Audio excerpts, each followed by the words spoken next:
Okay, go ahead, co-chair. I'm going to call this meeting to order. The first item on the agenda is roll call, and Rose, could you assist us with that? Commissioner Cuddy is downstairs, so she's here, helping to let people in.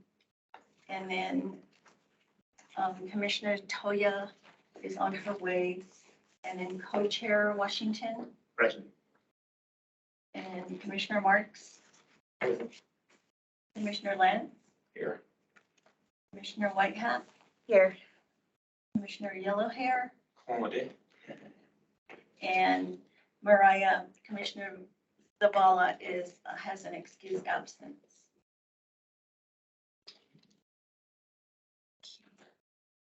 I'm going to read the land acknowledgement. The Flagstaff City Council humbly acknowledges the ancestral homelands of this area's indigenous nations and original stewards. These lands, still inhabited by native descendants, border mountains sacred to indigenous peoples.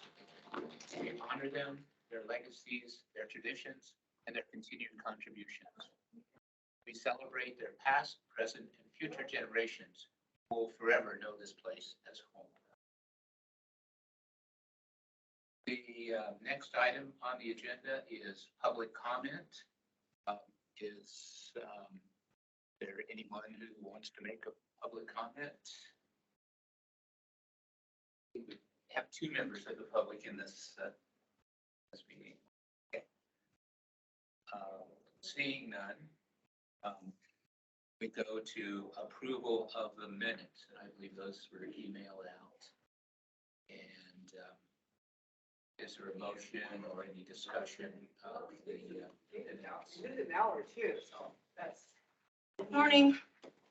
The meeting started, so.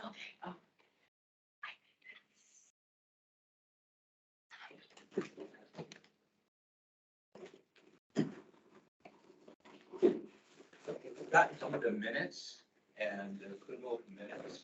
So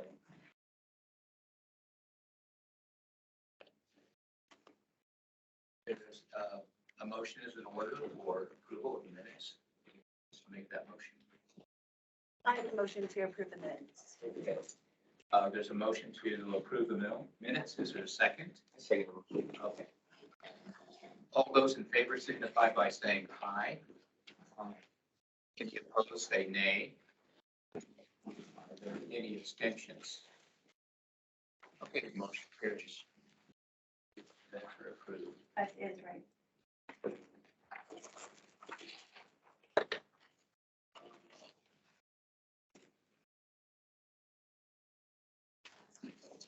A. Co-chair Washington. Yeah. I just want to also let you know, just before we start the agenda, the rest of the agenda, there's a ceremony going on at my house, and my contact number is the one that either the sheriff or the fire department might have to call if they can't reach people at the sweat lodge. Okay. So if there's a call, then I'll have to take it. Okay.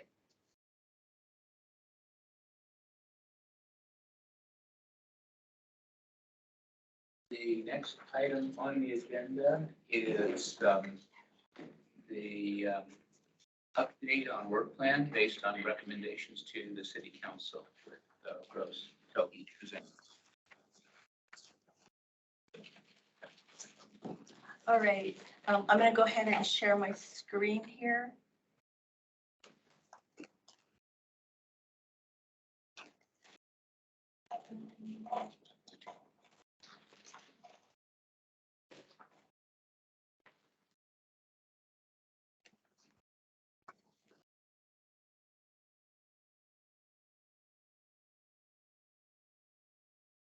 To figure out what I'm doing here because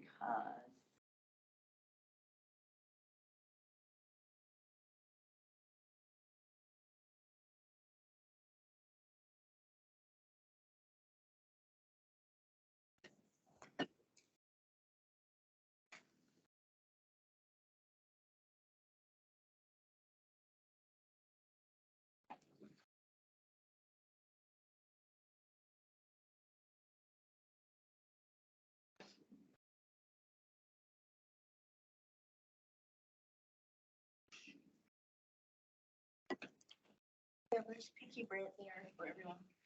Here.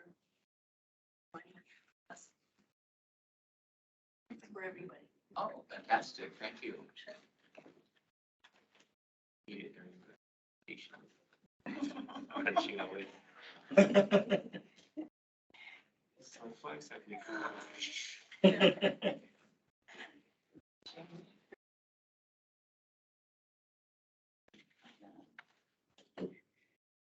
I'm so sorry. This is my first time doing stuff from here and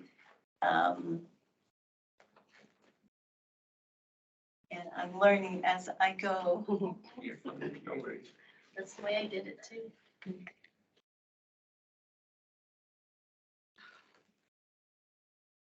You have to adjust from Zoom to Teams.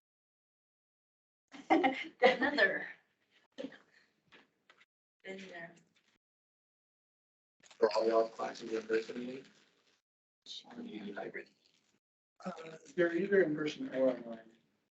I'm trying to get the hybrid thing open right now versus consider. They wanted everything to go in person, but of course, some of our programs have to be on. Yeah, we're looking at switching our groups over to hybrid. We're trying to figure out the right way to do it. Yeah, that can be tricky. What's hard is switching a group because you'll have people there in person, which is a whole different dynamic than. Yeah, so. People's receptivity online is very.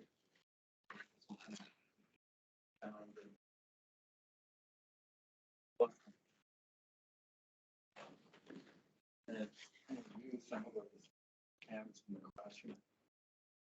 We got one of the good ones, like they bought it, and it was like, it's funny because ironically they're referred to as owls. So like those cameras are called the owl cams.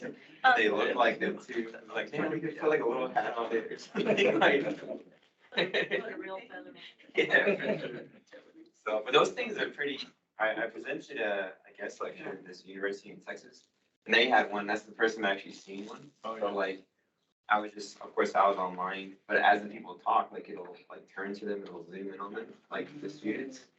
I'm like, what? That's pretty cool. So, but I've seen. Co-Chair Washington, I'm sorry. Can you go ahead and have people introduce themselves to each other since we have Commissioner Lance here that hasn't seen people as far as our commission is concerned. Okay. I'll start with the clockwise. Joe Washington, and I'm one of the co-chairs of the commission, and I have been in Flagstaff since 1976, and I've been around quite a while. And so quite a year.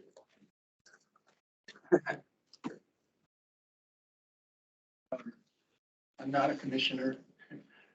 My name is Vacancy. My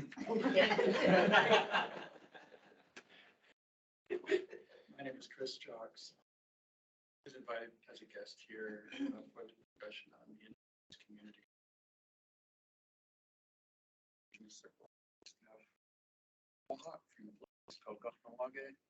From Montreal, Canada. I teach at any.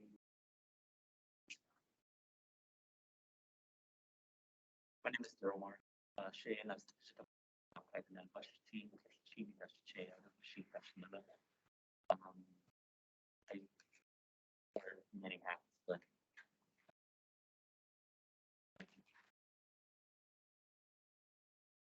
Jag är Shea Shea Jantia här i Shea.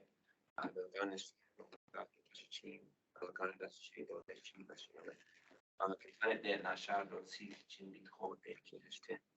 Good morning, my name is Jonathan Yellowhair. I'm from Flagstaff, so I grew up here in Flag, and my family's from Chimito, a small community outside of Kansas. I work at NACA, Native Americans Community Action, as a substance abuse counselor. So I work with clients mandated for DUIs, DV cases, CPS, but also see people who self-refer for just mental health stuff.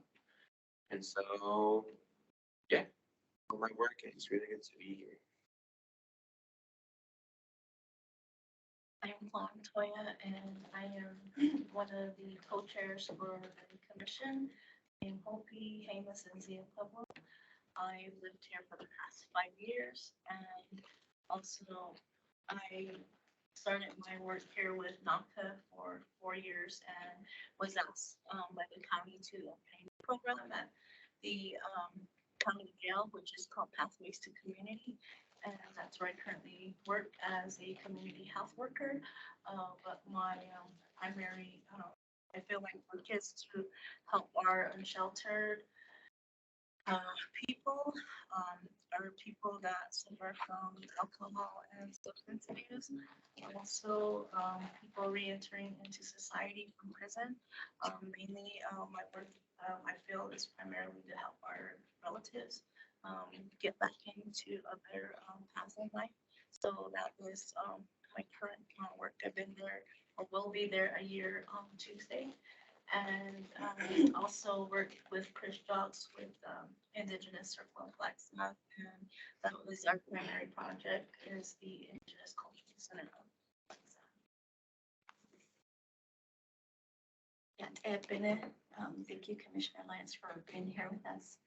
And actually, we'll blame it on Mr. Lance here that he wanted everything to be in person so he can see and meet everybody. More of a- Yeah. And so if you're having that sweat lodge feeling in here, it's because. Thank you. And I think Brandy left the online participation. I was going to have her introduce herself too. But my name is Rose Tohi.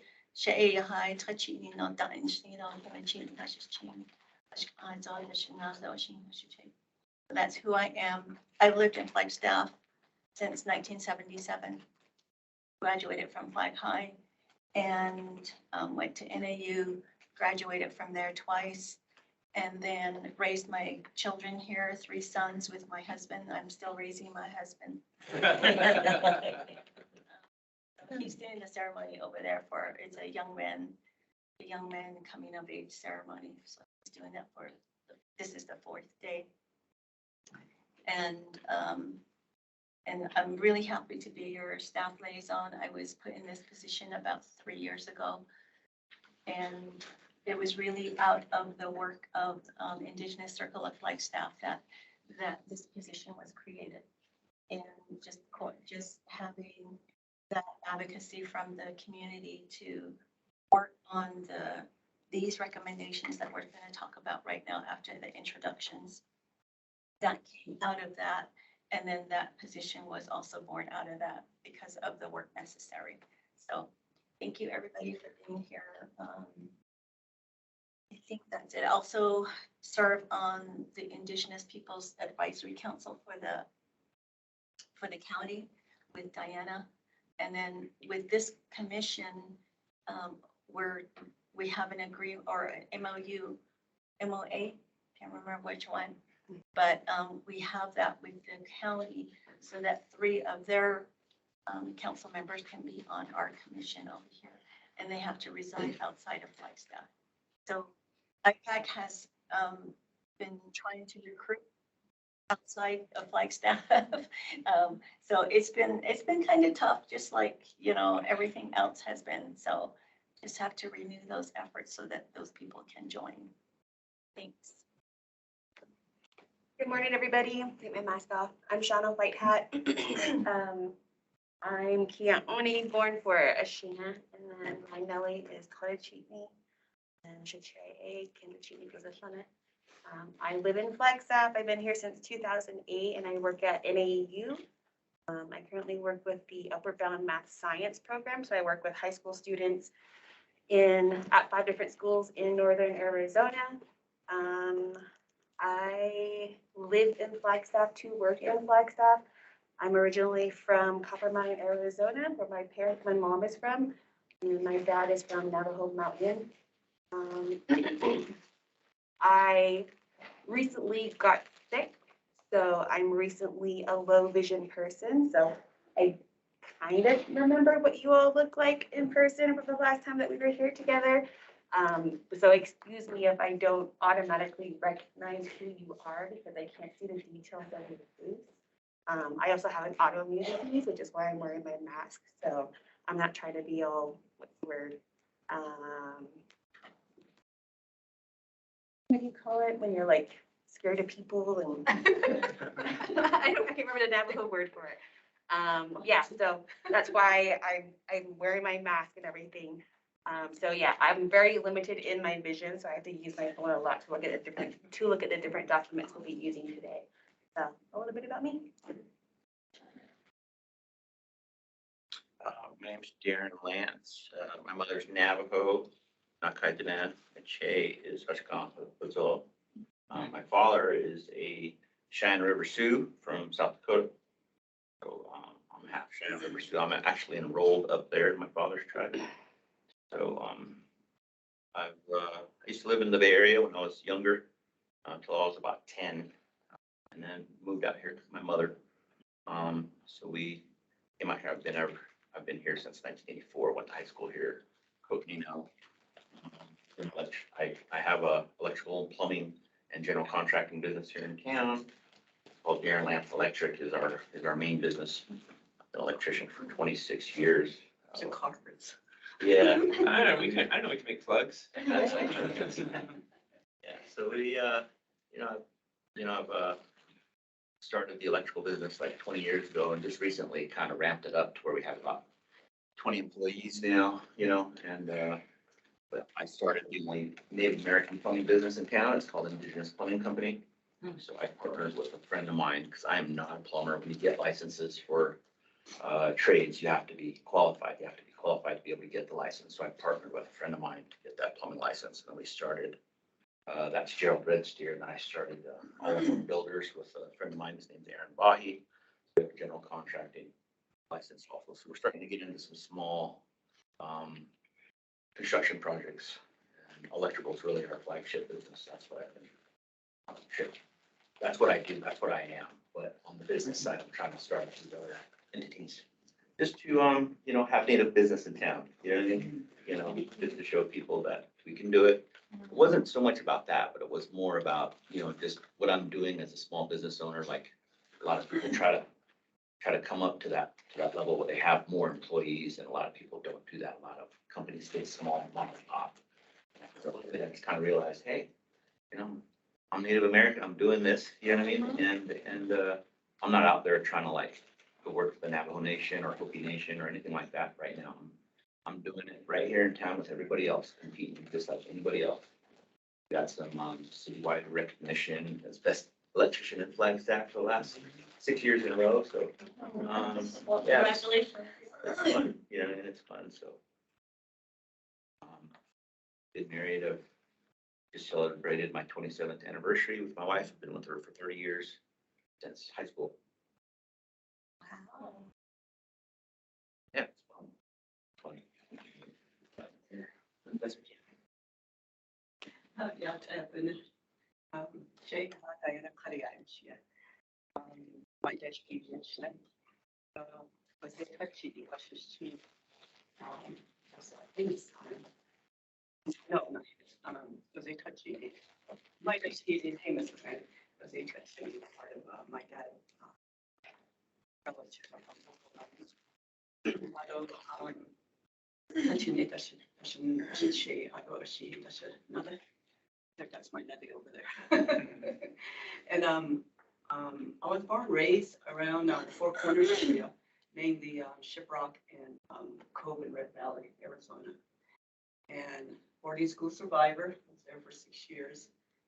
And I moved, being lived in Shiprock, and then related to Rose, Cove area too.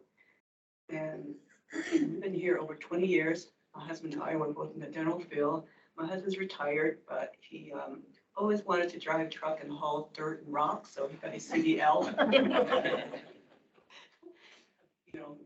Big Tonka truck. And so he got a CDL, so that's what he's doing now, is his retirement. And he's really, I mean, first day, Vicky was going to kindergarten. Pictures.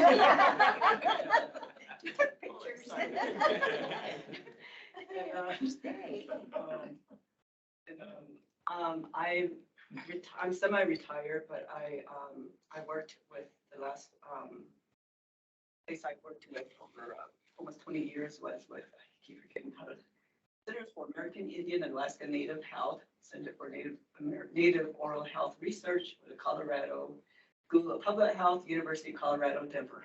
Wow.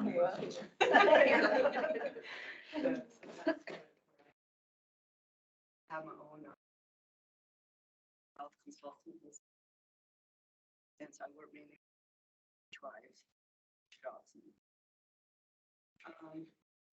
I've been here over 20 years. We have a home here. We recently moved back from Minnesota, and that's where I've been seeing you guys a little bit, I think.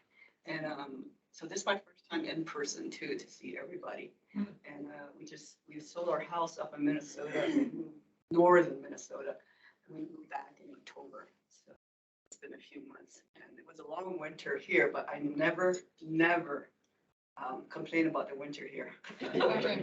We lived in North Dakota. My husband is Mountain Band of Chippewa member and a citizen of that nation. North Dakota, 10 miles from the Canadian border. We lived there for 10 years too. So I moved around a lot, and I went to school in the University of Texas Health Science Center in San Antonio for my dental education. And I have 2 children. They both live in Phoenix. 2 grandchildren, granddaughters. They live there too. So that's about it. And I'm glad to be here and finally meeting you guys. Okay, I finally got the thing on screen. Now if I can remember how to get that done again. All right, so basically this work plan is set up according to the work that ICF had presented to City Council back in 2017. And that was in October 2017. And the City Council accepted these recommendations for us to work on with us. And so that's where these are coming from. And I'm just going to go over the last one where it says updates July 2023. And those are some things that have been done and completed. So one of the things was to work with, for my job was to work with ICF and to get to that part of the 501c3. And that's been completed with the board, with the Indigenous Circle of Flagstaff group. And then the next one was, in addition to that, was the Indigenous Community Cultural Center. And this was about identifying a location and working through with City Council at that time, Mayor Evans and some of the city managers. And there were so many that I don't think we know how many we've gone through because a lot of them were interim city managers. So with that, there was a request to look at what is available where we can identify a place for the Indigenous Community Cultural Center. So at that time, we were told that there was a parcel that was being utilized by Public Works, and they were using that area for different things. So that is located over here on Mogollon Street, and that parcel is 8 acres. And so we went to go look at it and just to see what it looks like. And so we found out that there was a historic building there, and it's pretty big. And I don't remember how many was it, around like 10,000 square feet, something like that. I don't remember, but anyway. So we figured that might be a really good place to have the Indigenous Community Cultural Center. So what needed to happen was that whole parcel if anything was to be done with it, it had to go through public participation. And because it's city property, the community had to have input into what happens with that land. So that was the next step. And I remember some people saying, is it going to happen in our lifetime? So that was where the push was to get something in the stream of, where is this going to come from? When are we going to start this?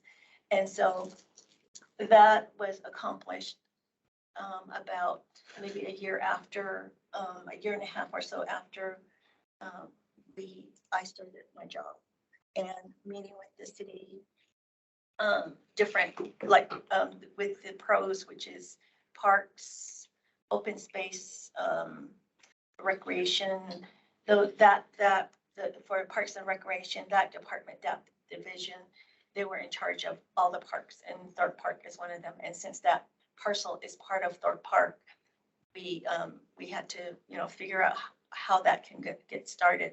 Internally, there was no funds for that, for us to do it. We tried to do it ourselves, but we said, this is really a lot. And so in one of the budget cycles, they were able to put some money into hiring a consultant who could carry out the public participation and just make sure they take the lead on informing the public and also coming up with the process on how to do that. And so that was done with Southwest SDR, Southwest something resources. And so that was done. I think it's in here there. So that was finished about a year. It took them a year to do that, to go through. And one of the things they did which was really different, was to talk to what they call stakeholders that don't always have a voice in public participation. And so they asked who they could talk to that would have at least Indigenous input. So had them go in front of our commission, IPAC, they were invited, some groups from NAU as well as Indigenous Circle of Flagstaff. And then since Indigenous Circle of Flagstaff had members from, like, let's say NACA, those were some of the areas that were also explored through them, and invitations were done so that they could have input. So that was one of the things that was really different and really thoughtful on their part to do. So that was completed about just this past December, before the new council came in. They approved a final concept. It's not a final plan, but it's a concept that they adopted. Let's see if I can do that. Yay. Okay, so this is the one where this is the park. So as you can see, it's right here. And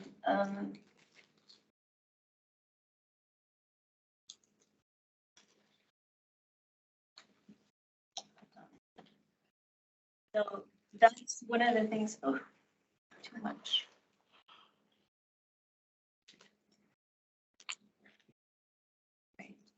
So that's the park. It's just that park is 8 acres. And then, so as you can see, this is the community outreach that was online for the public to see.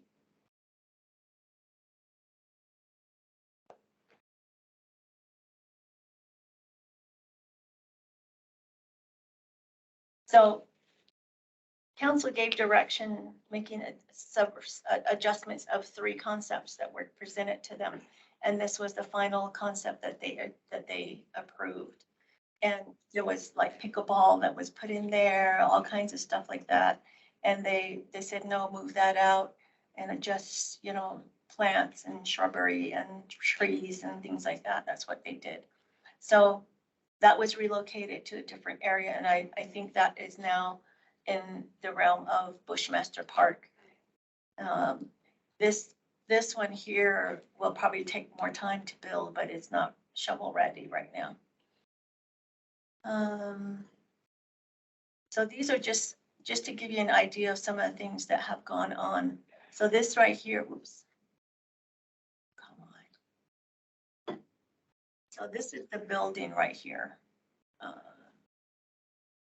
This one way up above the circle, that's the building.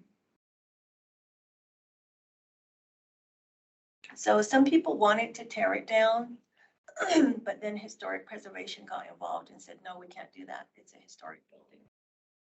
So these are some things that are gonna stay in place. I believe the skate park is gonna stay.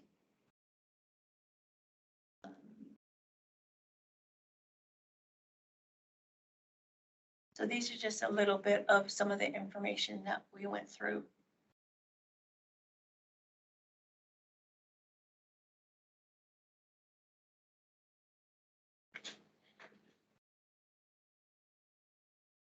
And these were some of the things that happened, how people provided input on creating those maps that were given to city council. So that's that.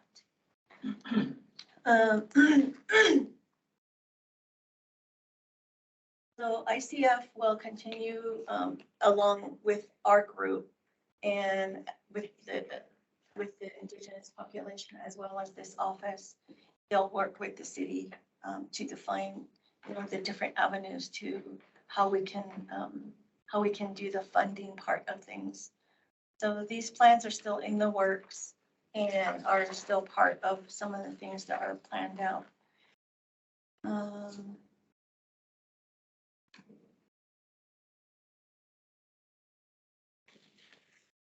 So administrative structure for the Indigenous Community Cultural Center. So right now, the way that it looks is that ICF has established an Arizona nonprofit organization, and they also have received their 501c3. The parcel still has to go through, at least the building, still has to go through, again, kind of like an RFP process for people who want to provide a proposal because it's a public building, then that has to happen.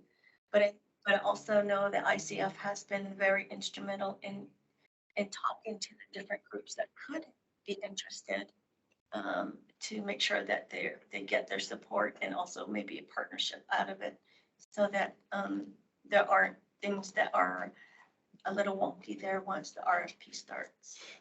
And then also, if that is the case, ICF also has implemented a governing board for the organization. So that is for the ICC.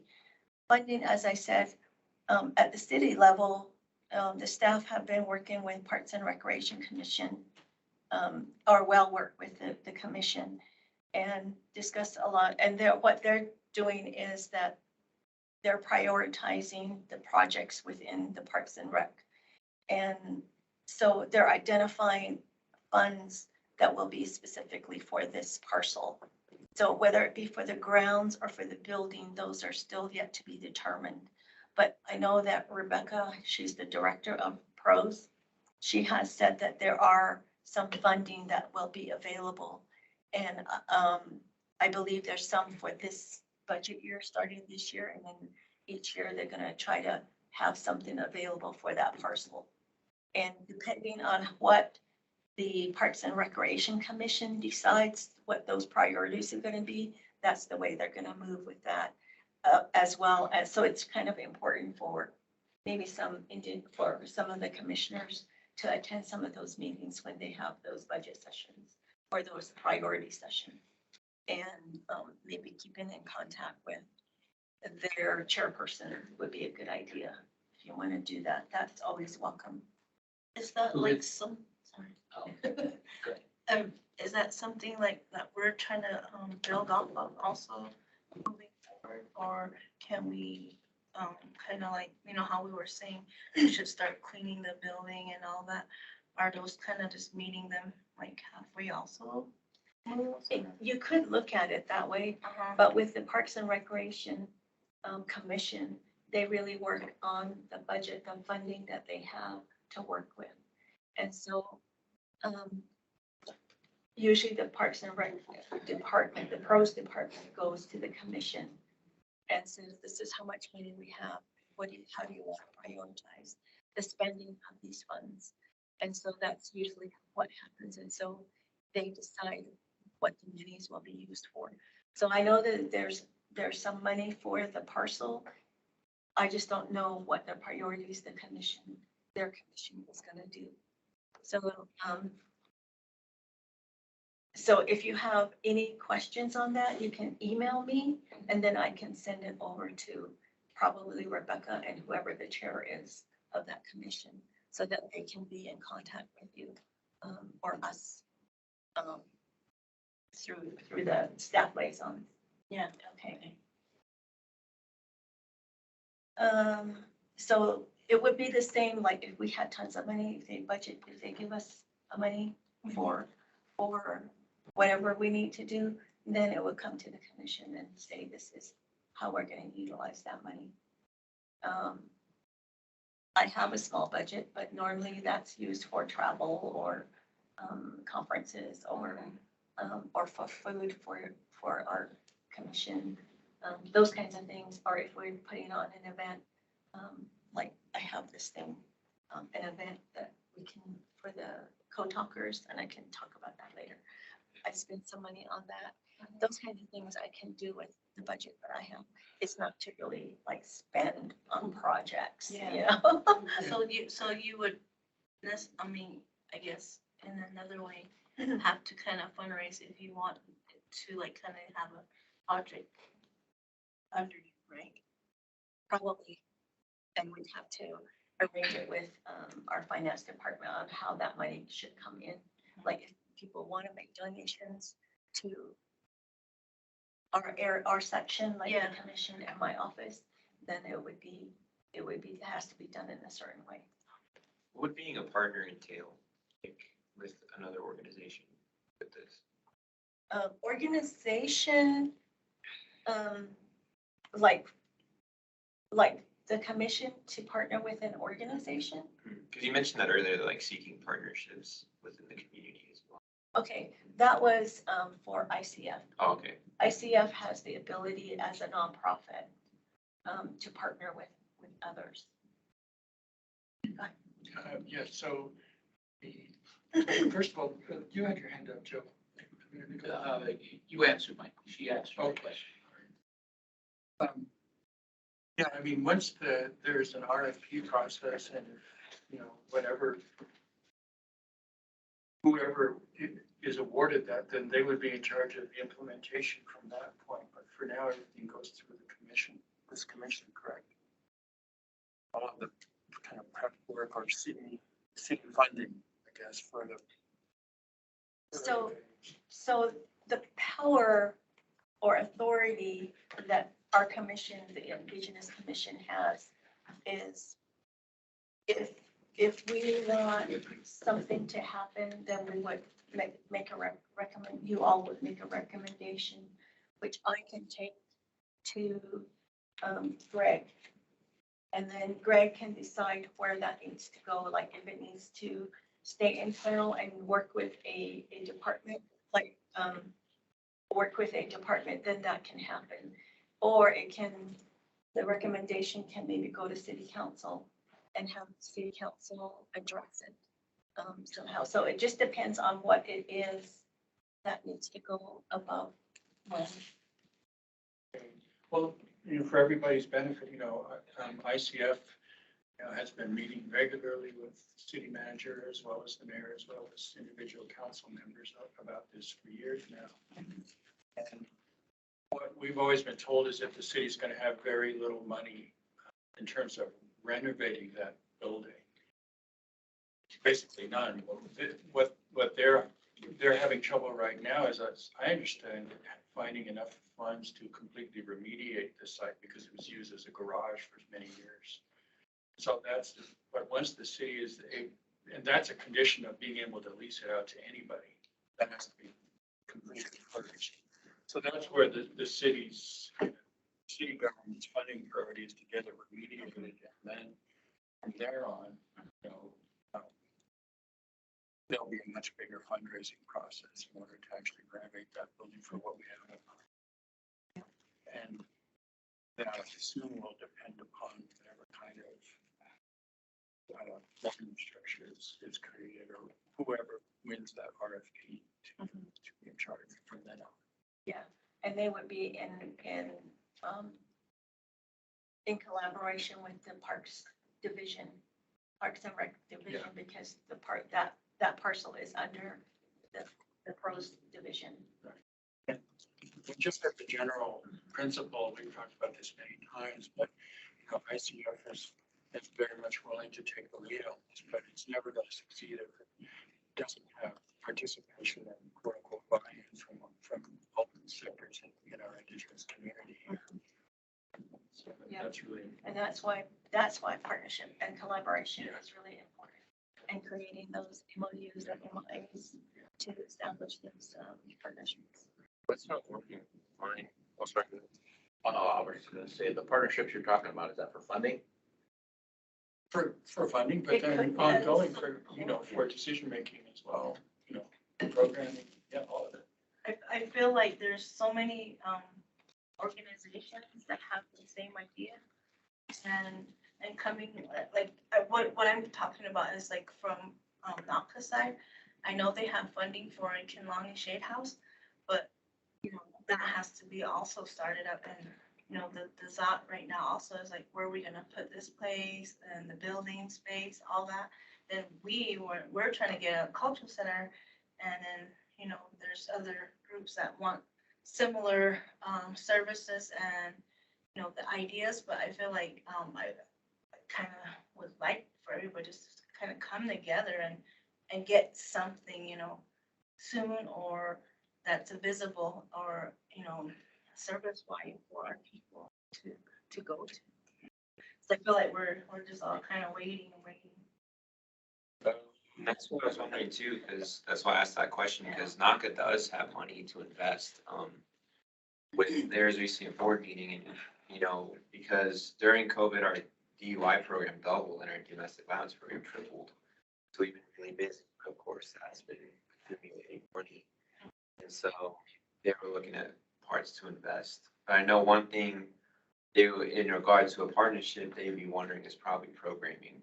Like if they were to build this facility or invest money, they'd be like, oh, what's our kind of stake in it? Like, will we be able to put some of our programming, not all of it, of course, but like, will our Reach Your Life program be able to meet with kids there, or our Health Motions program be able to like put on, events there and things like that? So, I mean, NACA could be a potential partner, but those are questions they're going to ask. It's kind of like, well, what do we get out of it? Like, because there's a lot of, there's a lot of programming that they're looking to expand. Especially with the fair, and then when they lost their CEO, and then our last meeting, I think we're kind of at a standstill, but I haven't heard anything back. And it's already going on 2 months. I think to answer that question about partnerships, the Indigenous Circle of Flagstaff, when the concept of the Indigenous Community Cultural Center came up several years ago, there was a clear understanding that there needed to be partnerships and there needed to be agreements between communities. One of the things that the Indigenous Circle of Flagstaff recognizes is that we're not trying to duplicate anything that's already being done. So right away, we knew that like whatever programming was coming out of NACA, we needed to find a way to bridge that into what the work that was needing to be done. But there has to be clear partnerships, and I think an understanding, or even to an extent, a respect that ICF is trying to do this in the best interest of the community. And the hope is that any kind of partnerships that ICF goes into, that's understood, that kind of like trust ICF is gonna take this vehicle where it needs to go when they're behind the wheel. And that there's gonna be opportunities for NACA and other organizations that provided service or address the needs of our Indigenous communities here in this area, not just Flagstaff, but in this area. That the Indigenous Circle of Flagstaff is thinking about that, is wanting to make sure that whatever this cultural center looks like in its infancy, as well as it starts to mature, that it will be that hub or center space for everybody who wants to engage with Indigenous, whether that's a non-native community that wants to learn more about Indigenous people, they get that experience, but also that it's a space where our Indigenous peoples can come home to and have programming like you're talking about, right? Well, I like that notion too, like you said, just like home, like even me, like I'm doing these suicide intervention trainings, and we have them at like just like random places like Maycrab, or we did one at Sanal Middle School, and I was like, this ain't it. Like, you know, I was like, everybody's complaining about walking up the stairs and everything, and I was like, yeah, I kind of figured, but you know, having a place like that would be really nice to have, like, oh, these trainings, even today's meeting could have been there. Of meeting there and having that space. Is there any, like, is ICF or anybody doing any like consultation with like other tribes or other places? I know I went to Anchorage and like the South Central Foundation, and their facility is amazing. Like, yeah, they have like, so, and like when I went up there, I was looking at their behavioral health program. They were just like, yeah, anytime y'all want to come, we got all our paperwork from what we did it. So, because they accommodate literally like hundreds of tribes there, you know, and so if like there was like us actually looking at like kind of evidence-based stuff, like, look, here's how they did it, and how it's working, and they was Even like from how it first started, you know, there Yeah. were little stages. I think that's, I would like to look at. Yeah, and me too, because like I was up there for a training for myself, and then but like their clinical supervisor was like, hey, you're a counselor, and she took me around and showed me everything. It was just incredible, like the programming stuff they have, like it really accommodates like people in different facets. I just don't know, is there any like people doing any consultation or any? Yes. Cool. I mean, there's a bigger answer, of course. Since the city council said that they wanted city staff to start looking at a cultural center, back in 2017, ICF, myself, we all went out looking at different spaces. I've been in conversations with folks because the city of Flagstaff continually looks at Seattle, for example. We've gone to David Bar, sat down with the founders, the organizers, and heard the stories of not only how it started. For them, it was occupation, right? Much like we heard from Alcatraz stories, they occupied the space to make it theirs. But also where it's been going and how they continue to find funding, because they're not getting city funding, they're not getting county or state, they're doing their own. So we've been going around and checking in with other communities, not just them, right? From anywhere from like LA, San Francisco area, Texas to South Hawaii, right? We're going everywhere to ask all of the questions that we think need to be asked, right? And trying to find out how everybody's getting that funding. What are the efforts? And the one thing that continually comes to the surface is this sense of unification. We all have to trust one another from our different organizations, our different communities, our different tribes. Trust that in what we're doing, trust in the process, and then just come together in a unified way to make these things possible, make this center possible. And that's why I'm gonna just reiterate, I hope that all people will trust what ICF's doing as they're driving this forward. Because we know that the community of Flagstaff has tried 4 different times to try to get a cultural center going. Even to the point where they had a building just in the downtown area. And whatever the internal dynamics of it all, it fell through. We can't allow this to happen again. Because that's 50 years of work that we could lose. So just, again, we have to ask for the grace and trust the community Mhm. with what ICF is trying to do. And then once all of those pieces are together, ICF has tried to be as transparent as possible and has offered up opportunities for additional forums, conversations. The meetings are always open. So, yeah. Okay, let's get back on track Thanks. here. So one of the things that right now, since we have a final concept now, is that the staff has been talking about seeking, grant opportunities, whether it be through the PROS program or whether it be through the historic preservation type grants.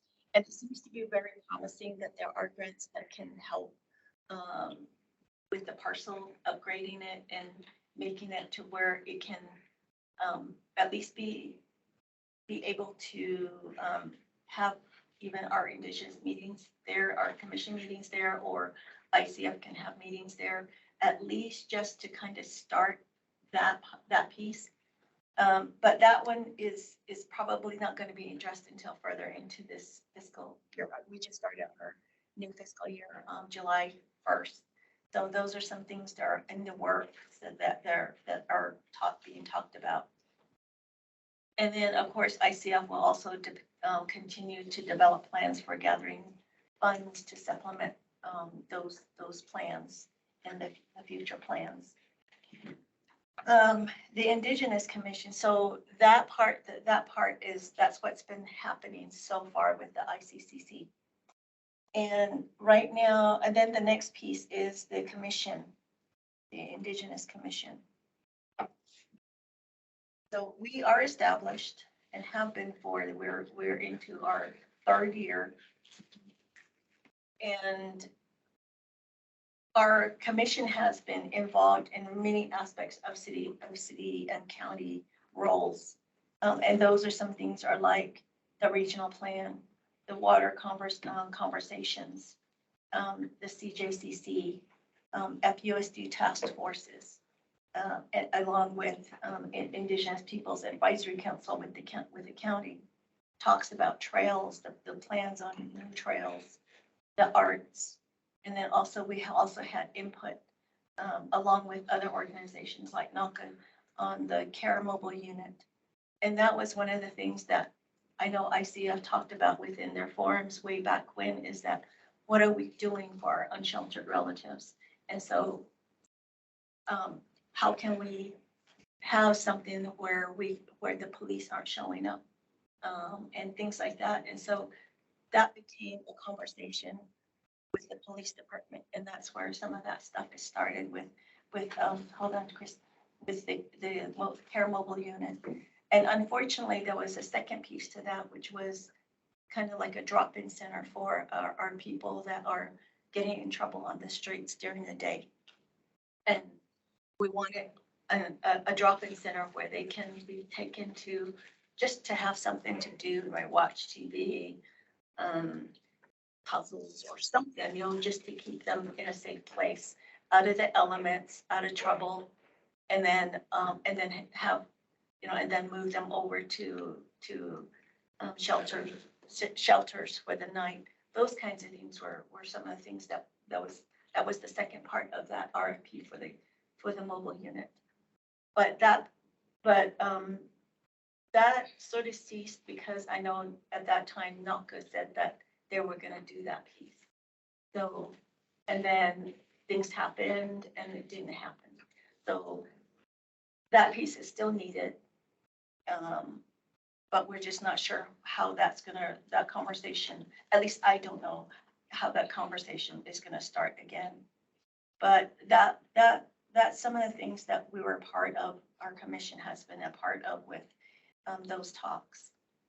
We also had participation in the sustainability and climate talks. Our commission gave input on that. We also are talking on the commission on diversity awareness and the partnerships there. I think that was regarding some of the things like the Juneteenth holiday, and also what are we gonna do about recognizing another paid holiday for Indigenous people? So that's still things to be talked about.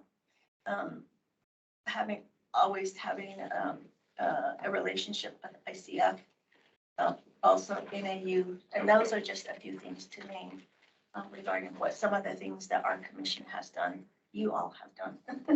And I know that not everybody has been involved, but there were people from the prior commissions that were involved in a lot of these conversations. Let's see here. So internally, I've been just busy with all kinds of stuff, including all of these things. And then one of the things is just making sure I have a good contact list to put things out that I feel are important for people to know. And then also sending in materials to you all to share with your circles. And then just making sure that we're keeping that at the top of people's minds with internally, is to make sure that I'm talking and meeting with the third park people who are in charge of the third park parks. And then also with the regional plan, and just making sure our voices are being up there. And then also the recruitment of other commission members is also really important. And I've been involved with several different panels regarding the arts and beautification projects, and getting our other people involved in those talks. And then just having relationships with NALCA, the Northern Arizona Interfaith Council, Flagstaff Unified School District, and then also getting our joint meetings with the Indigenous nations that are around nearby with our city council again. So those are some things that are happening. And then I also make presentations to the CJCC, which is the Criminal Justice Coordinating Council, leadership academies, fire and police academies, and then also work with the Board of Supervisors and City Council. And a lot of that is just really reporting out and informing, and just having awareness around areas of issue or concerns. And then for our community members to participate in some of those talks.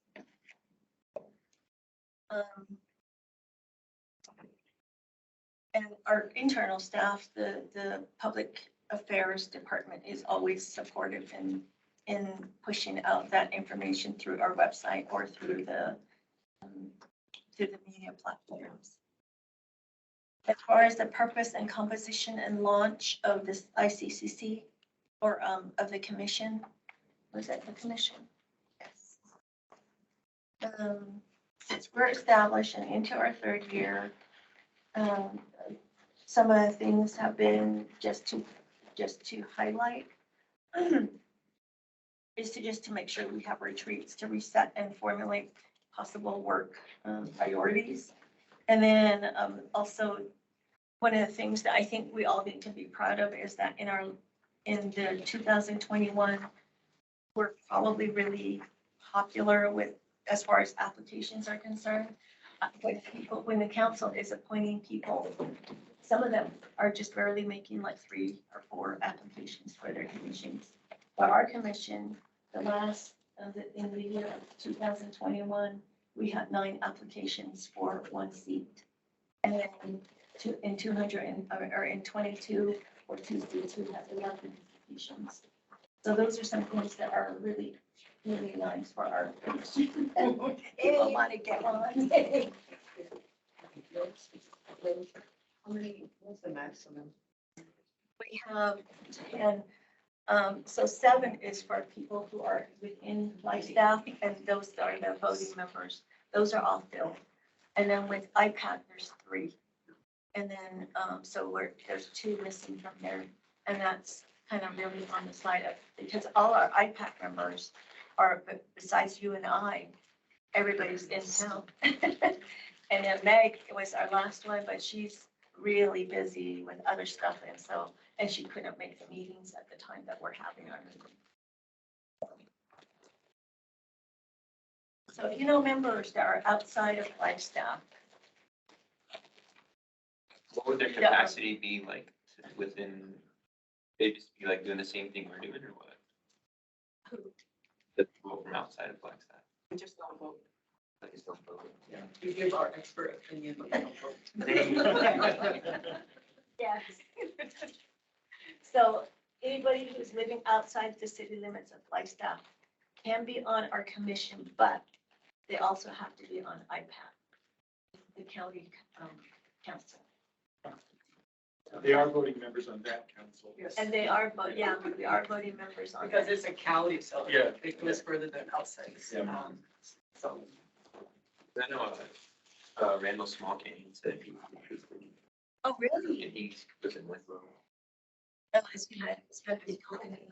Well, I don't know him, it's kind of like, Unless he can use an address then. I mean, he could, so his organization in Winslow, they built that silver I'll give you living my address. here, and so he stays there too. He lives there with them, so Yeah, it's like a mixed thing. That's city of Flagstaff. Yeah. yeah.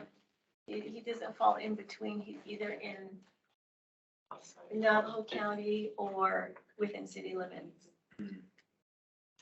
Okay. He only uses the Navajo County one when he buys a new ride. Oh, no. You have to become a member. Okay. All That's the right. only reason he keeps it. Okay, let's go here. Let's see. So economic inclusion, there hasn't been funding for this. And so I haven't had a lot of attention put on here. So we just need to have further research. We do have, there was a person that came from NAU, Daryl, Commissioner Marks, do you remember that person? He was from NAU, a student that visited Flag High when we were there for the regional plan activity. And he came to talk about ACES. Was it ACES? But he also, no, it's not ACES. He came to talk about something, I can't remember, maybe it was something about sciences and math and things like that, but a computer camp or something like that. Anyway, there is a possibility with that office that they could, because I was explaining to him that we don't have funding, but this is what we need to do for economic inclusion and how Indigenous people are making an impact on Flagstaff. How can we get those numbers? How can we define the dollars that our Indigenous people bring into Flagstaff? So this guy said that there could be a possibility that an app could be utilized so that people can somehow do that and we'd be able to gather that information. But anyway, that was a conversation that was started, but haven't followed up on it, which is my bad. Rose, if you could remember that person's name, because I think I was there, either that or I heard him present at another at NAU. And I remember having a conversation and we have, internships available for NAU students. Indigenous and NAU students can really play a role here. So they get credits that they need for that work. So as long as we can set it up, there would be some free labor. Yeah, that would, so I know I have this information in my office, but I'll go ahead and get. Yeah. Oh, I'm looking at that. okay. Daryl, can. Yeah. Whoever got you to it first. So that's one avenue I think we could explore so that we can get at least some of that information started. The other thing I thought of was somehow going to, this would just be for Navajo Nation though, and maybe Hopi in some, at some aspects, is to form a relationship, and I'm trying to do that right now with, the joint council meetings with them, is to find out how much of the CARE money and the ARPA funds that went out for hardship, because that went out to every enrolled member of Navajo Nation. And where did those checks go, and how many of them have come to Flagstaff? How many have come to northern Arizona? You know, that could impact the spending of those funds here. So that was just another idea, but just some ideas to kind of build on. But that would also. Is that the tribal one, is that the one you're talking about? That's, And you had your business that I helped some of your tribal members get for 5,000. what? I never heard of that. Yeah, the business one. Not the, at the time we were doing. That was artisan, individual, that was the yeah, artisans one. and the business, so a lot of artists that got it came back to thank us because a lot of them, one bought a truck so he can get to his vending site, you know, with a decent price. That was one of the ones that came. But there was also one that was separate from the general. For the elderly. Yeah, but that was also, CARES, yeah. Cares money. Hopefully this will work. I don't know how they define elderly status. Yeah, they said anybody over 60. I didn't apply. Gray hair qualified? Ah, Oh, look at this. Hey, Trippy, man. yeah, my battery was running low and I was hopeful that that would do the trick, and it did. All right, let's go on, okay, so I'm trying to keep us on time. All right, so the next one is contribution, that was the same thing. Utilize results to leverage positive income, so outcomes, I'm sorry. That was the, if we get that information going and get that impact study going, that would be something that would help us to really leverage some outcomes for us. And then another one is to, and those are all under visibility, building visibility. Those are the main, you know, the main titles of this is building visibility. And am I on the right page?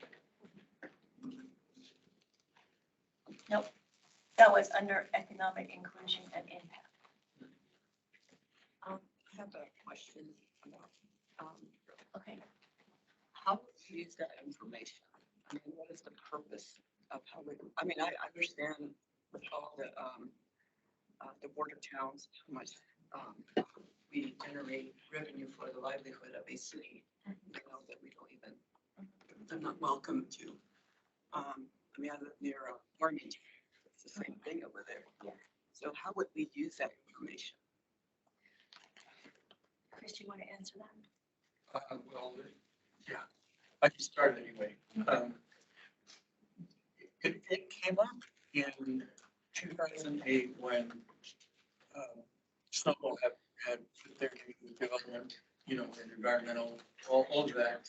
And there was so much discussion about how the ski area is crucial to Flagstaff's economy. And Indigenous people were saying, what about us? Because we were being ignored and, you know, treated as if we were insignificant in any real sense. And so the idea started circulating, how could we come up with some numbers to say, we run the city, we make the city run. I mean, at some point, we want to put all of our wages, our work in the city as well, but we could start with money that's spent by Native people here. as, to demonstrate to the public at large, we are, you know, We pay taxes. we pay taxes, we fund support our businesses, Yeah. and we should be respected for that. And so that's really, it's ongoing. That visibility is still not there. I mean, we're sometimes recognized, oh, you guys have cool cultural stuff. But in terms of actually, you know, making the city run, I think it is related to visibility as well. Yeah, So I that, you know, agree. everyone like has some numbers behind it, because you know how it is. You can say whatever you want, but until you have some numbers to put behind it. And that's where the data is important if we're gonna ask for more funding for our commission, so that we can spend the money that's given to our commission on the things that we think is important. So we can, you know, if we have that data, our commission can be just as powerful as other commissions that have tons of money that they can prioritize for spending. Would you say that other commissions have more money than the Indigenous Commission? Oh, yeah. Yeah. Yeah, not everybody, not all the commissions have funding. There's a few commissions that have a budget to work with. They're just given a budget every year, right? That I don't know for sure, but it's because of the work that they do. I'm pretty sure they get some good funding. And it's really more, the way that it works is that pros will get funding, a division will get funding. And then whoever the commission is under that department, they will go through them to prioritize that funding. Yeah, like for numbers, I'm just thinking, you know, I can't really connect to the whole thing that's going on, but numbers, if you're talking about numbers for Indigenous people, I know like in the construction community, Navajos, natives in general build about half. Yeah. The city problem. Yeah. You know, my electricians account for, you know, we're probably 75%.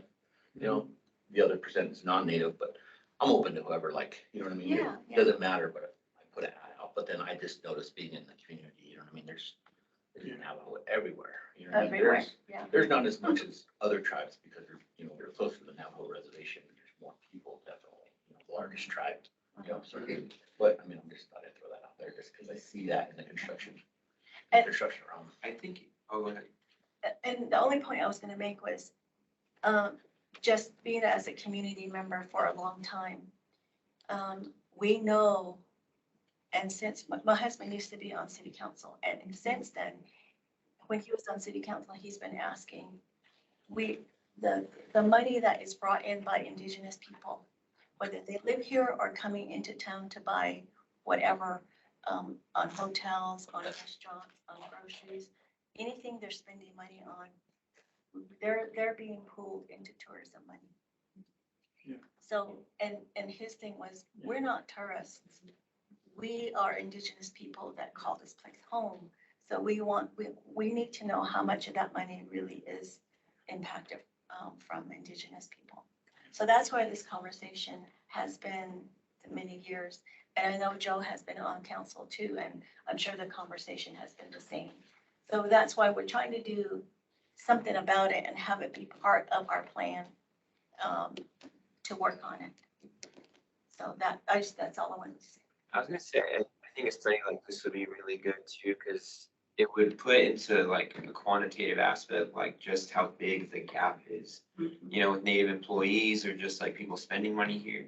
Because even for me, like from a behavioral health standpoint, like so when I screen clients, I screen 4 new clients a week for DUIs, and the city makes at least $10,000 off of each of them regarding fees, fines, you know, charges, stuff like that, the treatment they have to do in Flagstaff. Yet the city spends no money on Indigenous behavioral health care at all, you know, and so that's why these agencies in Phoenix were taking these men down there, you know, and everything and throwing them in there. Why? Because then those agencies, if they're inpatient, they make $30,000 a month off of someone being there in their facility. Yeah. And so I think same thing with that, like the jail pipeline here makes the city a lot of money, you know, in that regard. Over 50% of the people in our jails are native, you know. And so, And that's the sheriff's department on that side. yeah, and so, but same thing with that though, is like seeing that having that kind of correlation of like, it's not just people willingly, like people are being forced Yeah. to spend money in Flagstaff Oh, yeah. too. And so, And if it's money that they don't have, then they'll end up in jail. yeah, so, and it makes the city money, makes them a lot of money. And so we have 3 fully functional court systems in one city that process all these people because there's too many to process. And there's city courts and county courts Yep. and police department for city, and then also the sheriff's department for the county. Yep. And So so, there's jurisdictional things that are. yeah, so I think with that, like, this study would be good because it would show like, look, this is like how much money Indigenous people bring in, you know, and just spend in this town. And here's the money that's allocated towards Indigenous initiatives in this town, which would be not even as close to as high. So those are some things to have. I mean, it could be a work session if you guys want to do that, to have a work session on just impact, you know, and how do we gather that, and how do we make, you know, how do you all make a recommendation to city manager and city council on how that happens, and how can the staff help? Those kinds of things. That is really something that is up to the commission to do. And I'll just say, as a non-commissioner, I'll say again, that I think there are resources in any NAU that could be brought into that effort. Okay. Just an additional comment too. I swear I remember somewhere between 2008 and 2010 that I remember seeing a city, like the newsletter that goes out every once in a while. There was information in there that did seem to come from some sort of study. I don't remember the details of what, but it did state in there what percentage of, I think it went as far down to like taxes for the city and maybe even the county, like how much of that did come from people coming from outside of Flagstaff to buy in Flagstaff. So I think it's already been done. I just don't, it's probably not been done to the detail that would be useful now looking towards the future. But I swear I've seen something like that already. I think there was a study done.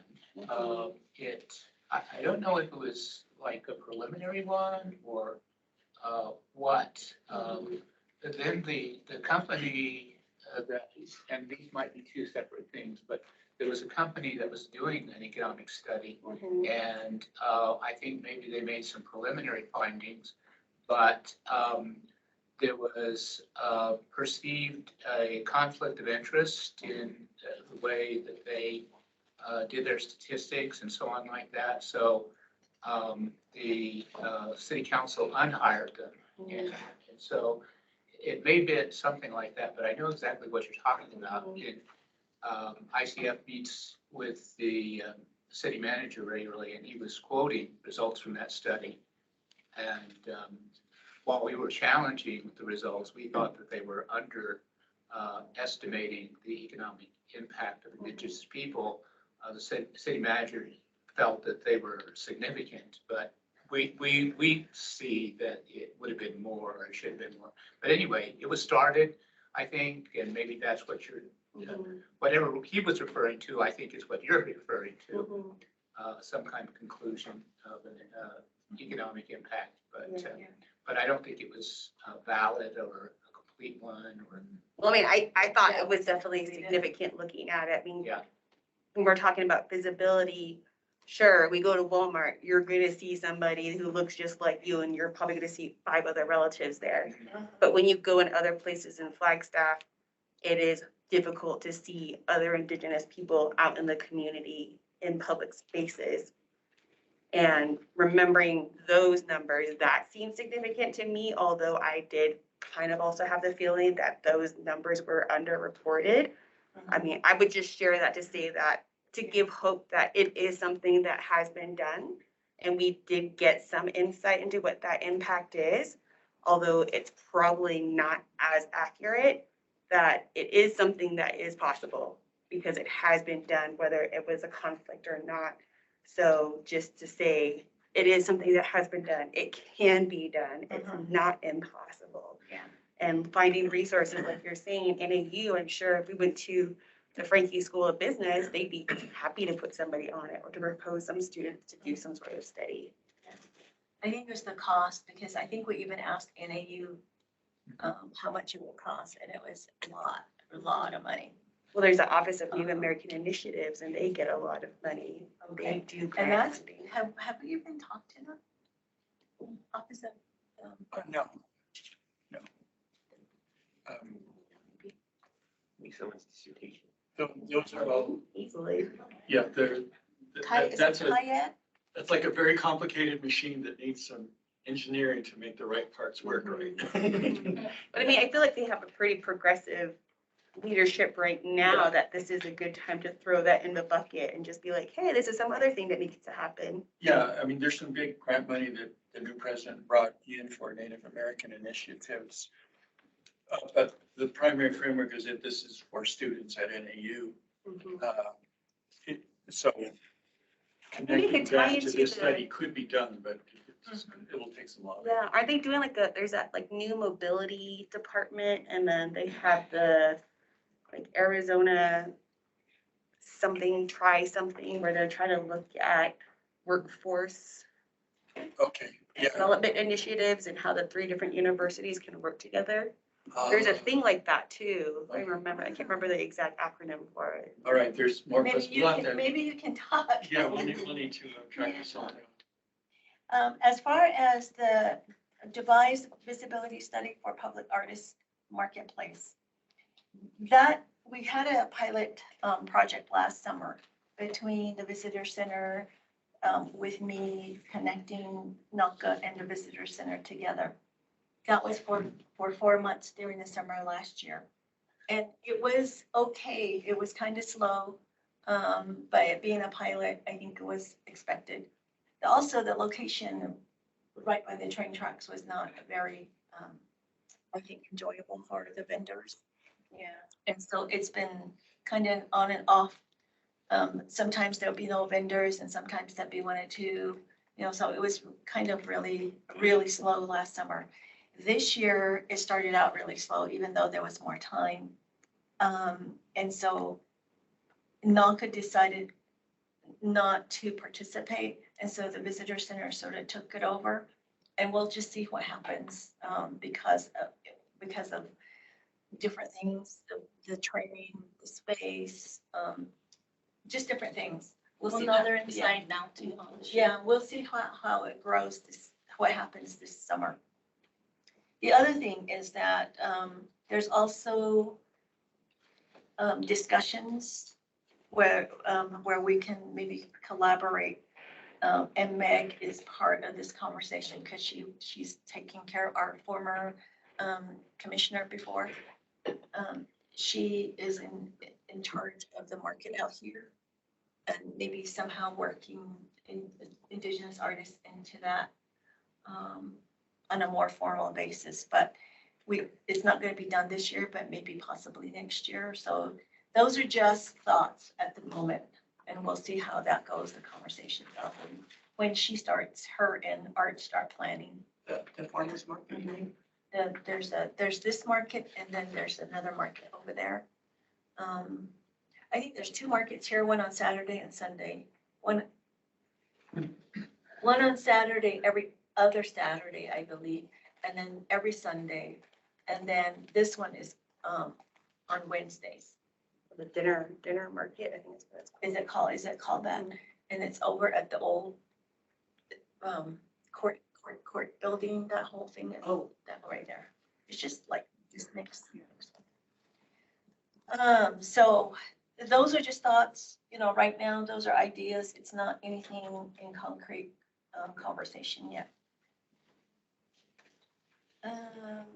Now we're down to visibility. And we're barely on 4. So a lot of the part on visibility was to have more public art. And the beautification, arts and sciences department has been very helpful in that.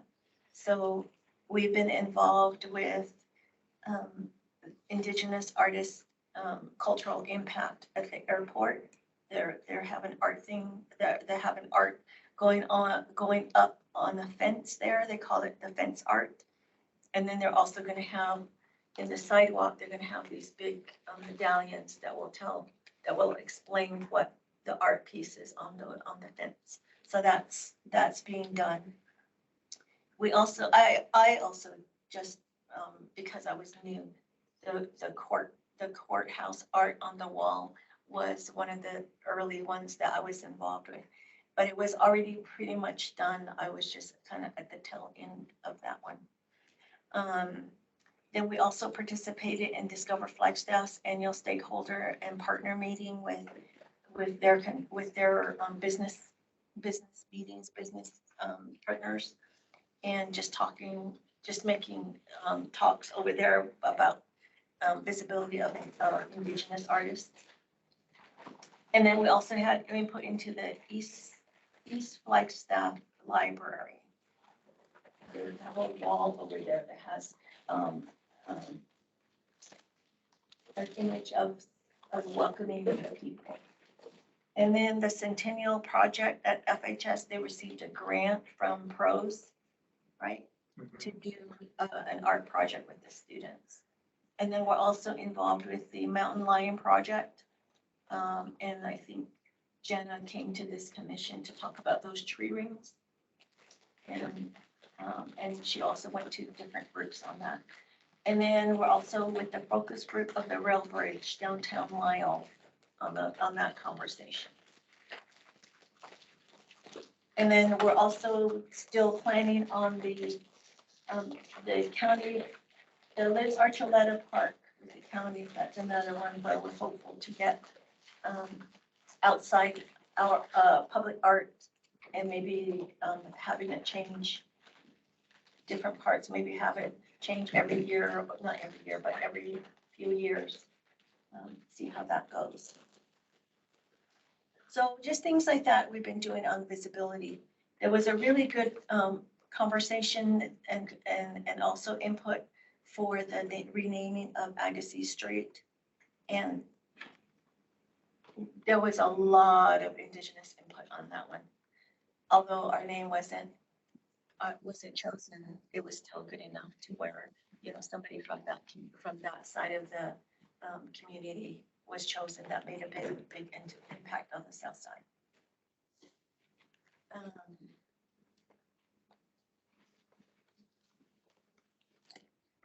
Rose, sorry, anyone, we're behind schedule. Is there any movement on Columbus Drive? Not from this commission, no. That has to come from the public? Yeah, it has to come from the public. All right.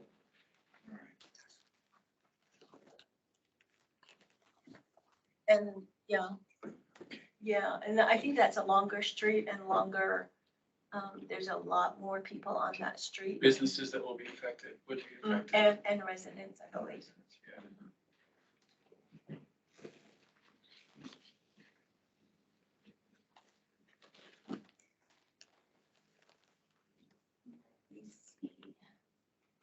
Determine support for Flagstaff powwow.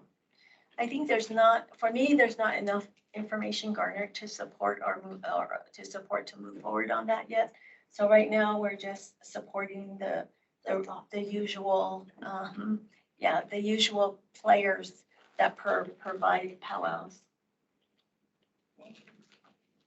And Flagstaff High School was instrumental in at least having that go on a school property to keep it in Flagstaff on this side of town anyway. And that's been going on for 30 years. Thank you for starting. Okay.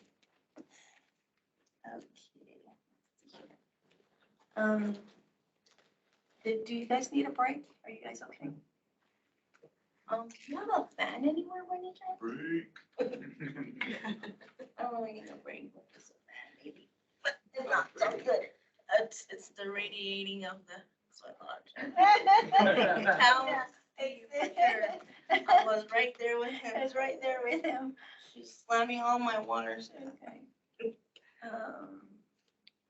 I'm okay. Is everybody else? So under education, there's been a lot of movement for, through the FUSD Anti-Racism and Anti-Bias Committee. And I sit on that committee along with Daryl, right? And we're making sure that those things are heard with the FUSD leadership as well as the board. Anything that the students or parents are going through,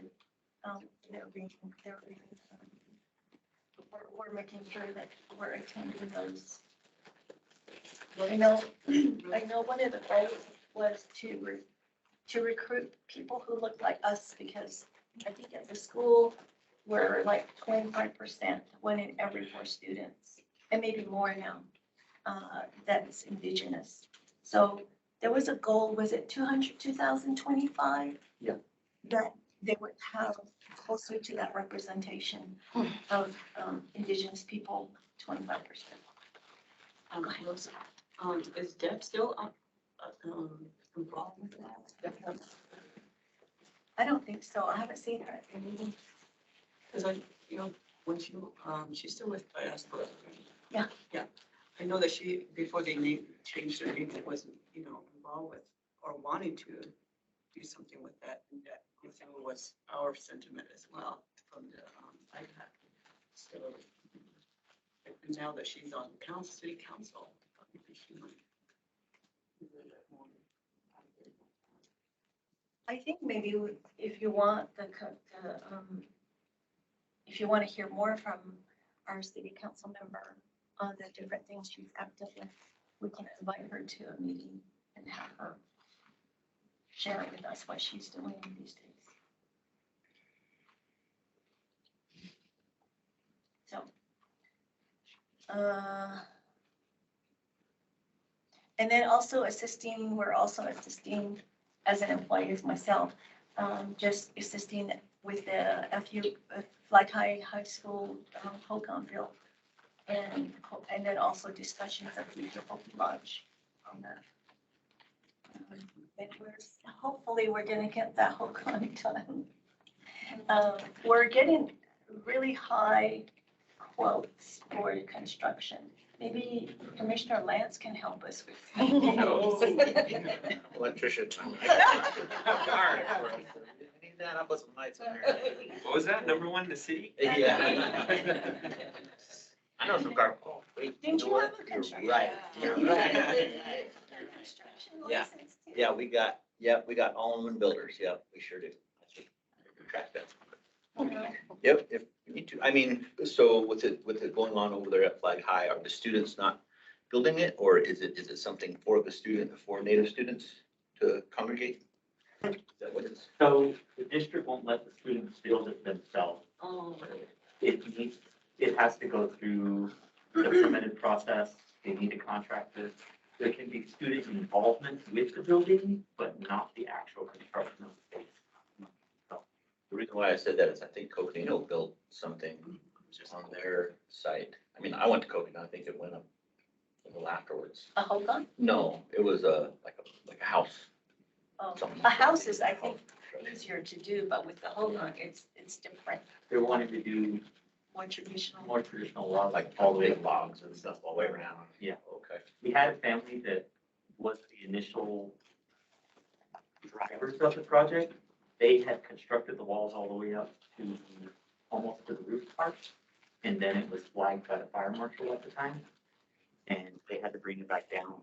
There used to be a company that was in the Naka space over there on Steve's called, I think it was like Indigenous, They're no longer in existence. but they built hogans.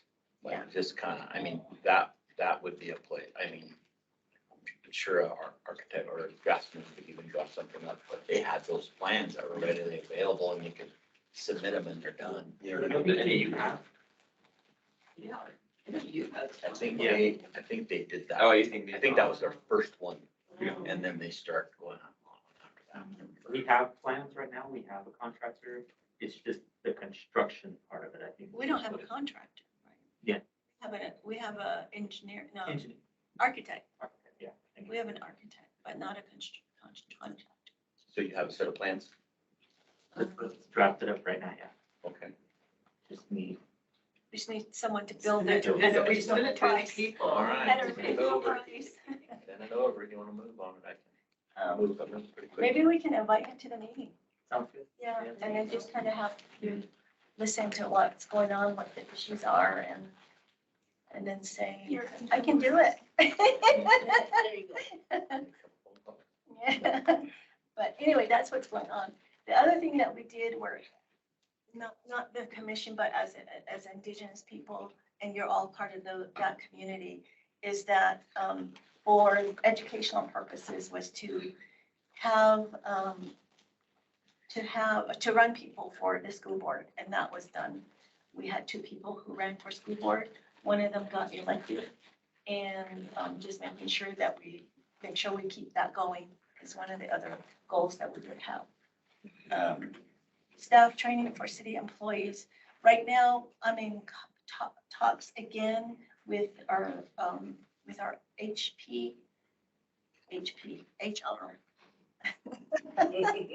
Health promotions.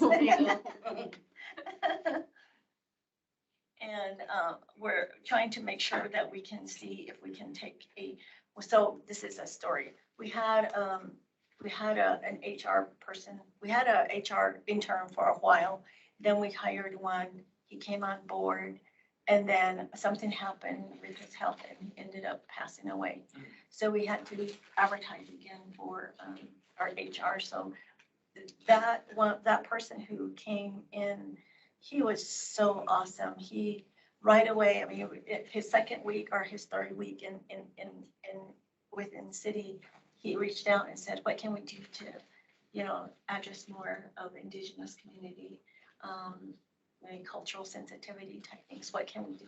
So it was really good just to get that started with him. And then he passed away, and I was so sad.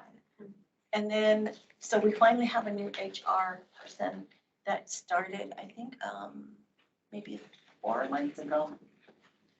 So I asked him if we could restart that conversation, and he was very, very happy to do so. So he set me up with one of his team of experts in HR. So we were beginning to put together how we can do training for all the current employees and then all onboarding employees. So that's the next right now. What's his name? Randy Wilson. There's someone as Randy. And anyway, maybe I'm thinking of Randall. But his name's Randy.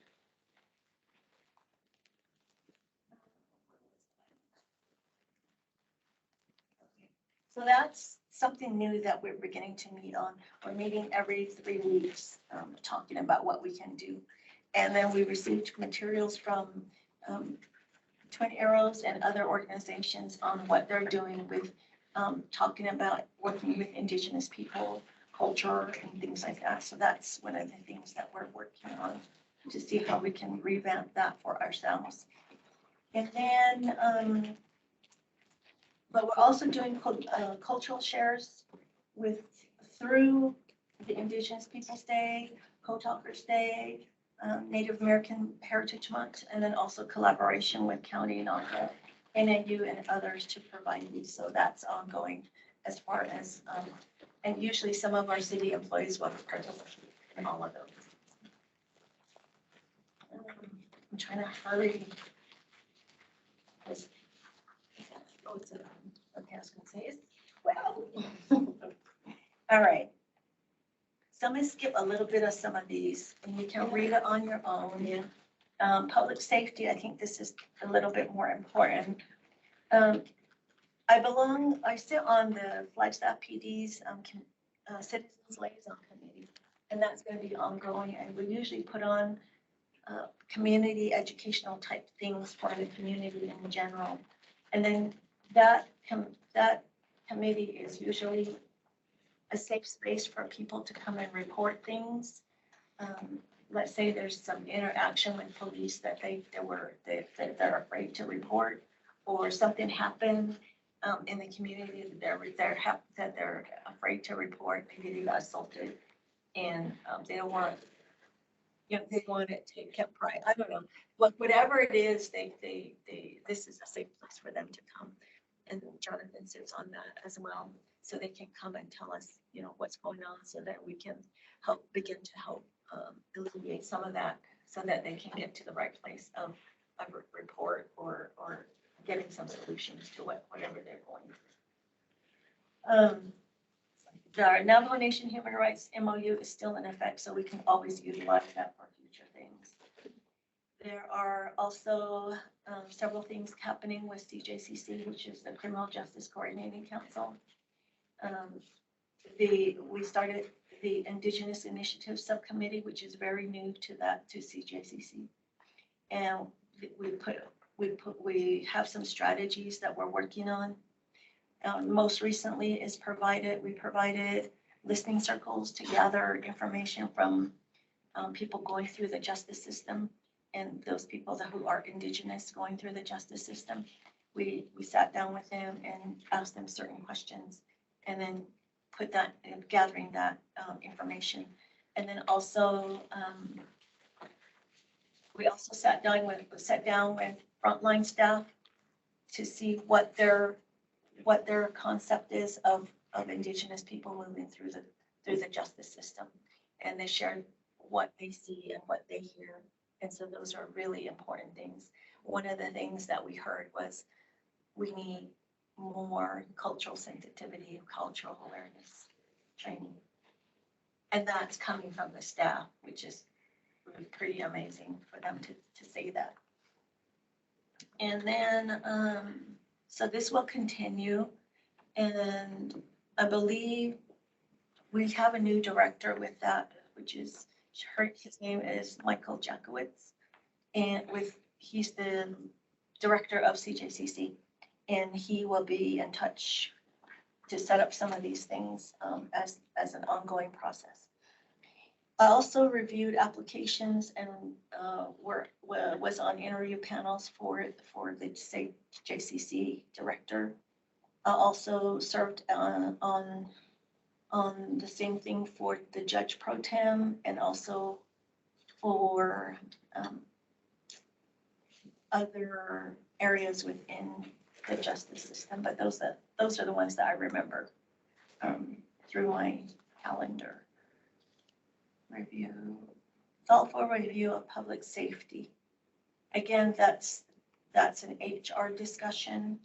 And then I also think that you are all instrumental in making sure that whatever you feel here out in the community is coming back so we can talk about those and moving those recommendations forward. The Indigenous Initiatives has also been doing some work in the area of language interpretation services, seeing what's there. We're also looking at amnesty research, and then also what can we do to make navigating the system easier for people going through, because a lot of them are saying we don't understand some of the documents that we're signing, probation process, warrants, all those things we're looking at as an Indigenous Initiatives group under CJCC.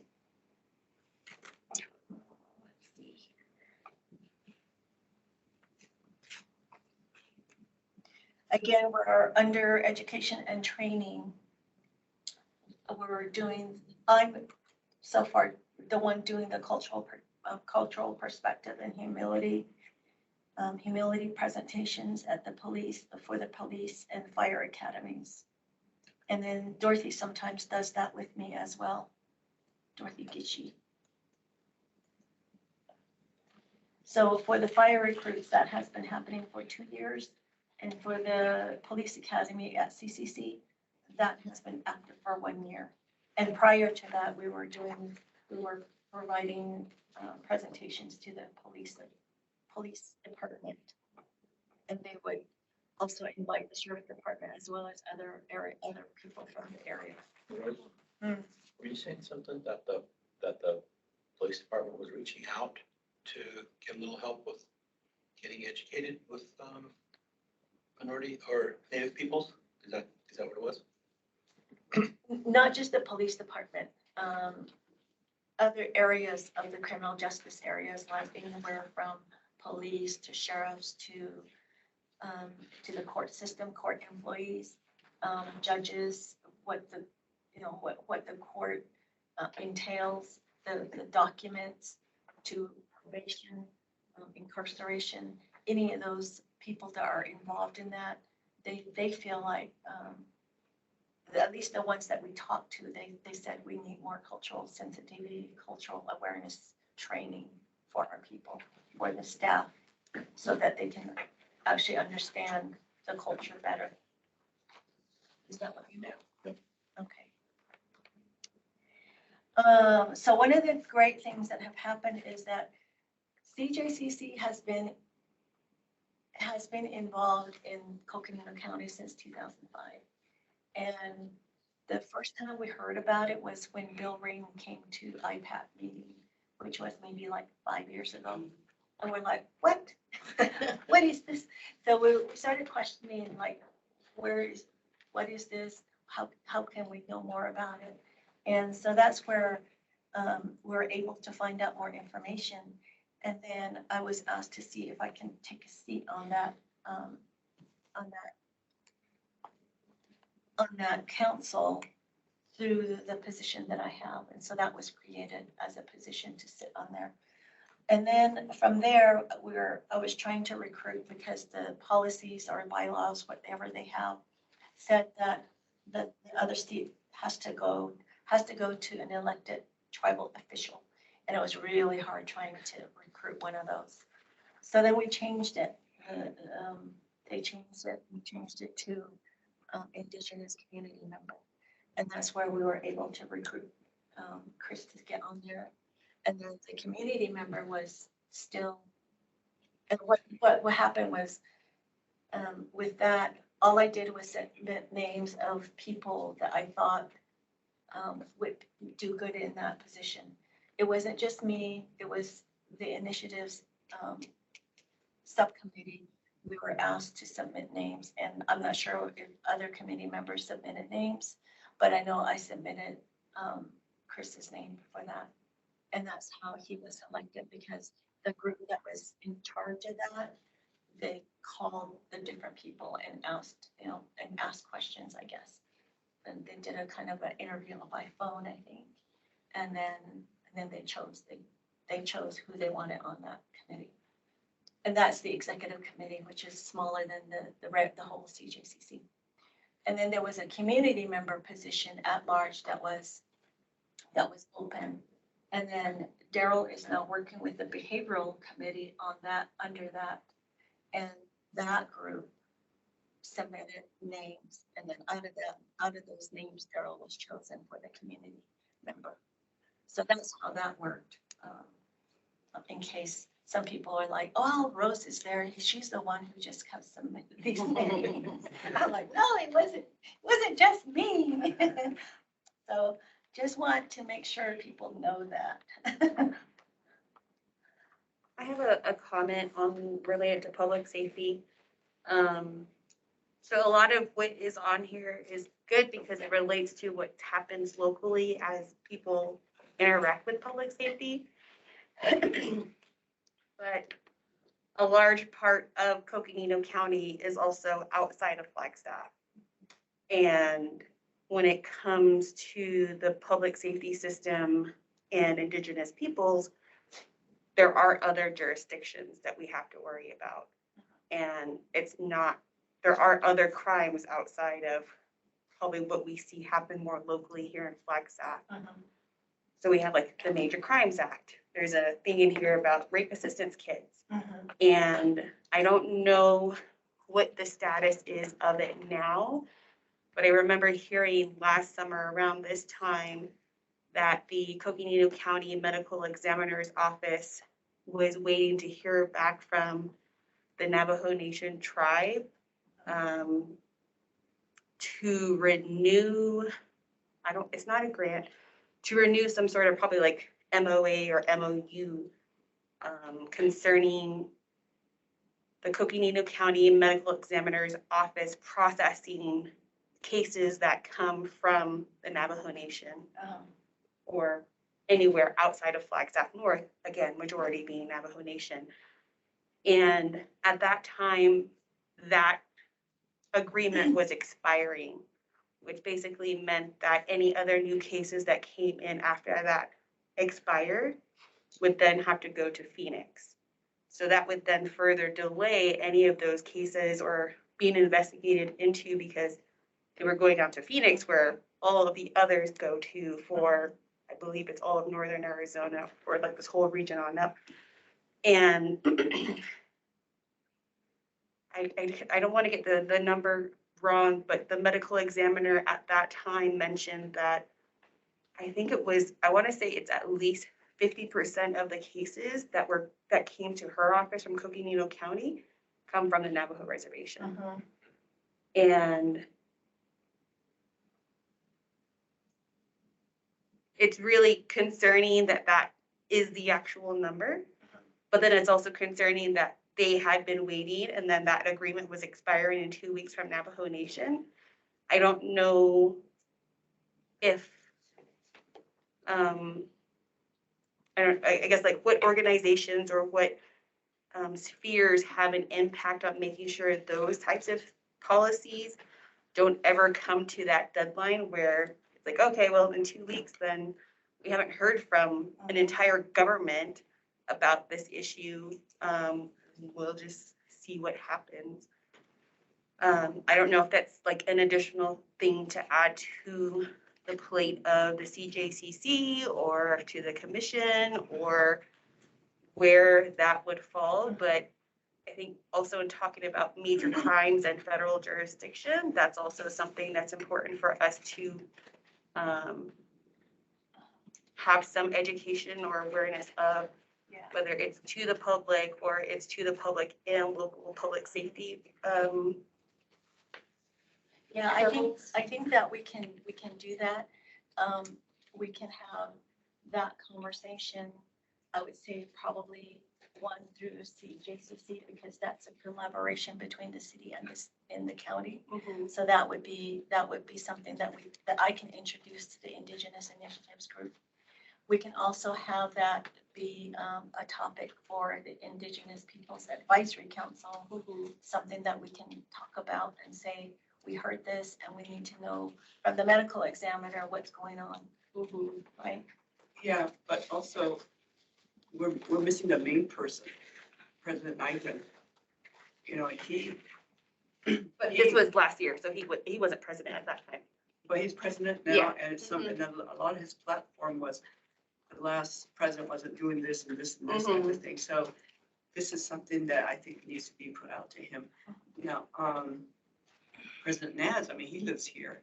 I'm sure he has some insight into some of this that could be, I mean, that's part of partnerships too, you know, we need to, the second largest county in the country, you know, and most of it is remote because of the reservations. And so a lot of these crimes do, if they even get reported, you know, so those statistics are probably way under anyway. And we add to that the missing and murdered Indigenous people too, you know, which I get involved in. And so what are they doing? And I know just recently though, that the Navajo Nation has requested, and I think they're on the road to getting themselves on the national database now. So that those statistics can be reported and hopefully that makes a difference in those investigations, you know, so because a lot of these perpetrators get away with it, you know, get away with it and leave, you know, seeing that maybe because they don't think that the tribal nations have any. Well, the response rate is low and Yeah, then yeah, getting so to court I is understand very what you're saying. It is concerning and it is something that I think is getting more publicity now with a lot of the missing and murdered Indigenous people and they have actually become more on a national force now. So those types of statistics and what is being done, investigated, we can't be pushed aside anymore, you know, and men are getting involved in it too. And I think that we need that part of the partnerships when the tribes to do that. Yeah, and to add to that, I mean, on the topic of missing people, I get an alert once a week from the Navajo Nation police officer of somebody missing. And I don't hear about it anywhere else. And you really have to dig deep in order to find that information, even through the Navajo Nation police officer's Facebook page or on their website. Yeah. And these, unfortunately, at least what I've observed is a lot of them are missing from the Eastern agencies. But that's still a missing person. Right. And I just get text messages of when they go missing, not whether or not they have been located or Oh. this person is still missing. And that's the only place I hear about it. Okay, so let's get back on track. Thank you. Mhm. Appreciate it. But that's something that we can maybe put as a future agenda item if, you know, if there's interest in that, to do that. I know that somewhere I heard that there was talk to have a medical examiner on Navajo Nation lands. There is, Yeah, so, I think they were reported about 2021 or something. It was pretty recent. okay. So that's the only thing that I remember hearing about.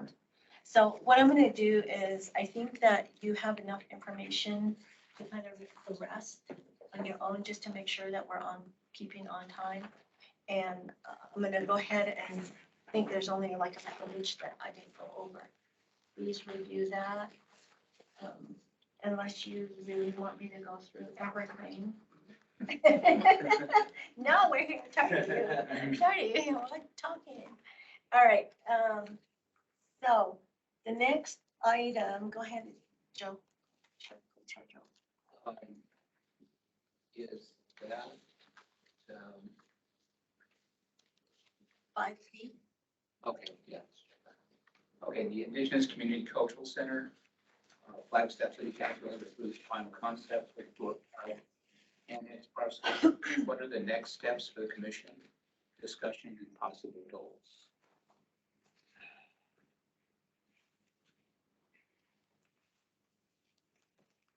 So hold on. Now I don't know what I did.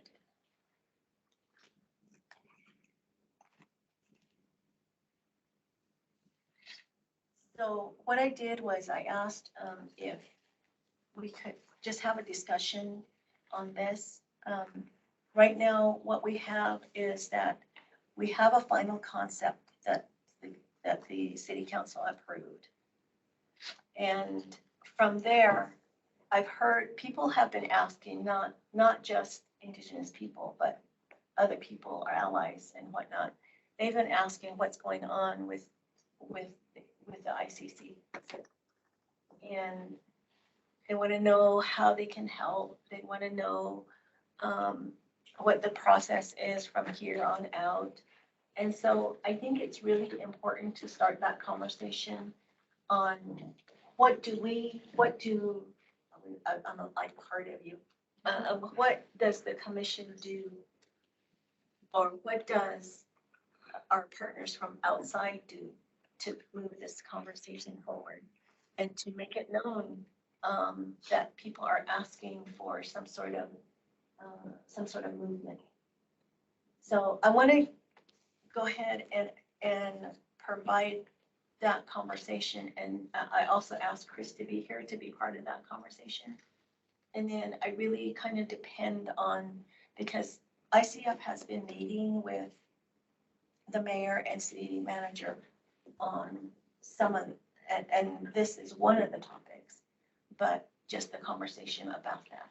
And I know maybe some of that is not all public information, but enough to really help us with this commission.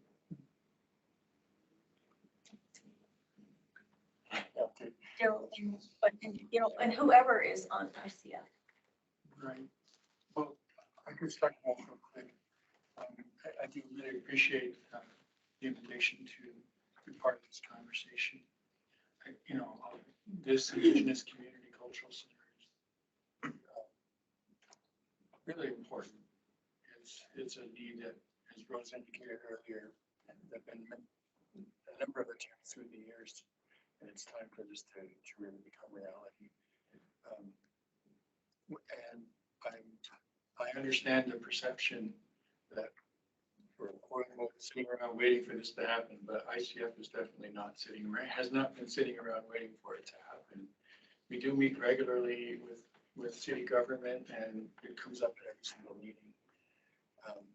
And, you know, especially thanks to my brother Daryl here, we actually started meeting over in one area of that building, which was clear for us to meet in, that is in terms of safety. And then that option, because we were, you know, we felt, we completely agreed, we have to start meeting here to make this place alive. And so the community will know we're not just sitting around waiting for somebody else to do it for us. But then there was an issue with, there's been an issue with something about a water main problem. And so now we're told that the building is no longer accessible for the time being, and we don't have a timetable for when that will be fixed, or exactly what the problem is. So that's another, you know, another delay. But I agree with it, you know, I agree that the last thing we need is to, you know, to look like we're just sitting around waiting for it to happen. I mean, we've had some programs over at the Culture Connection around, you know, just to try to begin doing the things that the community would like to see in a community cultural center, to just start doing it. And that way, when it comes to raising funds, we can say, hey, you know, we're not new at this. We've been doing it here and there around town. We just need to consolidate it. And I'll just say one more thing as a way of introduction. I know that ICCC is hard for people to keep in their head, all those C's, but it really is important that we call it by its proper name, which is the Indigenous Community Cultural Center. And that's important because in all the discussions through the years, there are these two phases of this project. One is a community center for our people, our relatives here, a place where they can just gather informally or for specific programming. But then the other side of it is a cultural center for everyone in Flagstaff. Because there's a lot of interest there from non-Indigenous people. They would like to know more about what's going on and what is our history. The plan includes some kind of museum, but a historical exhibit as well about Indigenous people and our role in Flagstaff through the years. So, but it's really important because the city has agreed they're going to provide this space for a nominal lease, you know, $1 a year or something like that, and they're going to cover a fair amount of the incidental maintenance expenses as well. And they, in order to do that, they got to show that it's going to serve everybody in Flagstaff. It's not just those people. But I mean, that was an easy case to make, that, you know, that this will benefit everybody in Flagstaff. We'll have a more aware and hopefully cooperative, collaborative, compassionate community. So that's an introductory spiel, but in terms of the actual steps, that's what's really important to work out, you know, and fundraising is important, but we need a structure before, you know, to receive those funds. ICF is a 501c3 now, so we can start that process. But yeah, there's some delay even in getting into the building on a short-term basis. I don't know if my brother here wants to add. I think to that extent, like we just need to start meeting there in that space to not only be present in that space so that it gives life, reminds that land itself that we were there once before and we're back. But to give our young people and our elders the opportunity to have conversations in that space about what they want to see happen. We've talked about organizing bodies like NACA and others that want to potentially have a space there, but we need to think about our young people and our elders who, during all of the series of forums that we had, were the ones that vocalized a need to have a meeting space. And so encouraging those groups to come and be present is something that we want to try to continue to do, and we need your help to get that word out to them.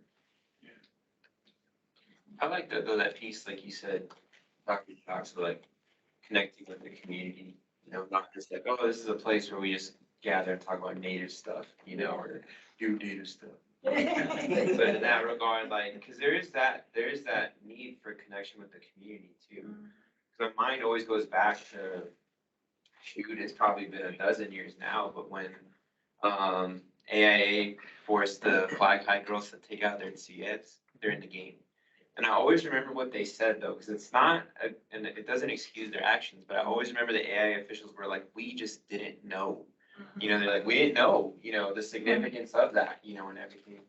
And so same thing, like Daryl said, you know, like, oh, it's one thing, oh, this is our land, you know, we have this center, but it's another thing of like, oh, but we also, as stewards of this land with that land acknowledgement, are responsible for the knowledge too. You know, so how are we, as egregious as it can be, how are we also working to educate people on these things, you know? Because same thing, like, I don't think any native person have been like, hey, AIA, let me educate you on all these native things. You know, there's a lot of native schools that bring you a lot of money. Let me educate you on some of our customs. Probably nobody, you know, but same thing, every native probably on the Navajo Nation was agitated when that happened, right? And so I think that is essential too, to look into that. And that may be helpful with proposing it, of like, hey, we're looking at programming to educate non-Indigenous people, you know, of just like, because thinking with that, I think on that, like at times, like, man, that was really wild when that happened. And then also, I remember AIA saying that, like, no one told us this. Yeah.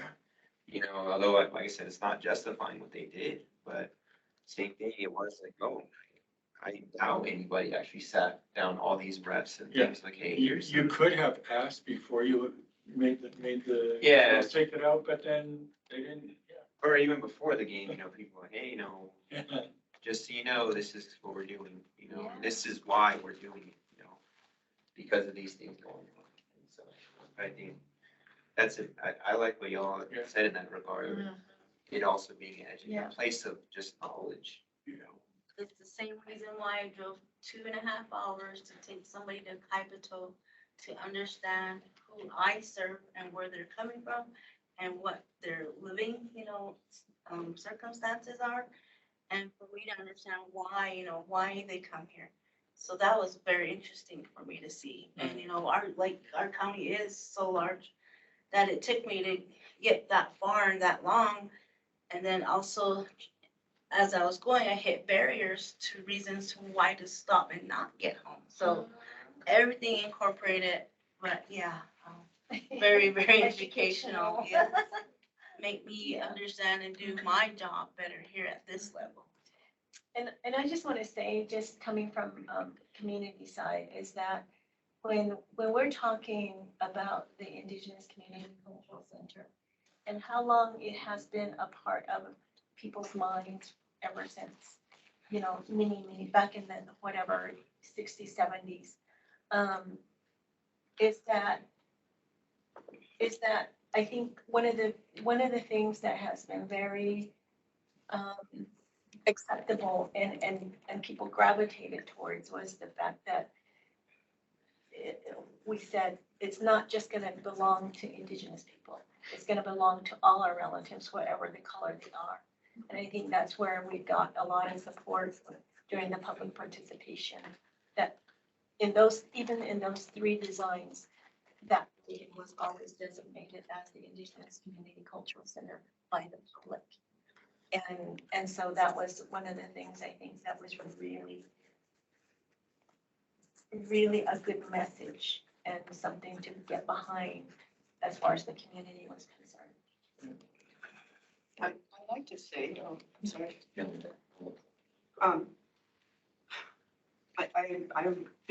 Having lived it here that long, I kept hearing about, you know, something like this and why you don't have it. Is the delay, whose responsibility is it for the delays of, is it the water? Is it the city playing somebody else or somebody else quit? I mean, how is that, or is it just funding? That's a recent thing, and I don't even know, Yeah. I'd like to consider it a minor bump in the road rather than a huge obstacle. I think there are more significant reasons why it's taken this long. We always knew it was gonna take this long, really. Anything in the city does, and a lot of that has to do with funding. So are we, Let me add to that one. So Pros is the one who alerted us to that because they know the property. And right now, they're looking to see where it is because apparently, as far as I know, it's underground. And so they want to know where it's at and what impact it's making. And then how long and what the cost would be to fix it and who fixes it. So that's what's going on right now. oh, so something's being done about it, okay. And, will this be as far as funding, are there gonna be individuals or, companies outside of here or even around here that will be donating or making their contributions monetary wise? I mean, I'm sure that. Most likely, I mean, Yeah. it'll be a combination of grant funding and private donations and a small amount of city funding, I expect, not a lot. But there could also be funding from Navajo Nation, from, you know, At Hopi what tribe, or at least. stage would that be publicized, you know, because we are trying to get funding for this, so at what stage is that gonna be? Yeah, until there's a RFP and until the city officially approves who's going to be in charge of this project, then we can't, you know, there's nothing, you know, we can't really even now go out and obtain a grant for this. We can explore possibilities, build relationships so that once that approval is there, we can jump on it. For right now, that is part of the delay. The Indigenous Circle of Flagstaff, the treasurer has put like a donation link on the site, so ICF can start collecting some of that funds with the intention of putting it directly towards that cultural center. And any of the programming could come into that space to do life. Yeah. And that's something that I think is if not ready to go now, is so close to being ready to just launch out to the public. So there are opportunities for the general public to start donating to this process. And then finding other, you know, grantors or funders that would want to contribute until we can get the RFP process finalized with the city. And I think that was something that they said would be brought to a better conclusion by this fall. So we're not sure if that's going to mean that by this fall someone's decided, or by this fall they're going to move on to the next step or phase of whatever that looks like. I think they wanted to get through the budget session first. Yeah. And then also get prioritization of those funds to Pros. It's just short of winning the lottery. No, So even after it is built, when it gets done, then, is there going to be still ongoing, requests for donations and bequests, you know, like short wills? Because I like to do that. You know, is you bequeath a certain amount of money after you're gone to have, and I don't want my name splattered all over. I'll tell you guys that right now.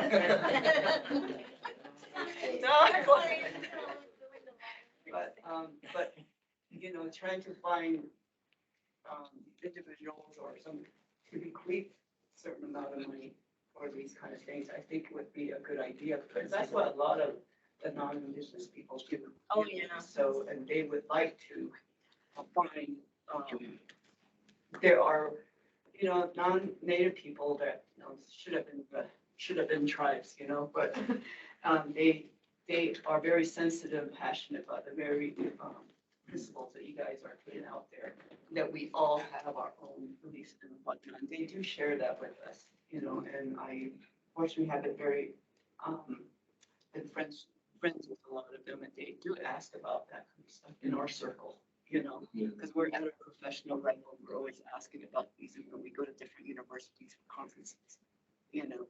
So, and the other thing was, and I think we should ask Bill Gates when he was at NAU. But anyway, I appreciate the educational presentations. And I think that's necessary and critical for the very reason you guys have given. For me, from my perspective, I've gone to other educations, you know, like I go to some of these native events or city events, bigger cities where they have arts and crafts and they have dances and all those performances, right?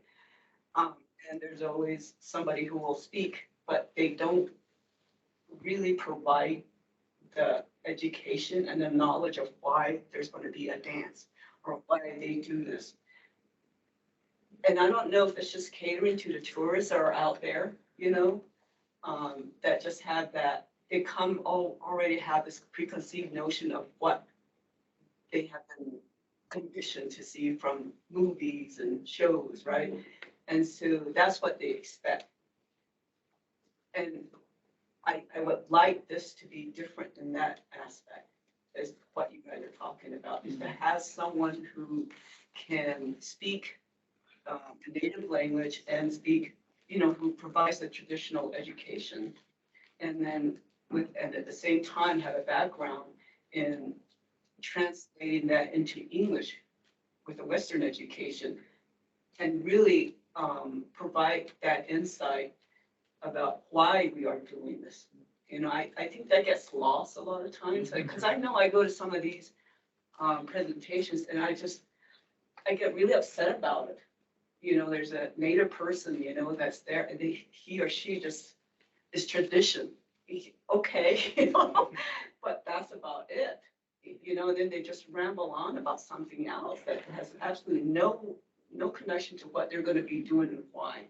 And that's really necessary for these non-natives that are there, you know, to let all those ideas that they come with and that they think native people are. It's our own people too. And our own, that's what I Because I mean. experienced that, I just had a work session not too long ago, and our own people there, they don't know, so what are they teaching is what they know, like, my culture is diving, you know, that's okay, but, you know, in reality, no, it's not, but if we can kind of like balance it out, and then, like what you're saying, you know, explain it, talk about it, then it makes them feel comfortable about who they really are as, you know, an indigenous native person of this land.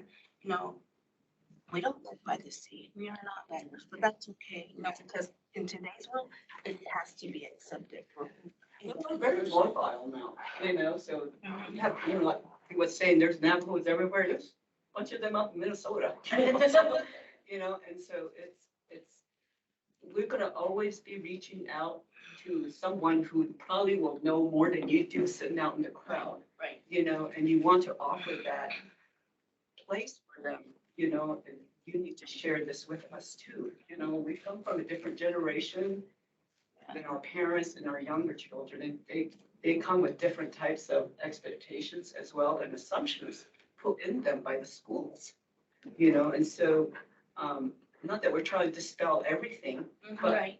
but just share our own experiences from our own lived experiences. You know, I can talk a lot about boarding school, but that's my own experience, which is very different than other people who experience boarding schools. You know, and that's becoming a national forum now, you know, with the trauma and all this. So I'd like to kind of just put it out there that I think what you're talking, when you talk about educational presentations, that we need to have someone out there with both Western and traditional education. To jump, you brought up two things. One, we know that the larger structure of the building, just like you saw in the picture that was shown earlier, it's pretty big. I think of the two larger spaces, you've got one that's 60 feet by 60 feet. Yes. And then the other one is 60 by 180. And that's just one side. We haven't even included the little rooms that are in the back part or the northern part of the building. Yeah, it's 16,000 square feet altogether. Yeah. So it's pretty big. What we have been pushing for access to is that 60 by 60. And then there's another room in the back because of the way that safety standards are, we have to have an entrance and an exit. And so right now, these are the two spaces that we're looking at. and I'll pass this around just so that you have an idea of what we're talking about. So it is going to be like raising a child. It's going to take some time to get the foundation going for that first room. And then as we continue to grow in that space, we have to find and work with the city to get the rest of that space remediated, organized, and situated so that we can grow into that space as well. So it's gonna take a number of years to get the full building. Of the other 4 rooms that are in the back, some of it is still being used by the city, different components for storage or staging or whatever that looks like. So they're needing to remove their stuff so that we can go in and occupy that space as well. So there's always going to be a visioning and growing in that space, I think, until it's completed. And then through all of the partnerships and conversations, we can grow more programming and all of the other things that fill it out more. So there'll always be a need for funding. We've talked about it quite a bit within the Indigenous Circle of Flagstaff of what you're talking about. In fact, one of our members of the Indigenous Circle of Flagstaff used to be the former director of the Museum of Northern Arizona and has talked a lot about what you're saying right now. And so those seeds have been planted. We want to be very intentional to make sure that it is a learning, living space and that it's giving an appropriate and honest depiction of Indigenous people then, now, and what we see ourselves to be in the future. And that's why I stated that we want to make sure that our young people and our elders are there helping shape that space because it was their conversations, their words that initiated it. And there are ways to make a historical or cultural presentation so that it's not so passive, tourists, you sit down and you watch something cool and you go, oh, that was cool. But as you just said, nothing really changes. That's what you expected to see and that's what you saw because you've seen TV before. Right.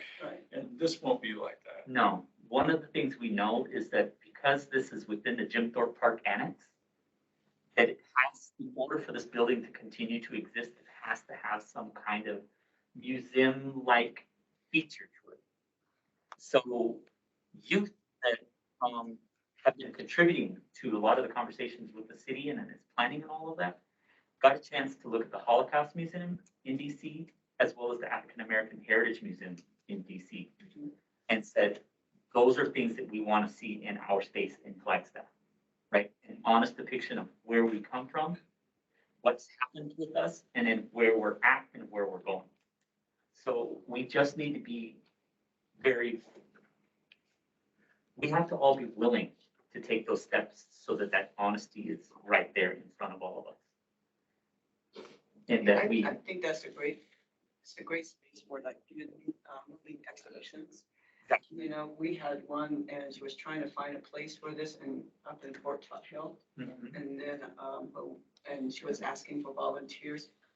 And I was there the whole 4 days or something like that, and it was with the code talkers, and it was borrowed from Smithsonian.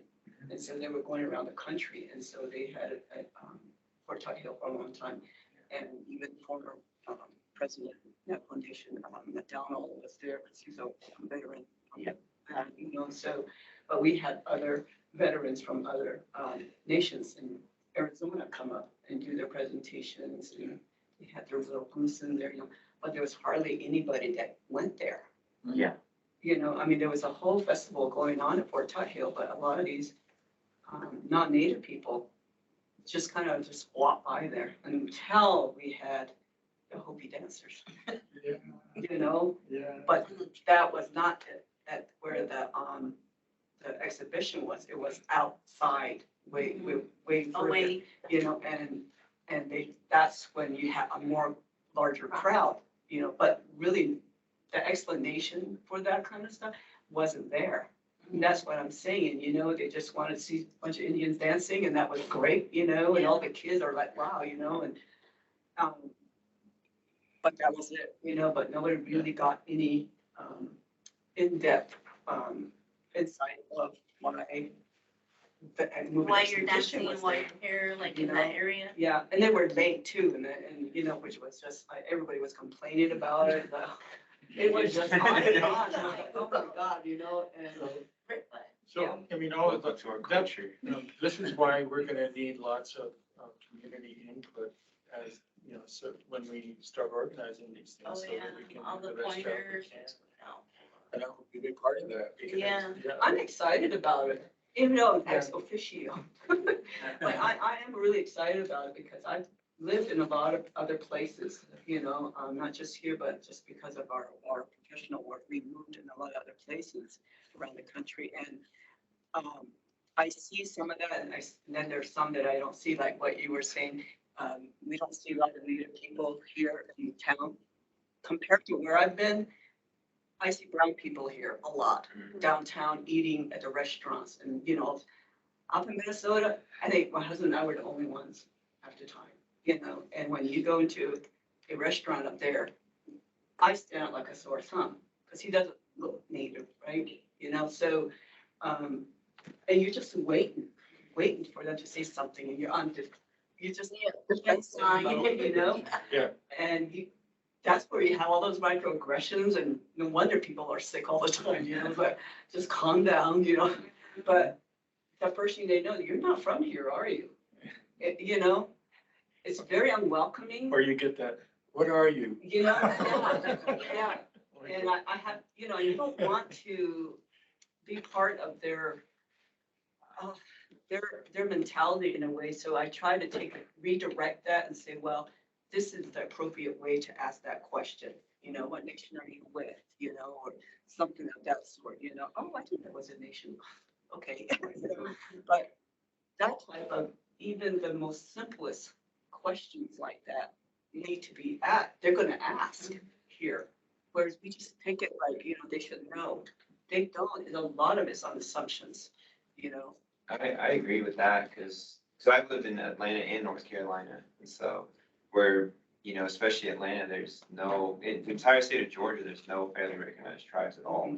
And so when I lived there, the entire time my lady and I lived there, we met 4 other Native people, and they were all from other places. 4 in 4 years, and so in Atlanta, and so same thing. You get all those questions, and it's like. And at first I get irritated, but then you just recognize and have to realize they just genuinely don't know. No. Because a lot of people, they like, oh, I didn't even know Native Americans still existed. And it's kind of, oh, like, okay, it's being recorded, I'd say, nah, I'm just kidding. But they're like, I didn't know Native Americans still existed. We have to have that patience to be like, yeah, we do, and, being able to explain those things. Outside of museums. Yeah, exactly. And so, but even that, that's why we're having these discussions is like, it doesn't even have to be like a museum. It can be like a living museum. Yeah. Like, so oh, here's this display, but have, an Indigenous youth come out dressed, traditionally and say like, hey, this is, how we dress every day in our jeans, and that's the costume. This is who we are. This is how we dress. And these are the these bracelets, things like that, moccasins. This is what these mean, in that way. And these are our traditional homes. I know a lot of people think we live in teepees, but we don't, because It's the wrong region anyway. yeah, and that's what I do when because there's no Native mental health practitioners really in the country. I think we're like 0.01% of the entire field.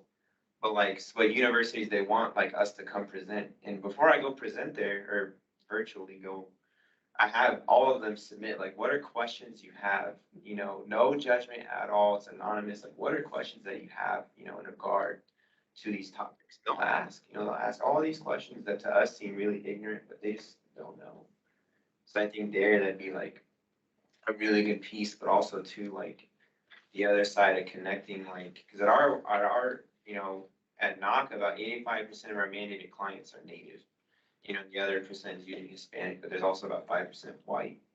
But on Wednesday, every other Wednesday, we have Jim Benally come and he talks with them. He does a talking circle, and they love it. All our clients love Jim Benally. He's a Tafflian, he talks to them about traditional lessons on addiction, on mental health.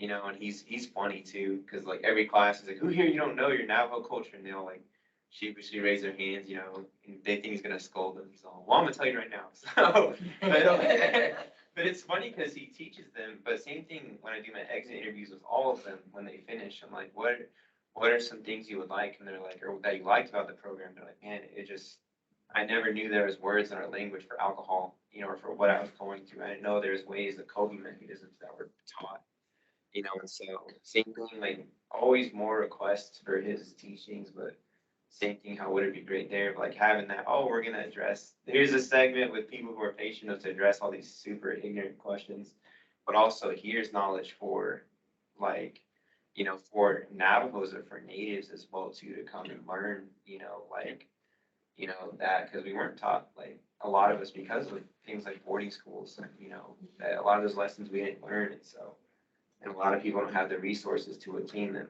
you know, oh, I don't have any connection with medicine people, and if I did, I don't have the money, you know, to, and I don't speak Navajo, so, you know, and I grew up in Gallup or Winslow or Holbrook or here, you know, so. I like to think Kind of that, stuff, you I know? like to think that I saw some and read some of the, answers from the public forums regarding, you know, the cultural center. And I know that one of the, city council person was kind of like speaking, older gentleman, speaking for the rest of the residents there, you know, well, it's gonna be loud music, you know, and all the drumming and all this kind of, you know, so. Oh, right. Yeah,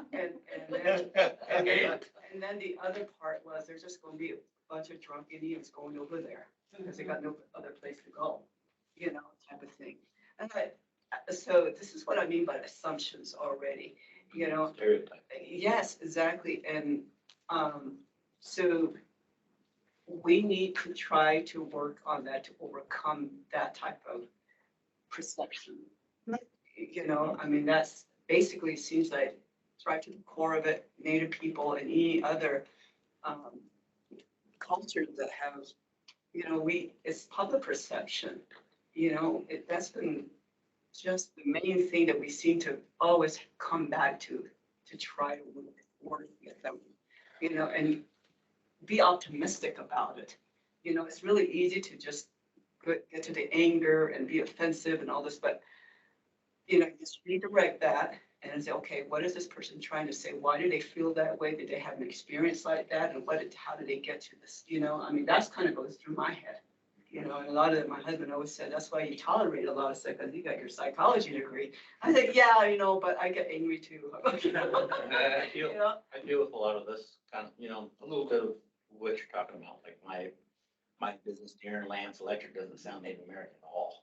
If I put Darren Lowdog, that's my first name, you know, my actual last name is Lowdog, Lowdog. So like when I'm talking on the phone or I meet people, you know, I mean, they're kind of taken back at first, you know, because they're like, hey, you know, Yeah. or something like that. You know, you can just see it in their face, you know, what I mean, Oh, which yeah. isn't a big deal. And this, that's your business? Yeah. Exactly. But, you know, I mean, it doesn't really affect me anymore. I mean, I like it when people ask about my culture or what I am or what diversity I am. It's easy for me to explain that I thrive on that. You know what I mean? I don't get offended anymore because I got a lot of friends who are local. You know, I grew up with these guys and, you know, there's almost activist type people about it.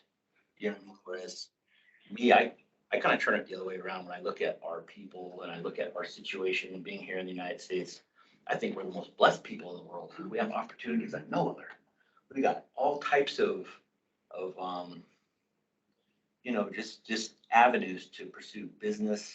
You know, there's funding out there just for natives. I mean, it's really going to take people to kind of turn that mindset around to look at it another direction. You know what I mean? Because I look at it, I'm like, look at me, I'm doing it. You know what I mean? But I look at it and I tell my brothers out there, you can look at it like that, sure you can, but we need to turn it around. We live in the now. You know, we can't think about that. I mean, we got to move forward from here. But you know, in another sense, I just thought I'd throw that out there. That's just my spiel about myself Same. and how I feel about me.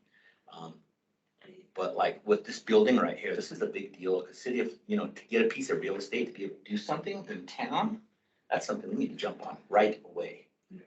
I don't know if City of Flagstaff has expressed a use it or lose it type of thing, because if we're not gonna use it and we're gonna lose it, I don't know if they said, hey, you got a certain amount of years, you've been talking about it for. That's never come up. Okay. They've been very, very encouraging and hopeful, and basically trying to tell us, you're not gonna lose, we apologize, this is taking so long, but there are reasons for that, and don't worry, you're still, we're still, you're still the preferred client here for Yes, this. that's a big deal. I just thought of that because we all know what it's like to try to buy something in Flagstaff, you know what I mean? And that's why every single meeting we have, we bring it up again, even if there's no updates, we bring it up because they need to know we are ready. So I've only seen RFPs like in a big construction site, you know what I mean? There's a, some kind of change or some kind of unforeseen something in the building project. When you're talking about RFP for this particular, are they needing something kind of like a business plan and then actual like drafted up plan for construction purposes, like both for? We haven't been told that that's going to be required for this. It's more about who are you? What is your governance structure? What is your, what are your funding prospects? But mostly, what are you going to do with this location? What is the program you're going to do? What kind of staffing are you looking at?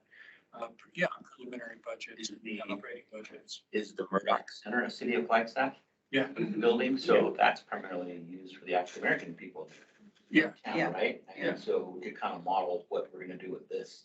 Oh, yeah, that is a model, except that this is going to be like 3 times as big as that. Yeah, so, I mean, that's awesome. I mean, It is. I mean, I'd like to be included in the next meeting to just attend, because, I mean, I know most of the Native American contractors in town, and I know it's gonna come down to budget at some point, we got lost funds and all that kind of stuff. I mean, I know. They would jump at that at the opportunity for Native contractors to be employed. I'm not even thinking on I donate a lot of stuff. I get people, it's just, it's just part of what I do. But, I know Native general contractors, other Native, we got Native plumbing company, Native roofers, Native this, Native that. I mean, I could get a lot of people to be able, I'd love for us to be able to see something like in the paper where it's built by Native hands. Yeah. I mean, it isn't like so much that Yeah. we won't allow non-natives to help build if they wanna, if it comes down to something, to be able to donate our time. We need to get you on a tour of that place. Yeah. Yeah. Especially We're with gonna this. sign and sign. Yeah. That's all of it. I saw an email last So week, much so. part of this. We're working on a rendering. Really up to it. Are we Madam Co-Chair? Right. Yeah, we are. Okay. Because we got those interested individuals also that I wanted to invite. Just space. Facebook, they reached out. Okay. They wanted to learn more about ICF and Oh, sure. yeah. Yeah, we're always ready. One of us will always be ready to show up for that. But yeah, I think that's the kind of attitude we want to portray. It's the opposite of, we're going to make you feel bad about how Indians have been treated. We're going to make you feel so, guilty, and we're going to rail on you and accuse you.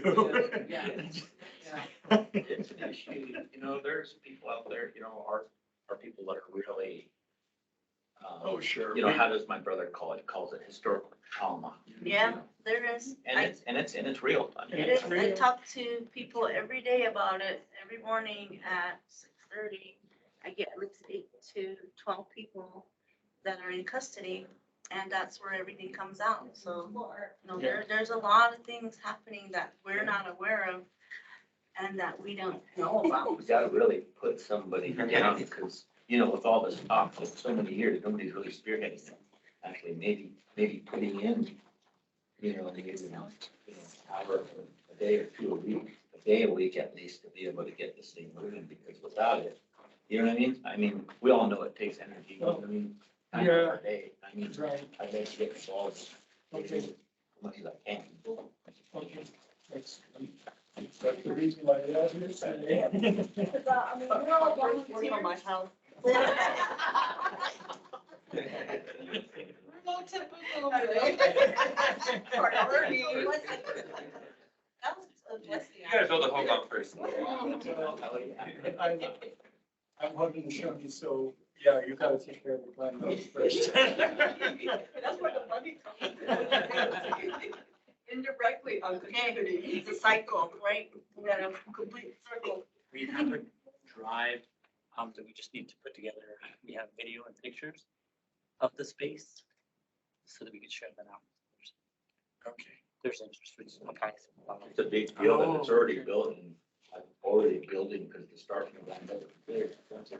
It's a remodel on the inside, at least you got the structure there. It's structurally sound. That's a big deal. Built strong, it's built to last. It was such a huge impact when you actually go there in person. Versus I've been watching it, on Zoom meetings, Oh, yeah, when yeah. all the groups were coming through and doing that. And it's nice. I need to go over there, so I just kind of drove around there, and wow, this is huge, and so, and like what he was saying, it's a profound idea to begin with, but it's doable, and we have to be very positive in that. I want to be part of it too. I really, Rose, thank you for, for putting this on the agenda here because, I think ICF, we haven't had this kind of a meeting. I mean, I've done a presentation to the commission about a year ago Yeah. in May, but in terms of actually working together, and that's absolutely vital because this commission is important. It's like you're the gatekeepers for the city here, and, it's time that we're all. I like this being here, right here, like us face to face. It's a different energy. I mean, It is. it's one thing to be on. It needs to happen. And it's a part of our healing process also, getting away from, all what's happened in the past 3 years. It's our energy moving forward. That's how I feel. All true about in person. Yeah, I think that's like, I think a place like this really effective, especially now. Because even, I don't know if y'all read like the Navajo Observer, so there's the article, because like I mentioned earlier, they've been, these agencies have been taking like Native people down to Phoenix and putting them in inpatient facilities. Yeah. So the tribe actually did something about it. They sent investigators. Yeah. And so, but now there's like, this article is essentially like, oh, now there's hundreds of natives on the streets, To me, that was kind of like embarrassing, like, man, like here, we don't want them in your facilities, but it's like, we don't even have our own space for them. For them to return. Yeah, and That so was I'm the like, that's, thing. yeah. I didn't You like can that. ask, for so much, but then what does our own people have for time for our people to come home? Zero, nothing. And on top of that, they're not addicted to just alcohol anymore. They're addicted to fentanyl, which is the worst thing, you can have. So it's just like super in and, there's so many people trying to help and I feel like the ones that are trying to help from that level down there are the ones that I'd rather get the help from because they can recirculate them into a better program that are legit because there are legit programs that are still, Even in Phoenix. yeah, even though they won't take as many numbers, Yeah. but if we can fill all those numbers that are available with these people, then we're still winning at least. It's an ongoing thing. Every day. Are you almost done with your topic? Oh, you're done? Yeah. Okay, let's take a little break. Wendy is, I didn't. Wendy, We're done. Alright, sorry. we're finished. Sorry, co-chair. Let's see here. While we're eating, we can go ahead and do the next couple of topics, because those won't take too much time. And then Wendy is gonna be here any minute. Okay. Wendy White, and she's gonna do the law enforcement judicial system, just part of that time. And I told her she might be on around 12:30-ish. So, Rose, I'm sorry, can we hold just for a second? Because it's always good to finish an item like this with some kind of next step. And so I guess the next step would, because I think everybody feels like this has been a positive and invigorating meeting. And so I guess the next step is to have a follow-up meeting, like you said, Rose, a work session, so that we can really get some next steps, concrete steps is the word. Yeah, I'm excited. This is just what we need. Awesome. So do you want to explore that? Yeah, We actually need to, have a meeting soon. Yeah, we'll be in communication. We don't have a scheduled meeting yet, but we do, we're overdue. I don't know. We're, well, I think we're just waiting for a couple more to decide on their available. Oh, okay, I missed that email. Yeah, Yeah. I think we're having one Thursday, but we'll make sure to send that out. An email is like. Yeah, It's huge. I know, you have lots of, what, Thursday should be okay. I'll find room somewhere. sounds good.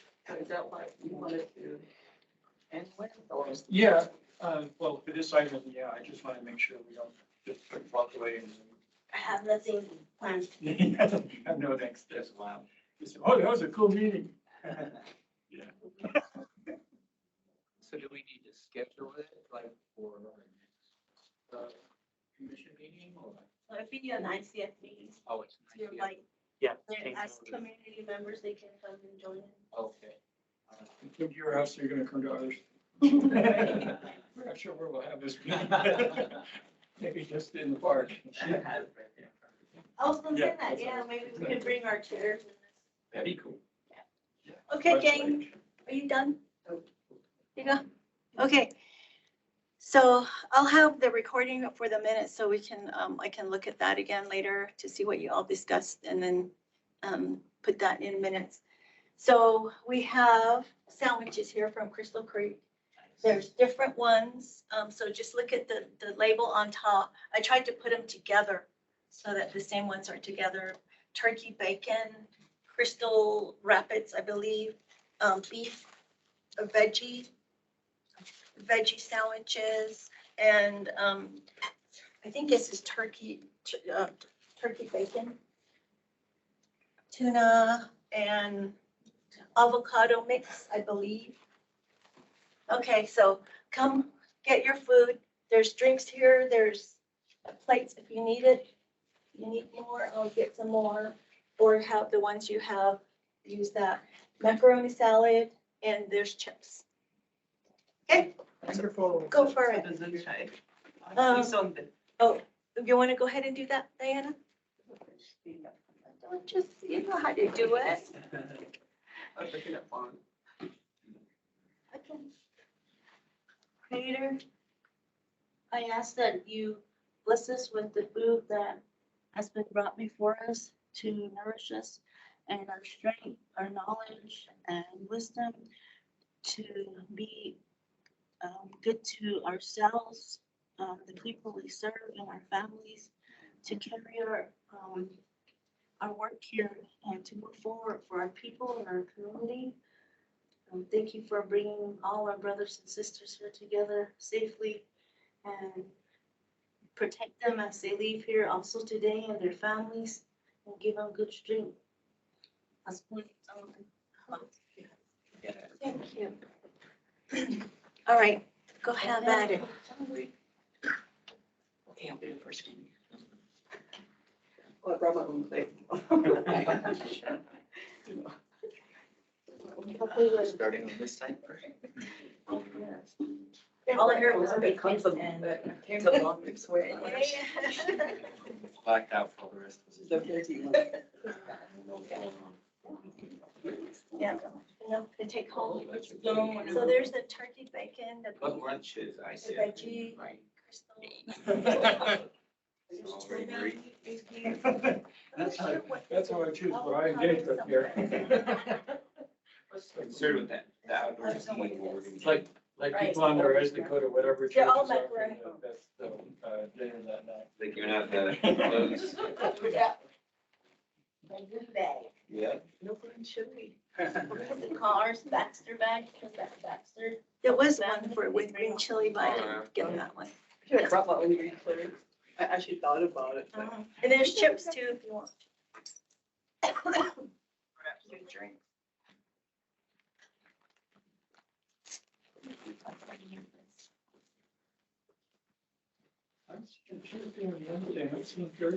What are these things? Oh, Matt. And what is this? Tuesday and Wednesday is They're all outside the macaroni- most recent email macaroni from salad. Travis. I think that's good, like, we may have the other day. Yeah, It's funny. those are both good for me. Those are both, Yeah. we have CKCC on Wednesday at 3.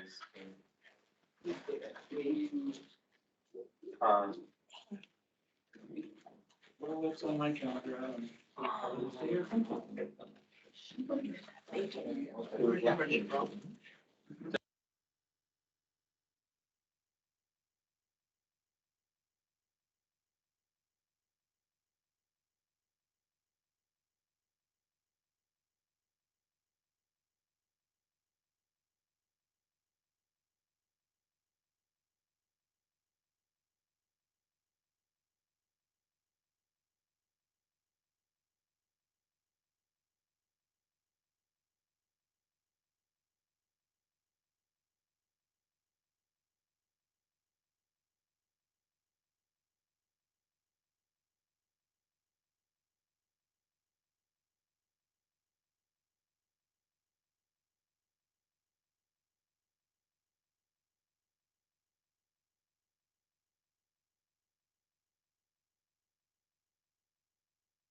something like Yeah, that. exactly. Okay, I'm going to call the meeting back to order, and we're going to go into some, the item with Wendy Pike. So the meeting is called. You're on 5B. 5E. Okay. Oh, C. Oh, it's 5C. C. Sorry.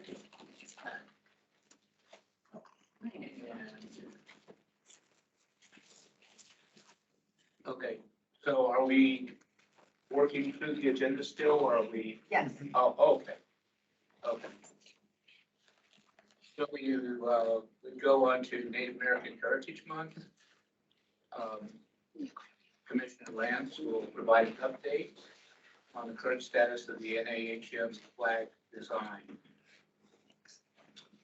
So, I've been in talks with the friend of mine who did our logos for our businesses. Hoping to have something here before the end of the month, before the next meeting, so I can have those for you guys to take a look at. I don't have any concepts in front of us right now to be able to present, but if by the time the next meeting rolls around, I'll be able to have 2 or 3 concepts for us. Okay. All right. The only ask from the people who are ordering the flag is that we have it done by no later than like the first part of August, which is when our August 3rd meeting.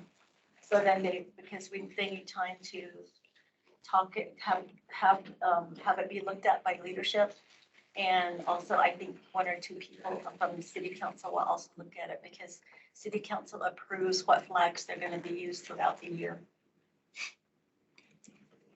So I can push for probably middle of the week next week. Okay, even the end of next week is, Next week will work? yeah. Okay. That'll be fine. That way I can have it and then kind of maybe have each of you comment on it, somehow work that out. And just share that information. So then we can move on it so that it can be ordered in time.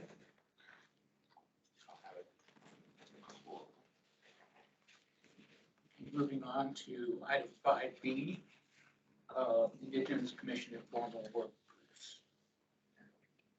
Okay, I put this on the agenda because there's things that we have to work on and we need work groups to do that. And what the work groups do is they meet more times than once a month. So let's say we're planning for the next one is Kotaku Day, August 14th. So we need a working group for that. And that's going to be an informal, we just make sure that we don't have a quorum.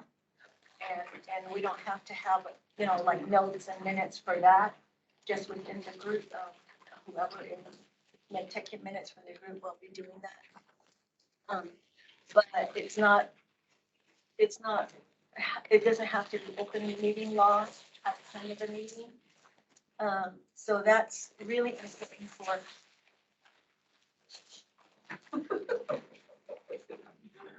No, that's really important for the work to get done. And so that it doesn't just fall on, like 1 or 2 people at the most. And so it's really important to have active commissioners. And I'm just asking for that. So there'll be, the Kotaku Day, Indigenous Peoples Day, which is October, the first Monday. Is it the first Monday, second Monday of October? And then Native American Heritage Month. We don't do a whole lot in there, but we can start doing a whole lot in that if we want to. But later, usually we collaborate with other organizations, so we're not competing and doing things on the same day or same stuff, so people aren't trying between one or another event. So those are some things that we need to have our working group work on. Then there's other things like how many of our commissioners want to be part of the Indigenous Community Cultural Center conversations and going forward with that planning session and what next steps would be. Those kinds of things are also on the table. So I just want your, I guess, your commitment to do that. And because sometimes when I look at other commissions, they're like volunteering for all these different projects outside the normal one. And so it's really kind of exciting to see kinds of things like that. And I want to be able to have our commissioners be involved in a lot of stuff. What kind of activities for the co-talker? They see, have that T-shirt you said you're gonna sell, but what is it that you want? Have you attended one of our? I'm not here. Oh, that's fine. This is my first time coming back since Minnesota, so. So anything having to do with honoring Indigenous co-talkers, last year, the past, is it 2 years? 1 year? 1 year. We had speakers come in, we invited veterans and their families, co-talker descendants, and then also, you know, city officials to come and do like a welcome, or it's just, we had it from, I think it was 9 o'clock to 1, I believe. And so it was really well attended. We had it over at NASET. And I was planning for maybe like 60 people, but like close to 100, probably over 100 showed up. So that was really cool. I mean, people were really excited and they were looking forward to actually. So I need to find a new venue because the NASET one is set up to be an emergency management site. So if there's fire or flooding, then whoever's scheduled for that would get kicked out. So we don't want that. So that's one of the events that we planned. And last year, Jonathan helped. And Faith, how much did you help last year? No. No, she did. No. Jonathan helped, and then he brought in Randall Wilson, who's the grandson to George Willie Sr., a co-talker. So his family came in, and they immediately helped us plan. So it was really cool. And then, who was that one young man that spoke? Ryan Benali. Ryan Benali, he was the. He was a part of the new class of Tillman Scholars. And so, like, the Pat Tillman Foundation, he was one of the, like, for veterans, he was one of the ones to get it this year, so. He's the second Navajo to get it. So we had him come down as a speaker as well. He was our keynote speaker. So, and then the daughter of George Willie Sr. also spoke. And then we recognized all the veterans that were there. And it was just really cool. It was a really cool thing to mingle and be there with. And then also we had some Indigenous royalty show up. I saw the small Canadian family, they were at that stand down. And so, and when I saw Randall and his mom, and they said they're always, you know, they want to keep that going. And so we wanted to have them again. They're more involved in planning and stuff. So it's kind of last year we brought up, you know, talking about honor riders and, you know, the placing of the wreaths. And people like, that's what we had too. We had people place wreaths on some of the graves of people that passed away. So we went and visited Randall. And Brian actually rode with him too. He has a bike and he rode with them out there. Yeah. So. And my motorcycle thing that went out to Belmont, Yeah. to the cemetery there, and found the grave sites of some of the co-talkers and the streets. So that was theirs, and then they came back in and joined us at the, and they said, and there's also Yonka, the HP program, who also did I think it's. How did they do the walk? Yeah, they did a walk, an honor walk. At Buckland. So that was that. And then we had a couple of, just not too many speakers because there wasn't really enough space. It was really a fun event, but just planning.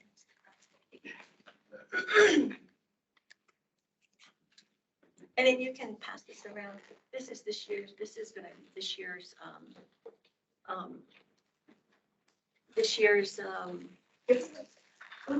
that we're gonna give to people who attend. I think for sure we'll need a bigger venue. So, You're asking for commitment right now? no, not right now, but I need, like probably in August, just think about your schedules, your calendars and things like that. Then in August, I can send around a sign up sheet as to who's gonna volunteer for one. That way I'm not asking like 2 weeks before, I need your help. Okay, sounds good. Awesome. August commitments. So now are we at 6A? We are finally at 6. Okay. Law enforcement. I am. What was that? I wasn't able to connect. Oh, Yeah. okay. Do you have anything? Do you have a PowerPoint? I do, we can do it without the PowerPoint. We do have some graphs that are pretty impressive. But we can do it without the PowerPoint as well. No, I was able to, I'm able to get on, but when maybe, oh, okay, apparently am I now on? Wasn't letting me join.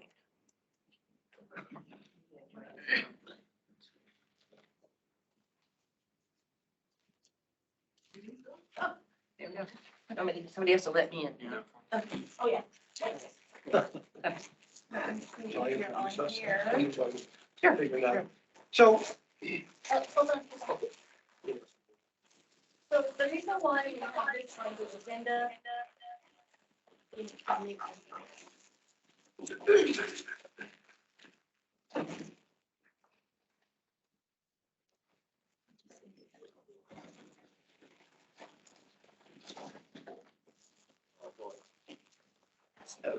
okay, just do it. And then this is how you share it. She said.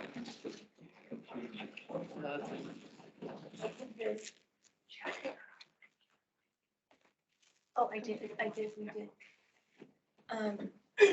So the reason why, this topic is on the agenda is that we had several, of the commissioners who wanted it to be on the agenda.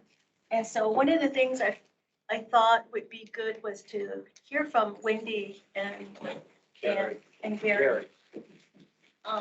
As to what they see, because they're the ones who really work with our Indigenous people that are going through the court process. And they're both attorneys, and a lot of Indigenous people utilize their services when they go to court or when they're doing what they need to do to resolve the issues they have in the criminal justice system. So just having that perspective and having you hear about it is really important. That way, we're also hearing from, like the police department, the sheriff's department, probation, and other places that we're doing through CJCC. This is also another avenue that the commission should be hearing about. And so Wendy's here to provide that. And then if you all want to have a discussion about that, because it is under discussion items, that is good. And then we'll also highlight a little bit afterwards some of the other things that we're doing. All right, we managed to get through the technical difficulties here. So, Gary, this is Gary Perlmutter, myself, Wendy White. For those of you who don't know me, I do know a number of faces around here, a number of people. Gary was about to introduce himself. I'll just introduce myself real quickly. I'm an attorney. I've been an attorney here in Flagstaff since 1986. I primarily did criminal defense during that period of time, but I've also done a lot of other work as well. In 2019, I managed to convince Gary, who was recently retired from his position as the legal defender. I convinced him that we should start a nonprofit called Southwest Center for Equal Justice. And our goals with Southwest Center for Equal Justice, by the way, we have a board member here down at the end of the table. Daryl Marks is on our board. And the goals of Southwest Center for Equal Justice are to eliminate systemic bias in the criminal justice system, eliminate disparate treatment. And that means that we will go through this, but disparities where the system is not, it's fair, to some people as it is to other, and particularly those people of color. And to also reduce the disparities in the system toward persons of color, economically disadvantaged, and persons suffering from mental illness. So we have kind of a broad based goal and mission, and we're quite new. So really, we focused on northern Arizona so far. We hope to focus or move beyond northern Arizona as well. We are located here in Flagstaff. We're actually a 501c3 nonprofit. Oops. And Norton always does this to me. He's telling me I need to do something. But what with a grant that we received from the Microsoft Justice Reform Initiative that went through the Urban Institute over the past year, we've actually been able to really drill down into what's going on with the disparities in arrest rates of Native Americans in Flagstaff. And I do want to give a shout out to Rose, because Rose is actually the one that forwarded the grant opportunity to me. And we were already looking at the issue. We actually got some funding to do it, so that was really nice. So we are thankful to the Justice Reform Initiative and Urban Institute, as well as to Rose and to Daryl for his support as well. I don't know if Gary, you want to give a brief introduction of yourself? I'm Gary Perlmutter. I've been here in northern Arizona since 1984. Left for about 7 years, went down to Tucson after I got married in '86, and came back here in 93. That's when I returned, and went to work as a public defender, and then eventually became the director of the public defender's office for about 15 years. I followed in Wendy's footsteps, who was the director for about 3 years before me. And then we formed this nonprofit. So, and could I just ask people, I've recognized pretty much most faces here, if not all, but could I get people to please state their name? Tell us who we're talking to. I'm sorry. I'll go ahead and start. So hi, my name is Shauna White. Hi. Chris, we know Chris in the background there. My name is Darren Lance. Meet you, Darren. And I'm Diana Cariai. Nice to meet you, Diana. Joe Washington. I think we know Daryl down there. My name is Jonathan Yellowhair. Hi, Jonathan. And I'm Fawn Toya. And of course, Rose Toby. So you were out of the room when I was thanking you for sending that grant request to, or that grant announcement to us. So, and Joe. So thank you for giving me your names. And I was looking because I'm writing them down because I will not remember your names, but I want to call you by your names. So. And Joe, you're going to actually be interested in this because you're the one that clued me into this 1977 study in Flagstaff, and we're familiar with it. And I was able to locate the entire 1977 study online. And what it was, it is a study that was done in 1977 by the Arizona Advisory Committee to the United States Civil Rights Commission. And it was a study done of police activity in Flagstaff, and the findings that were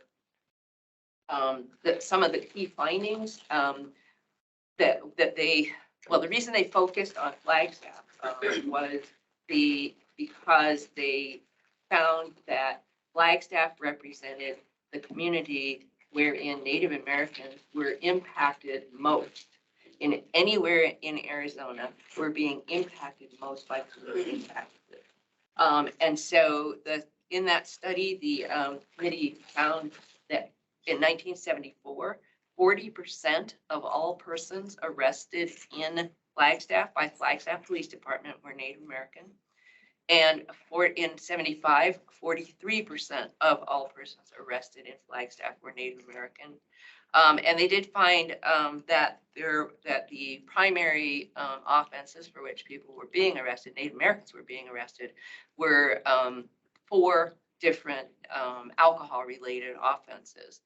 And those were DUI, liquor law violations, disorderly conduct, there's a typo there, and vagrancy.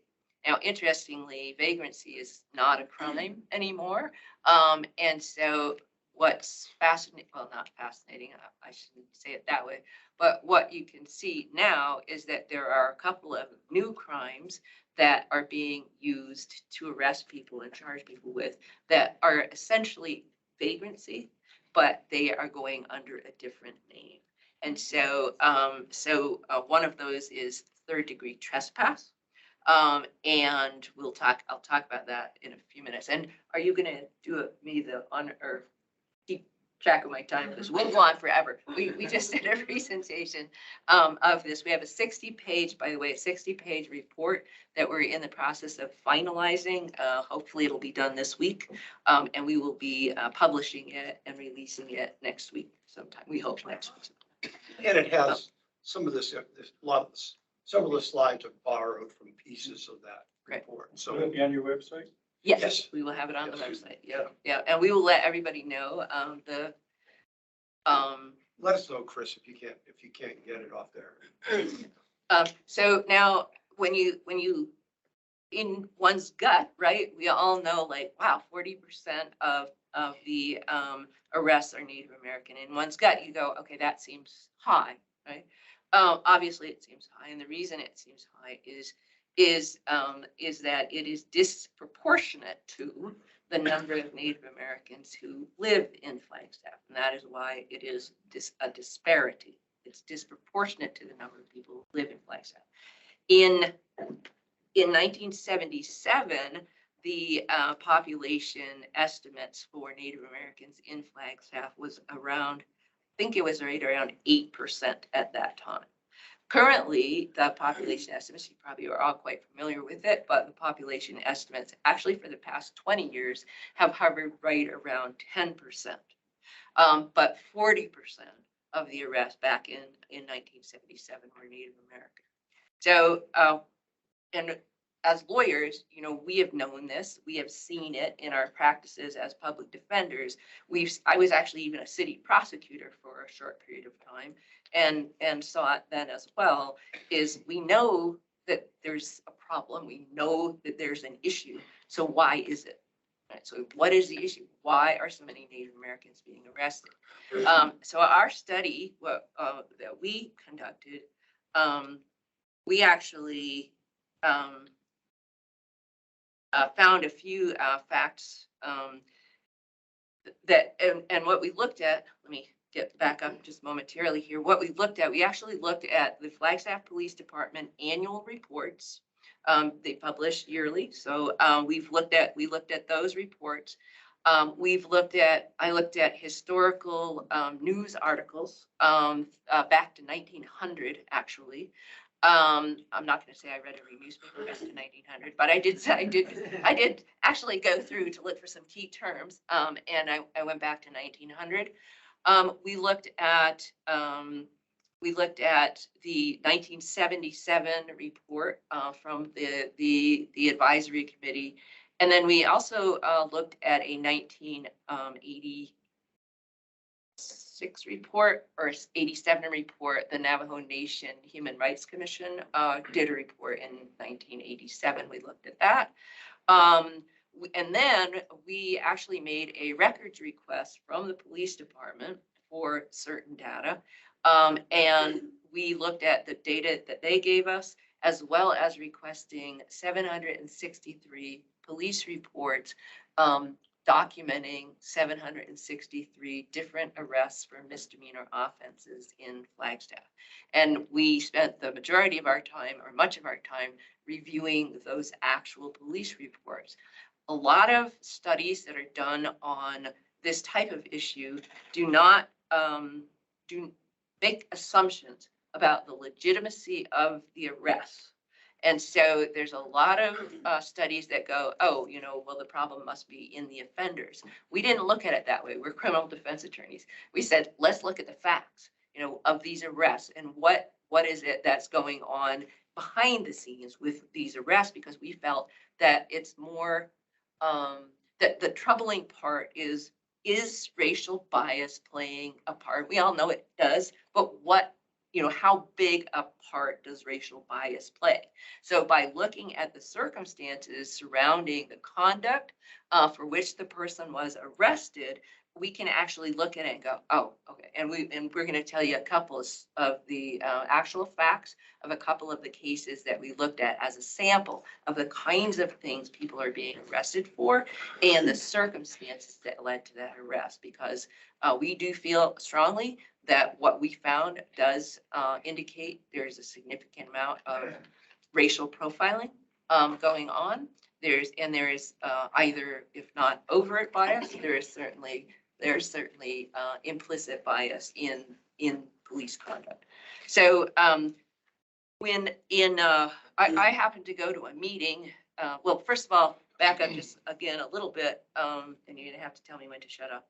How much time do we have? It's about- Well, we said 30 to 40 minutes. Okay, so you let me know when I'm getting ready.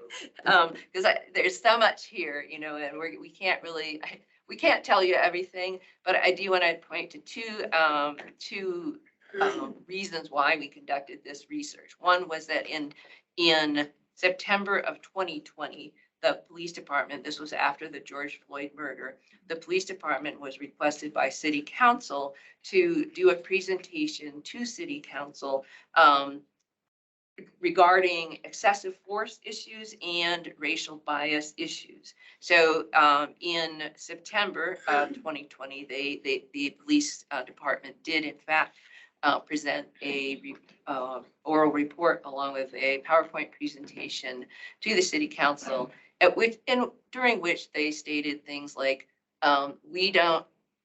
pretty sure this is almost direct quote, we don't teach our officers to racially profile. Or something like that. They arrest people based on criminality and conduct, was what they said.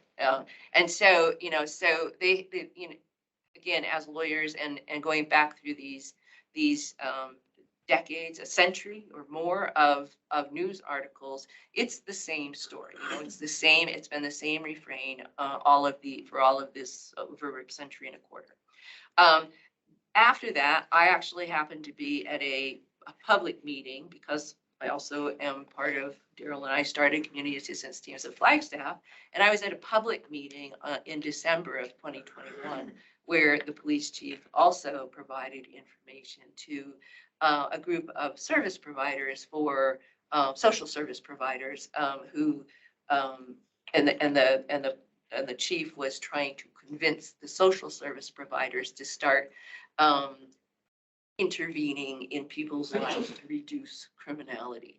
And during that presentation, the department made the mistake of giving me some ammunition. So the department made a bad mistake. Sorry. No, the department actually provided a graph in which the department identified that there were 294 different individuals who had been arrested in either 2019 or 2020 for five arrests or more during one of those years, and that they were responsible for a combined total of 2,240 arrests. And part of the reason for them saying that is that part of the explanation given by the police in that 2020 meeting was that recidivists are the ones that are making this disparity in arrest rates of Native Americans. So essentially blaming the arrest rates on these 294 people. By the way, if you have a question, I know I'm probably going fast because I do this. If you have a question at any time and you want to jump in and ask me, just let me know. So can I add? Sure. So one of the things you're going to see is quite frankly, the numbers are even higher than what you saw in the 1977 report, number one. But number two, the police ascribe to policies with you, policing practices, just quickly to know them, community policing. They also ascribe to a theory called broken windows. Basically, broken windows means you have a neighborhood or an area that's disordered. That could be, there's abandoned homes, or there's graffiti, or there's groups of people just being disorderly, hanging out.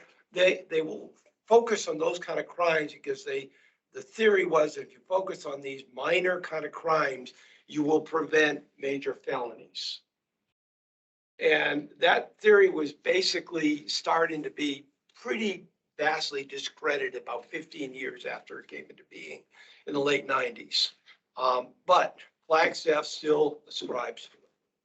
So it's a piece to understand here. And what we'll show you later, as you'll see, is that, quite frankly, when it comes to Native Americans, there's no evidence to support broken windows whatsoever. Interestingly enough, it's the white community, for example, that of the recidivists that get arrested, they're the ones that are committing more major felonies, and not other people of color. And again, so you start asking questions about racial bias. Why is that? Why does that exist? So this graph up on the screen right now, this is the actual chart or table, if you will, that the police department presented at the 2021 hearing or meeting that I was at. And so again, this shows you what they were talking about, right? So there's 294 unique individuals, and if you look at the numbers, you'll see, okay, that doesn't make sense because it says 140 and 194. Well, the reality is that some of the individuals that were arrested 5 times in 2019, 5 times or more, were also arrested 5 times or more in 2020. So when you talk about the number, what we were able to do is go through, we got the background information, we got the list of actual names of people who they were, that this represented. And by doing that, we were able to look at the 2 different lists and say, okay, there's actually only 294 unique individuals on these 2 lists.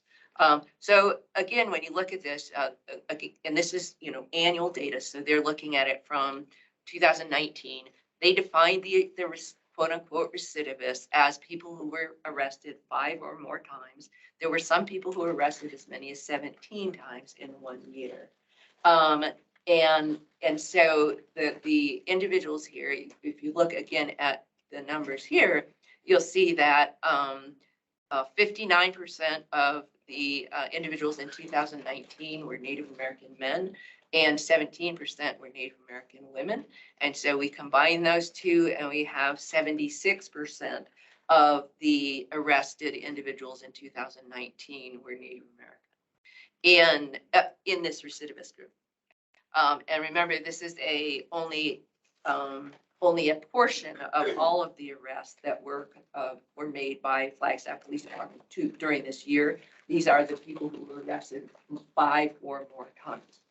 And in 2020, 62, 72, 74% were Native American.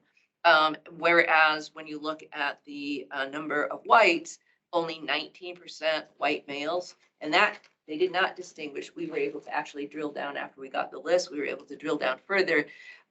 They did not distinguish between white male, non-Hispanic males or white non-Hispanic males or females, or whites as Hispanic. So this is a combined number. The white males and white females is a combined number of white Hispanic and white non-Hispanic. And you look at that, you see that only 19% white males and 2% white females. So we're looking at 21% of the number of arrestees in 2019 of the recidivists, again, were white. And that's how the U.S. Census refers to them. So that's why you hear us using those terms. So now what we did, we went further. Okay, we wanted to, I requested the data that backed up that graph. And it's public record. Once they create a graph or a table from data, then the underlying data that they used is public information. And we requested it via a public information letter, basically. And so we got the list of the names of the individuals who made up these 294 unique people. That's how we were able to cross-reference the list and figure out that it was actually only 294 people as opposed to adding the two together. We cross-referenced that. They also included on that the they redacted information, which they shouldn't have, but they did. Nonetheless, we worked with it, but they redacted a birth date, and we were able to actually obtain it by going through, we went through public access to court information to get birth date information, which really was just month and year, not the actual day of the month. So we had to do a lot of kind of like cross-checking and getting this information. And then they also included a list or a categorization, I would say, on this table that they sent, on these tables they sent us that said resident or non-resident. And so they categorized people on this list by, quote, residency status. Now, interestingly, when they gave us the police reports, they redacted the address listed for the individual. So we were not able to look at the address and say, well, wait a minute, this person lists Flagstaff as their address. They redacted all that.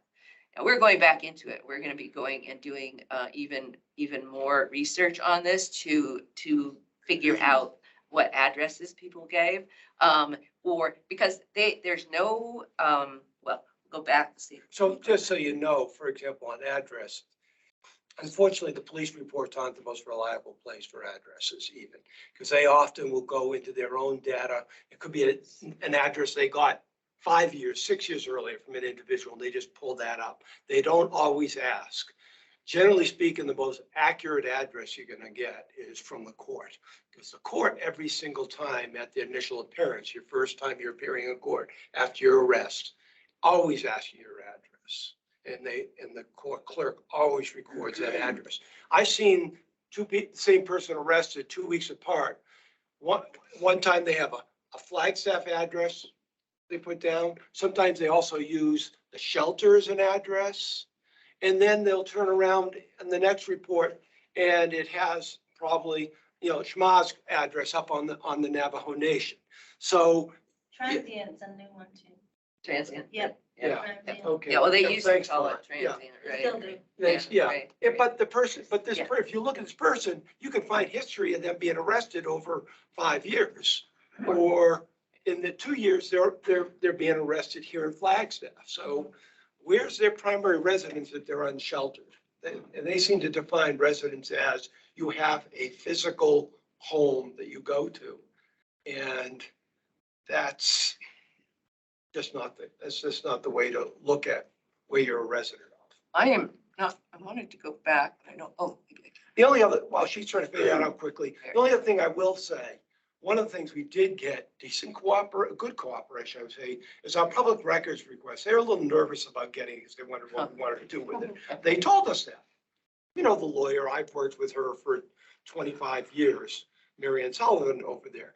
But they sat down with us, we had a meeting, and we came up with a schedule to give us up. And they were forthcoming in that regards. Our biggest hindrance was, quite frankly, the state court system, the administrative office of the courts. It says, you're absolutely entitled to this information. We don't have any way of giving it to you. Basically, is what they said electronically, because we shouldn't have to pay for it because we're a 501c3. so, I have a oh, question. yeah. Let's see, how would I state this? How is their current address play into the system of, oh gosh, I had a good question with that one, but, I mean, how does that play into all this? you know, Determination of residency kind of thing. Yeah, Right. does that affect their time? So interestingly, in the 1977 report, one of the findings there that troubled the commission was that Native Americans who lived Native Americans were being required to post bond, and white people weren't. And part of the rationale given was, oh, well, they live on the reservation. And so it certainly impacted people's release conditions in 1977.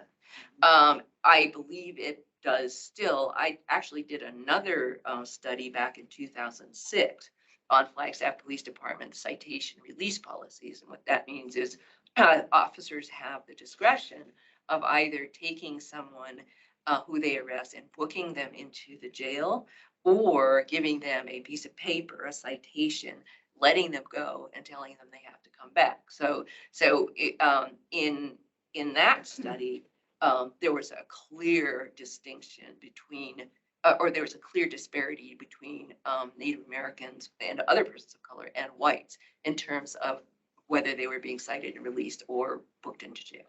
So if they put the person as living in Flagstaff, it doubles the number of supposedly arrests.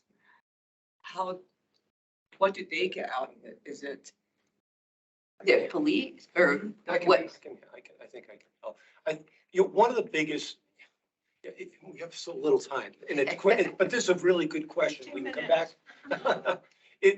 One of the things the police say, the chief of police has said many times publicly, and it goes back decades, even in the is Flagstaff's a border community to the Navajo Nation. So therefore, the reason why we had this disproportionate impact is because these Native Americans, because it's not just Navajo, not just Dene, it's, you have members of the Paiute Nation, you have members of Havasupai, you have Hopi, but the vast majority is, quite frankly, is Dene. And they blame it on being a border community because they will come here. And then the idea is, for some reason, but they live up there. Well, that's not seems to be true at all. But that's why we bring in this residency issue, because the police have been creating that as an issue and saying Flagstaff's a border community and we have a disproportionate number of arrests of Native Americans because they're coming from somewhere else to Flagstaff and causing problems here. Is it a question of jurisdiction problems? Because if they put Flagstaff address, they can deal with the problem there rather than if they put. No, you can get arrested up in the Navajo Nation on a state warrant, and they can extradite you Right. very easily to the to Flagstaff. It might take an extra couple of days, but I don't remember seeing that many arrests, quite frankly, on a warrant out of the Navajo Nation for a warrant that was issued here in Flagstaff. That'd be unusual. Anyway. Yeah. Without going down that rabbit hole. I don't know that the police get anything out of, is that what was your arrests? Yeah. That on date, Well, they do, police officers actually do, we have this from a deposition of the police chief, and others, that the police department does in fact have what they call productivity expectations, which is very similar to a quota, even though there is, the official policy is there's no quota, but their also official policy is they have productivity expectations. And so the expectation is that officers will make a certain number of arrests and field contacts. So, but in terms of like, is there any benefit to them personally or professionally by putting someone in jail versus releasing them? I don't think so. I have not seen any evidence of that. Just the arrest itself, because they get the same, essentially they get the same benefit or the same productivity expectation by issuing a summons as they do by booking someone. So the question really becomes more about, is there bias in the decision to put someone in jail versus release them? Chris? So if a Native person is arrested in Flagstaff and they have a Flagstaff address, are they more likely to get cite and release? So that is one of the problems we had with the fact that they redacted all of the address information. So it's a little bit tough, but I did want to go back. I went back to this slide to just show you one of the things we did figure out. In the 2 tables that they gave us with people's names on it, they listed them as either resident or non-resident. When that information got transferred into this graph, they changed it from resident to non-resident, or resident or non-resident to unsheltered or sheltered. So they, and then I was able to cross-reference and these names as residents versus unsheltered, sheltered. And it's clear that they have conflated residency with being unsheltered or homeless, if you will. So that is part of their residency issue, is they are really focused on people who are unsheltered. And so now. Aaron, did you have a question? I did, yeah. Do these numbers reflect only police, city of Flagstaff? Yes. And sheriff? No, not the sheriff. No. Nothing to do with the sheriff? The sheriff doesn't have the sheriff doesn't do enforcement activities in Flagstaff. They have jurisdiction if they need it. But these numbers were directly from the Flagstaff Right. Police Just so, Department, yeah. reflecting. So there Flagstaff. is times like when judges can release you too, Yes. right? Yep. They can hold you They can and release you and stuff. Are any of those numbers taken into account? No, that is the second part of what we want to do. We were trying to do that. We would never have been able to get through it all. But we were trying to do it as part of this study, was to get the actual court data. And that's what Gary was mentioning about the Arizona Office of the Court saying, oh yeah, you're totally entitled to it. It's all public information, but we don't have enough licenses to provide. It was going to cost them so $40,000 to let us have these, according to what they. And I think that's. Jonathan. How do y'all factor in the implicit bias? Because as you mentioned, of course, there's the police officers that have implicit bias, but also, because I think there's like one Native police officer, Yeah. but also the community. I mean, Yeah. the vast majority of calls that are made in this town for arrests are white people as well too. So it's kind of that compounded factor of, oh, here's a white person calling a white cop on a Native person. And stuff. You know, and that, you hit the nail on the head in terms of one of the issues that exists in terms of any kind of study you do, or actually bring around in legal terms, trying to prove selective enforcement or racial profile, because you have to prove the negative that, as opposed to the positive. I can show these disparities, but can we jump ahead, because we have about 5 minutes left. This one's really important. Okay, yeah, go. So this graph, what we did is we took, using the annual reports and census data on Native populations in Flagstaff, we calculated the actual arrest rates of people, not just arrest numbers. So when we started, I said, in 1973 or whatever, it was 40% of people that were arrested were Native, and now in 2020 it was 58%. So it went up, and it has continued to go up. The percentage of the arrested population has increased.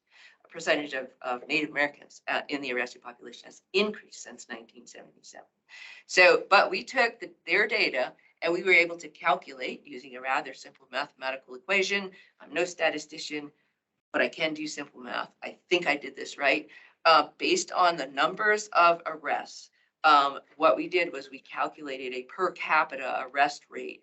And the top line that you see on this graph, the red line, that is Native American. And it was totally coincidental that it was red. So, but it was Native American. And the very bottom line, actually the orange line at the bottom was white, non-Hispanic, and the yellow line at the bottom is white Hispanic. And you can see what we have in 2020, so 2019 and 2020, we those were the recidivist reports we were looking at, but we were also able to expand the data to look at the prior years in the annual reports. So when you look at it, what you see is that the arrest rate for Native Americans was 44,379 per 100,000 population. The arrest rate in the same year for white non-Hispanics was 3,000, you might not be able to read it, but it's 3,805 per 100,000. So it was 12 times higher of the arrest rate of Native Americans was 12 times higher. Now, again, remember, we went back to the beginning, is that the police department said, oh, it's the recidivists that are causing this. So we said, okay, let's do it again, a little bit of simple math here. We corrected for recidivism. We were actually able to go through the 2,244 arrests because we knew the race of each individual, and we subtracted the excess arrests in those, more than 5 arrests. So we subtracted the excess arrests. We took the recidivist population down to 1 arrest per year. And by doing that, we came up with, and I don't know if we put that graph in here, Gary. No, I don't think we did. But when we corrected for recidivism, we actually found that yes, it did have a contributing factor. Taking out the excess arrests reduced the arrest rate for Native Americans from 44,000, whatever number that was, down to 32,000, some odd. And we adjusted the white arrests from 33,800 down to 3,400. So it was still 10 times. Not 30. I said 3,800 down to 3,000, I think, anyway. If I didn't, I meant to, down to 3,400. So it still was 10 times the arrest rate of white, of Native Americans over whites. And so it's like, yes, there was a contributing factor. Now, we're not gonna be able to get too much more of this, I don't think, but Well, we'll give you 10 more minutes. Okay. And then we'll leave about 10 minutes for questions Okay. from We everybody. That's already mentioned this a little bit, Wendy. Right, Can we right. jump ahead to some of the specific? So this was what Gary was talking about earlier, that the severity of arrests, and we looked at severity of arrest by. I do want to add quickly one thing about that is I find very troubling, and it just is, when you look at it. For example, a lot of the felony arrests that you see, one of the big areas is what they call felony shoplifting. So felony shoplifting is if you have 2 or more convictions within 72 months, is it? It's 5 years. Actually. 5 years, so, 72 months. So, no, that's at 60, so it's 60 months. Okay. So if you have 2 or more, it becomes a felony, class 4 felony, mid-level felony. And we did an analysis, we can go and show you, but we don't have time, in terms of a lot of these arrests, significant number are like under $5. So somebody steals 2 items a year apart, that's $5 bottle of liquor. The third time, it's prison. It's mandatory. Well, it's not. No, it's not mandatory the first time. Second time it's mandatory. And it could be 4 times then a $5 or $10 shoplift, you go to prison. The state has eliminated that at one time back in 1994. My cynical view is then the 7-Elevens and Circle K's of the world and the grocery stores lobbied and said, we need to punish them to deter this. Well, it doesn't deter somebody who has an alcoholic problem. And and they end up in prison. I mean, we both represented somebody over the years, $1 bottle of malt liquor. 99 cents. 99 cents, be correct. 4 years in prison. And when you start thinking about the cost of that prison per year, 33,000. Yeah, I think I calculated it like. It just seems to me just nuts. If you want to think about it on the dollar level, but to me, that's not the issue. It's the human level. why are we sending somebody to prison for that? So anyway, Yeah. Jonathan, And so. to go off that just real quick, like, I see that a lot in my work, because I work with mandated clients at NACA. I'm a substance abuse counselor there. and- Okay, yeah. But same thing, like, I have clients who like have novels, but I'll go through their charges with them, they're like, theft, and I'm like, what'd you steal? And they're like, well, I just, I walk into Safeway and I didn't have a place to sleep, so I wanted to go to jail, so I literally just stole the first thing that was there and walked outside. So I have all them charges like accumulated, like 20 of them, and yeah, I've been to prison, then they go to prison and do the same thing when they get out, so. And we did I see, see that a lot. we did see a couple of the reports where somebody really did utilize the opportunity to go to jail because it was cold out or whatever. And so they did something in order to go to jail, but not very many actually. What we saw more troubling is the number of cases in which the facts simply did not support the charges. And that's the troubling part. And I'm going to skip forward here because this is really, really important. This is, Well, and I'm going to do this one. What I want to say is that I don't know if all of you are aware or any of you are aware that if a person is arrested on charged with a misdemeanor offense, and there is no likelihood that they will be incarcerated in jail as part of their sentence, they are not entitled to the appointment of counsel. So virtually all of these people, all of the people who are being arrested on misdemeanors do not have the advice of counsel. And so there's no real review of the facts to determine if there was even a crime committed. And so people, because what happens is individuals in this, and this is where our experience comes in, individuals in this situation they get arrested, they're in jail. The next day they go to their initial appearance. The judge might say something along the lines of, or they know it, that if you plead guilty today, you will get released. But if you want to dispute your charges, then we're going to have a release hearing 5 days down the road. And so in order to get released, they plead guilty, even though there isn't necessarily a factual basis for that plea.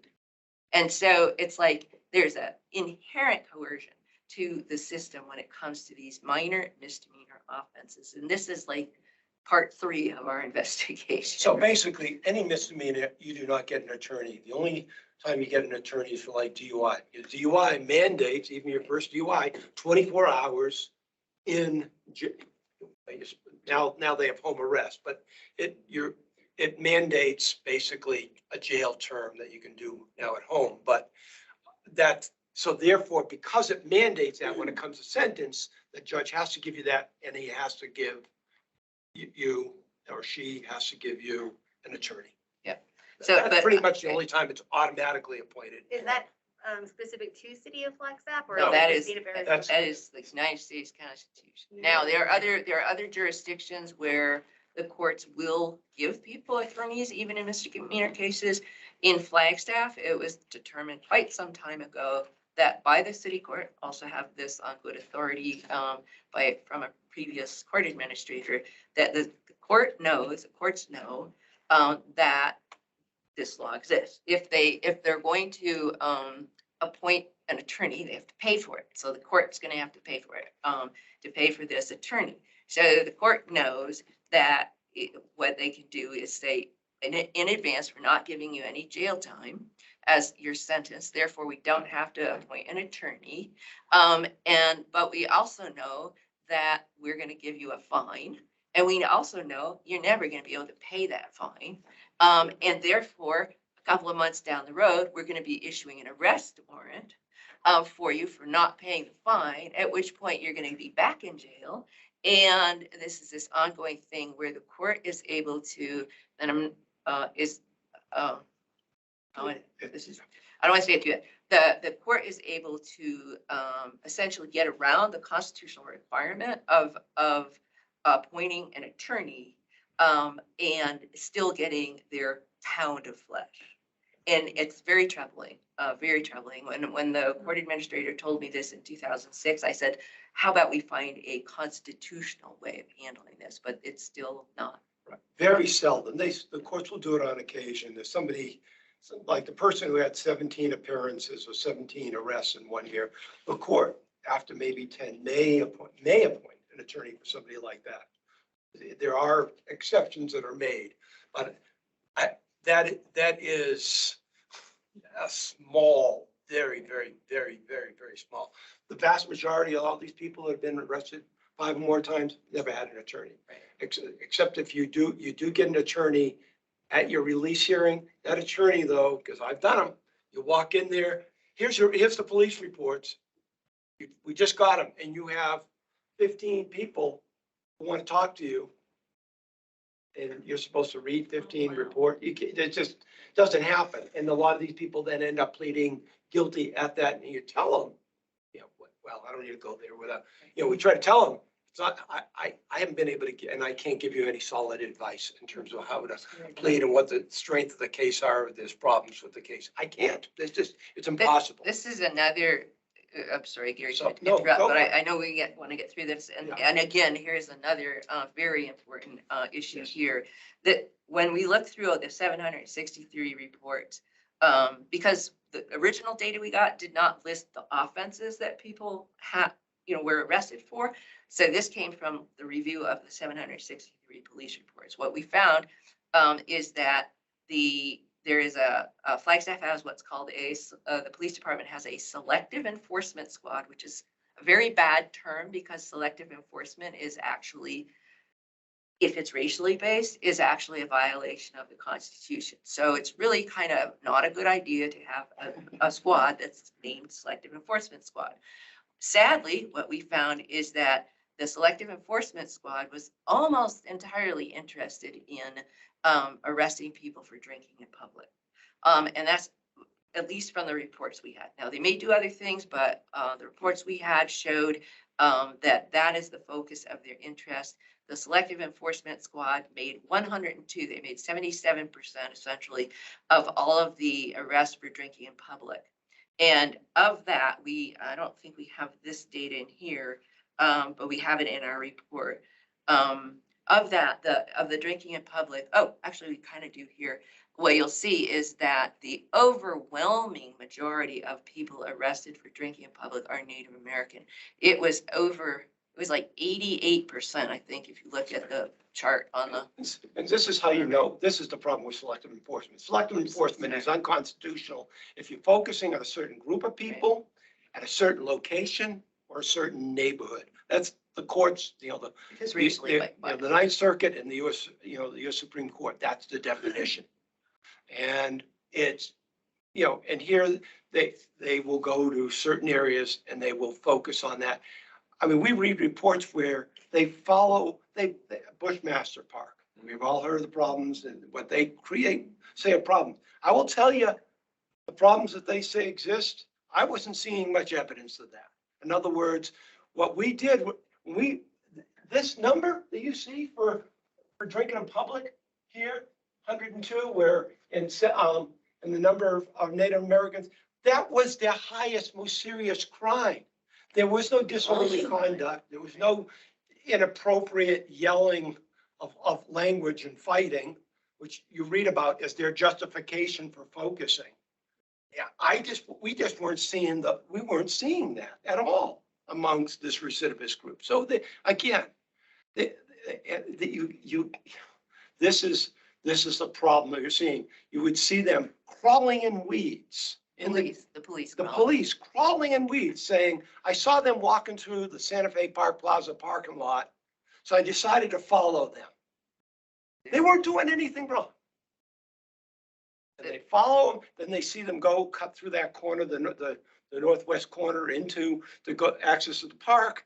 Then there's a gully around it and there's weeds in it. And he's bragging in his police report, this one officer, where he made 4 or 5 arrests at once for public drinking. He's bragging about how he crawled in the weeds and he's using his binoculars. And we've read so many reports where they're binoculars. So they follow somebody for a half mile on foot, on 4th Street all the way up to North Country Healthcare. With no reasonable suspicion that person is or about. Soldiers tracking an enemy in their mind. That is very very much so. That's Yeah, very, yeah, it's, very there's much. other, I mean, we can go into that, there's othering and why, you know, the old, That- the firewater myth and how that plays, you know, the alcohol and Native Americans, Yeah. and so forth. And so anyway, Can I jump in? yeah, so. The other aspect, Jonathan, this was actually part of your question in a way about the citizens reporting. The interesting thing, Yeah. troubling thing, I would say, on the drinking in public arrests, 102 of the drinking, only five of the drinking in public arrests out of this 133 were based upon a citizen report. So, so we're talking 127 or 8 that were of these arrests that were based solely on the officer's observations or surveillance of people. So unlike like shoplifts where the citizen or the business reports it, these are all based on the officer's decision alone. Well, so we looked at whether it was self-initiated citizen report, in a dispatch to, or what have you. And the vast majority of shoplifting arrests were reports from, you know, Business. from the retail. And granted, you know, we were talking, we have it in our report, we calculated the value of the items stolen in all of the reports we had. And most of them were, there was only one that was over $1,000. That was a white guy who stole 40 CDs. I don't know how he managed to steal 40 CDs at one time without being noticed. He'd been Native Well, I got American. arrested. So. But he did, right? So. Okay, so, our report has a lot more information, and we have, it's 60 pages. And we're really excited and troubled by the findings at the same time. We'll be able to get that report. Yes. Yes. You absolutely will. Yep. I just would add, you say, you look at the 1977 U.S. Civil Rights Commission report, and then where the numbers from the 40%, so 44 and 45, 43 and 45, and now we're seeing those numbers in the 50s percentiles. Why? Yeah, it's going up. And so why, you know, and so forth. That it hasn't changed in 50 years. Does anybody have any So- questions? Yes. Please, Don. Are these officers, are they, I'm just thinking that they are not, most of them are not from here. It's the first time they're working around with Native people or other people of color, or are they from here with just already preconceived notions of this is how they are attitude? I mean, what's the attitude about them? I mean, is it just? I'll share a story. This we had a city police officer, and then he moved up to state police officer, and most of the time he patrolled north, 89 that way. And what we did after a while, he moved from the neighborhood and all that. But later on, we found out that he got fired because he was telling everybody he retired. Well, he got fired because he tased this one veteran like over 70 times. You know, but he has, everybody knew him. But when they moved to outside of Flag, or one of our neighborhoods, he's going to shoot somebody, because he had anger management problems and he just did not like others, that is not white. Right. So I can't imagine what he must have encountered going out on the Navajo reservation half the time, all the way up to Page because he's with the state, maybe, And I often think about that. And I asked them one time, I said, are you always packing everywhere? He goes, yeah. And then I said, what would you do? I goes, and he goes, I just shoot. He goes, I said, of course you are, because you're not in shape to, you can't run after them anymore. You just shoot them, right? And he goes, yeah. I mean, he was totally blunt with me about it. He goes, I just can't understand why we can't get rid of people like that. Yeah, oh, you mean why we can't as citizens get rid of cops No, like that? Or officers. he said, right, officers like that? Yeah, But- why they right, don't have the full right to just get rid of them. That is, I said, who is them? Who are you talking about them? oh, he was saying that. He was about- saying I that. got you. Yeah. Right. And that's a Yeah, problem. I that mean, And he didn't want to say after that because, he knew what I was involved with. And so that type of attitude with officers around here, are they from here? I mean, that has to be taught, right? What can be. is- No. After a while, I mean, no. I mean, after the a- Constitution is No, no, no, built, I'm just saying, Right. it's. There's it's already kind of a like- It's system kind of in like place. taught and conditioned because That's exactly. they've been conditioned to just see others as just trouble. Exactly. And here's That's one part of of my, in our report, we have a section on othering. Because that is what it is. It's like you, police see us as the enemy, right? And, or see citizens, and particularly if you're of color. If you're white, like us, they're not gonna see, they don't see us as being the enemy as much, although occasionally they do. Especially when they see me, but that's because perhaps I am. But anyway, so, yes, that's a whole nother story, and there's some stuff in our report we would like to actually present at a later time. but here's So, something, Rose, but the other stuff. to respond to Diana quickly. Wait, and- Gary, Rose needs to keep on track Yeah. here. I know that, I mean, we can always, have another discussion on this if you need,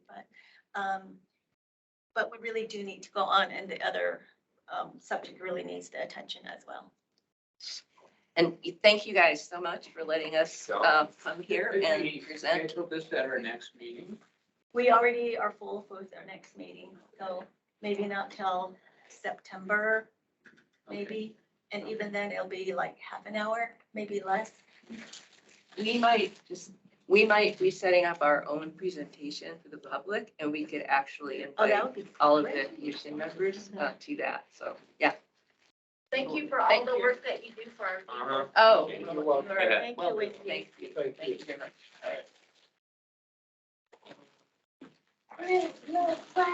I gotta go. Believe it or not, it's such an inviting. Diana, Yeah, thank there's you. a implicit bias study done. We had to actually, it's like a module, we had to do it. I was on this review committee for these applications for, Someone's Foundation, actually. And we had to take it and it tests your like implicit biases for different communities. And it's wild because the purpose of it is to show we all have implicit biases, and every single person that took it had implicit biases towards African Americans. Like everyone, doesn't matter their ethnicity, had implicit biases towards them.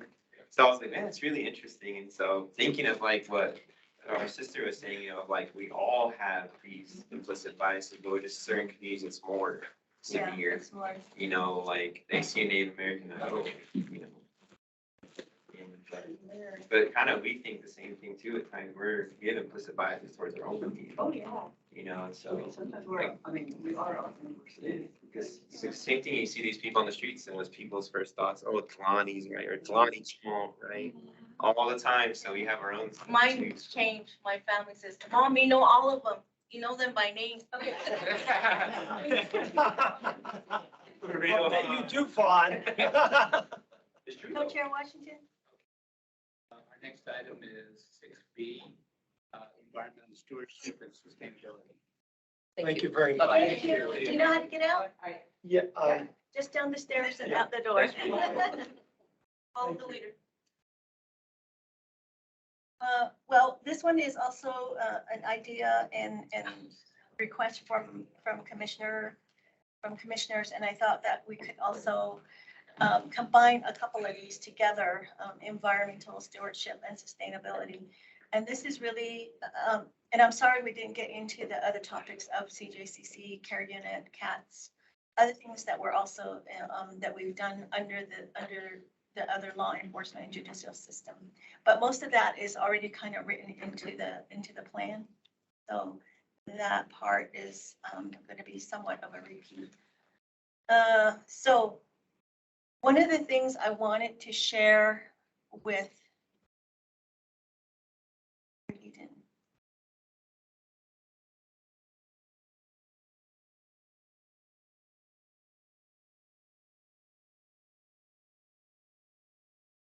One of the things that,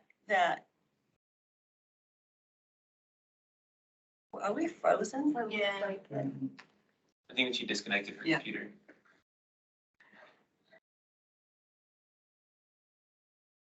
Caught Chris right now.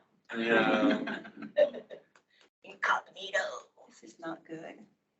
Oh, freeze up on this. Like those recording. true crime shows. We didn't have any evidence. Like a Mars rover, just turn it off, turn it back on. Yeah. Yeah, we needed her to disconnect. So to speak. There we go. Oh, That's the new stuff. I'm so cool, I'm gonna let them do that. Mirror. okay. This was the one that I wanted to show you. And this is one of the steps forward, as far as the city. The city government is obviously concerned.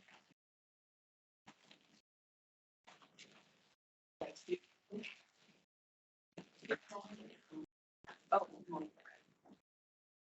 So Greg sort of touched on this the last time, and this is now a resolution within the manual for the way that procurement is done.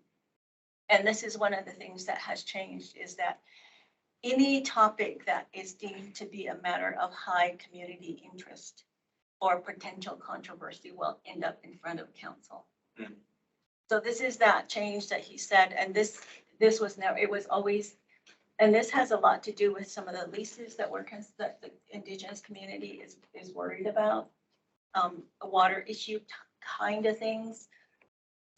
Reclaimed water, those are some things that are of interest to the community. And so if there's anything that is going to be done as far as a lease or a contract, and it's going to through procurement, then it will be taken to where that whoever is doing that will be able to get it in front of council so that it can be more, it'll be transparent process versus getting things signed, behind closed doors or within the city structure where no one really will know about it. So I wanted to just share that with you. That is now part of the procurement. And this was just passed last week on July 3rd, their council meeting.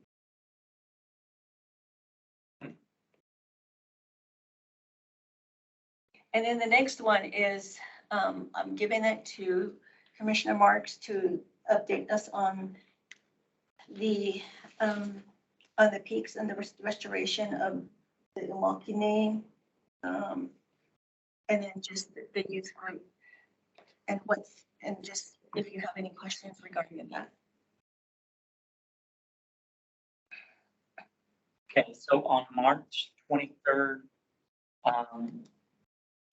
go back a little bit, sorry.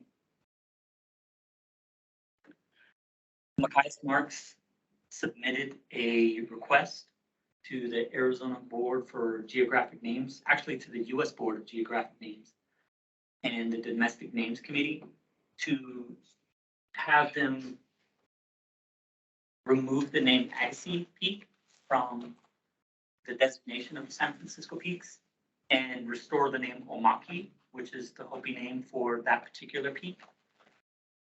And that request came back, City Council voted on it and is in favor of that name change. It went before the County Board of Supervisors, and I think we're still waiting to hear back on a response from them. They said they wanted to hear from tribes. And so the request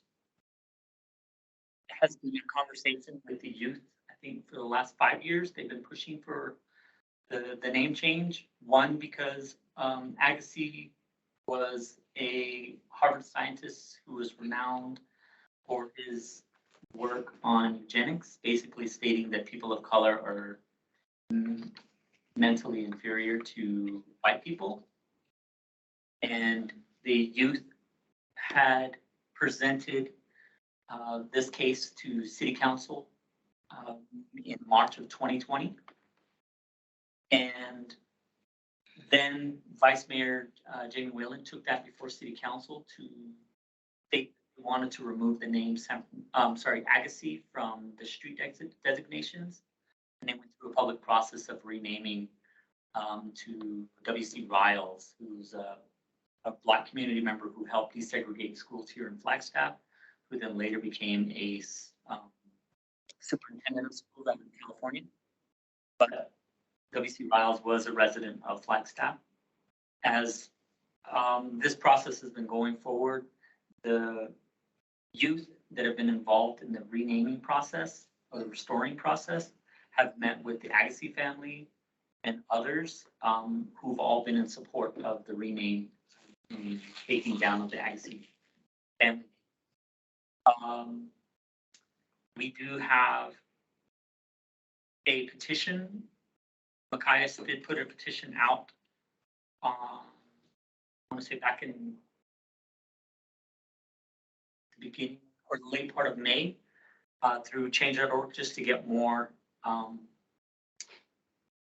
information out to the community about why that name change is important and to push for more support in that.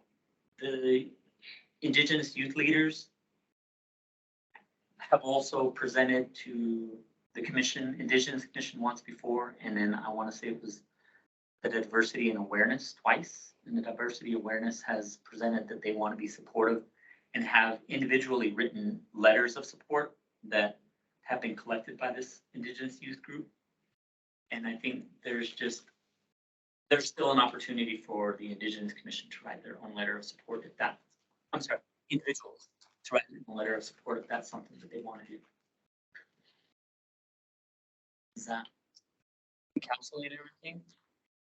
Do you want me to go further? Go further, you have 10 minutes. Touchdown. So some of the things that we've been doing in this effort, I go back to the Indigenous Circle of Flagstaff having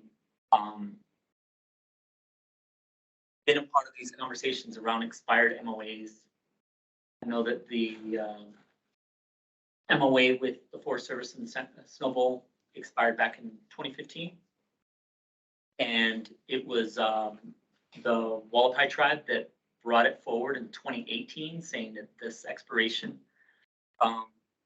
they weren't given any notification and none of the other tribes seemed to be acting on it. So the Indigenous Circle of Flagstaff took the initiative to reach out to all of those tribes to get them organized and bring them around the table to look at the renewal or the restoration of that process, to get a new MOA put in place. Indigenous Circle of Flagstaff put out a petition itself to get more awareness and see if it could be brought to the congressional level for Indigenous communities or the tribes to look at either co-management or management of the space, but also bringing forward some of the studies that have been done on the impacts of snowmaking, artificial snowmaking. And from that study, I think it was Dr. Carol Proper from NAU that has been leading that research. And she's got like 3 years, or the group has about 3 years worth of data showing that there are environmental impacts that are happening on the mountain. And we know that the MOA, or at least the agreement that Snow Bowl had, was that that water should be retained on their leased parcel of land. But there have been, there's information showing that that's been leaching into the tributaries that feed into the Rio Flag, which the city of Flagstaff itself drinks from. So we know that that artificial snow is creating those layers of ice that damage the plants. And there's also new information coming out talking about how bad the machines that create the snow or that make the artificial snow are to the environment itself, putting a lot of toxins back into the air, as well as being a very expensive drain on with resources that are used like electricity and such to power those machines. And we know that it's gonna take us as an Indigenous community to continue to come together to encourage our tribes to take more of a proactive stance as opposed to just a responsive stance and just accepting whatever has been decided on by Forest Service and Snowball, because Snowball does have plans to expand bigger. And I think most recently we heard that they're looking to purchase purchase ski resort out in Williams. So they're, again, like I said, they're just working on growing even more, and it's gonna take all of us collectively to do what we might feel is responsible in protection of that space. Because our Indigenous youth are obviously taking that stance. Another generation again, stepping forward, wanting to advocate for the mountain and then protect the water resources that they're going to be dependent on as they continue to grow older and raise their families here. Are there any questions? Talk forever. Keep it short and sweet. I just want to add that the meaning of Umauki is house, and that is the pretty much their home. That mountain is sacred to for the snow and its purity. So just want to add that.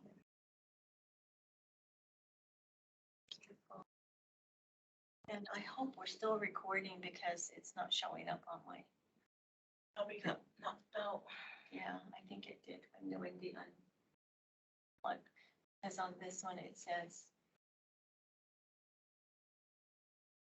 We need to repeat everything you just said. Round two. I thought we agreed on Toby Peak. you know hair, see? You know hair.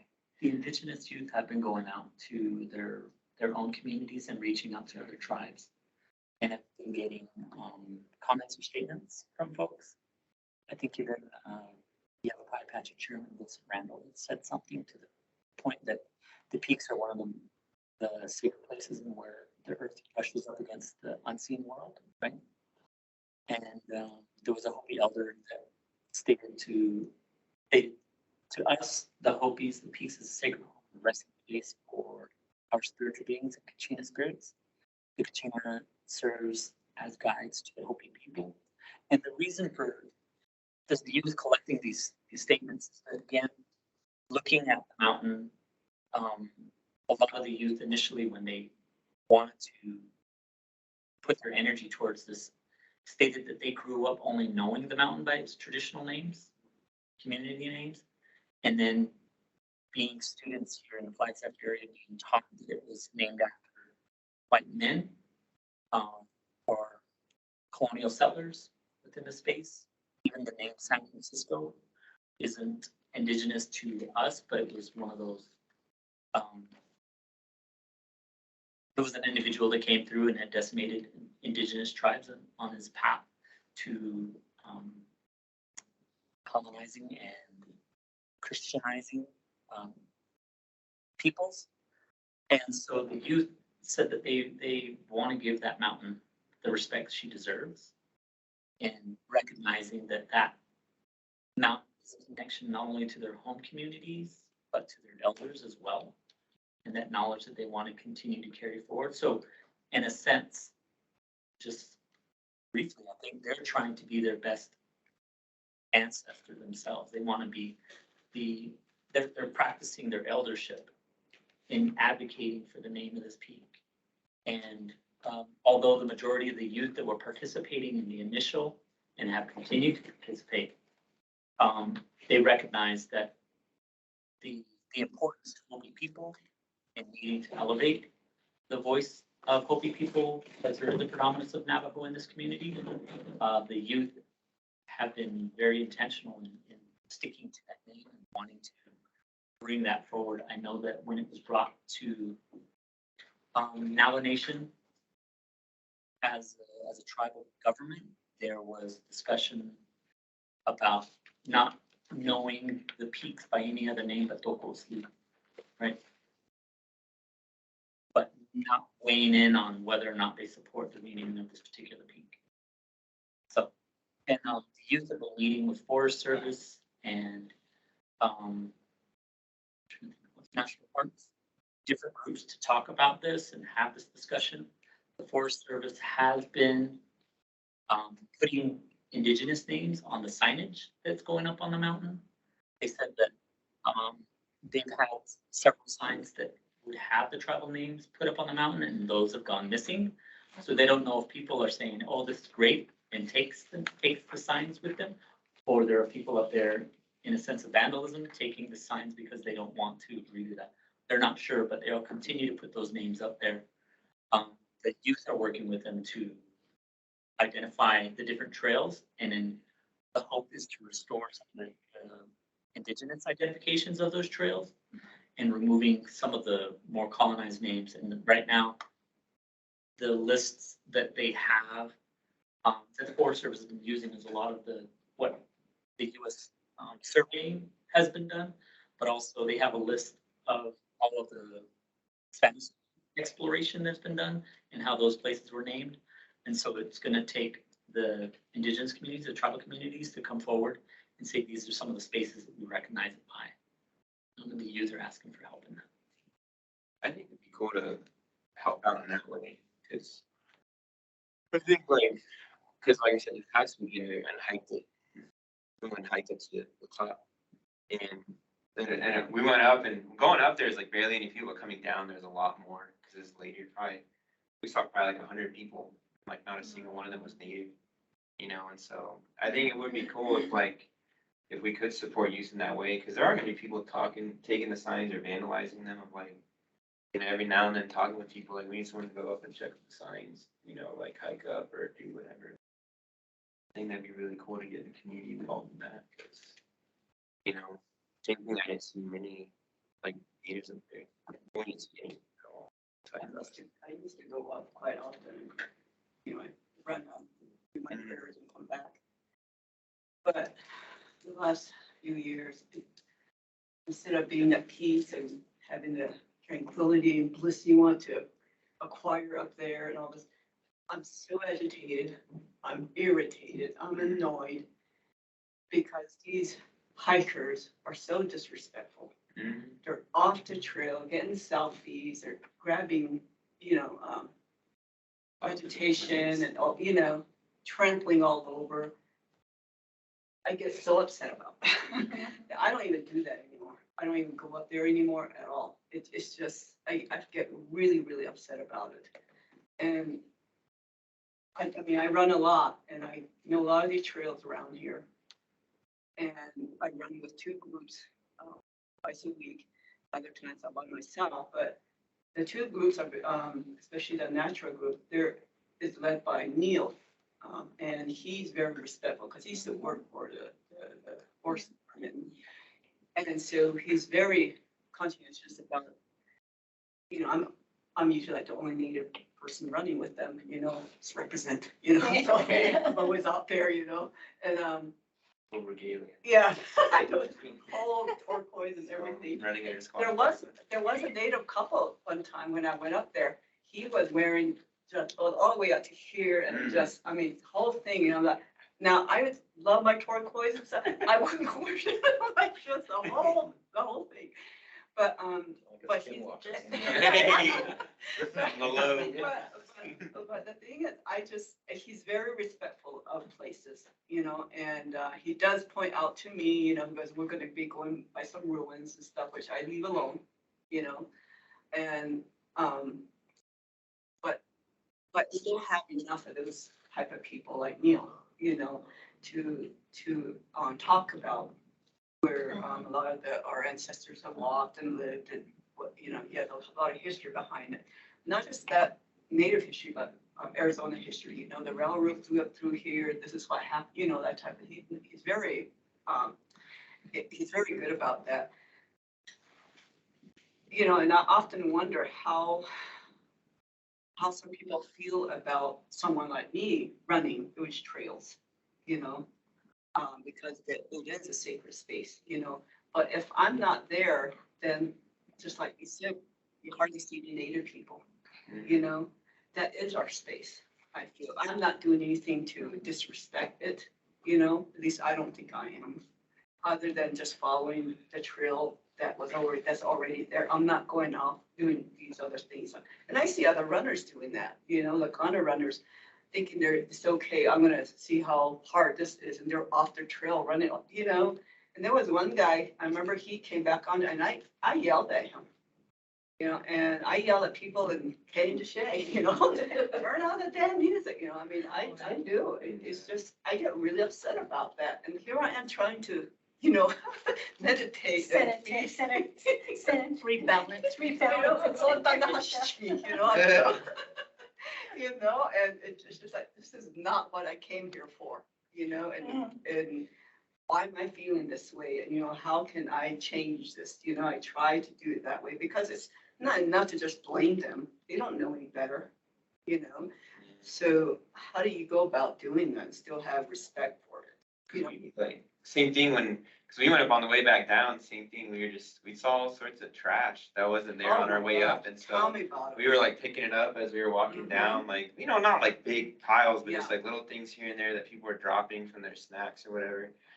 So I think same thing, like with that, it may be just like that presence, you know, of, the trail walk, having someone once a week, like a sign up, go up there, like, you know, not only just are we honoring the people with this name, but like, we got to hold ourselves accountable. We got to be the Neils, you know, hey, who's the Neil this week that's going to go up and, you know, make sure there's no trash on this trail because the Park Service ain't going to do it, you know. Let us call the Neil group. The Neil group. But then like, I do the same thing with Grand Canyon. I do that one or twice a year, you know, and it's just same thing there. You know, now people are falling off the edge, you know, and all this kind of stuff. Why you don't know any better? Well, you know, the same thing too with Tim, like, I think would be cool, like, if you want to, what could be informative is when we hiked it, there was like, the county actually had like a booth out there. And so even that, like, you can have the youth out there with that booth of like, oh, like, we just renamed this peak, like, here's why, you know. I mean, even just that quick, like, because most of the people are tourists, you know, like, hey, here's this pamphlet, we actually renamed this peak. I think, You know, I think that'd be an interesting connection to have. I think just to honor our elders, I know elders say, don't go up there unless you have a reason to go up there. And I think where the youth are concerned is that they do have a purpose. And they need, the only thing they need is for, you know, their elders to bless them and say, yes, go up that mountain and teach, you know, do the teaching. It's on you to be up there to you know, do that part of the educational piece for people up there, or to inform that this is a sacred space, because not everybody knows that it's a sacred mountain. So those kinds of things are probably good to do. And we'll call it the Neil group, which is gonna have. That would be a perfect. Well, it has two meanings. Community service. Two meanings, one to kneel for prayer and to honor Neil. I like that though, I mean, bringing that piece in, because even with an island up there, same thing, I really need to pray, but it's even that, like I said, we sang, and like my uncle taught us like because he, like, there's mountain songs you're supposed to sing when you go up there, and like we only learned one, but we learned there's 7 of them. You know, there's actually 7 songs you're supposed to sing when you get to the top, or as you're going up. So, but even that, with the youth of that piece of like, hey, we're not just gonna send you up there to pick up trash. Like, you know, there's people who need these songs who can't climb those mountains anymore. Right. You know, and we'll give you that blessing. We'll give you the teachings.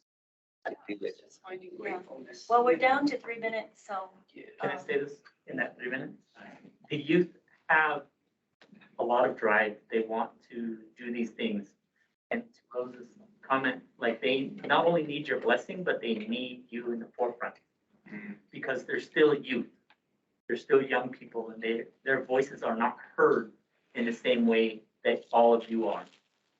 They've even asked for there to be resting periods or closures of the mountain, not just for fire season, but for the mountain herself.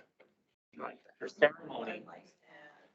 They want their home communities to be able to go up and do their pilgrimages. And I have all these. Yes, and not have all of the people disrupt that.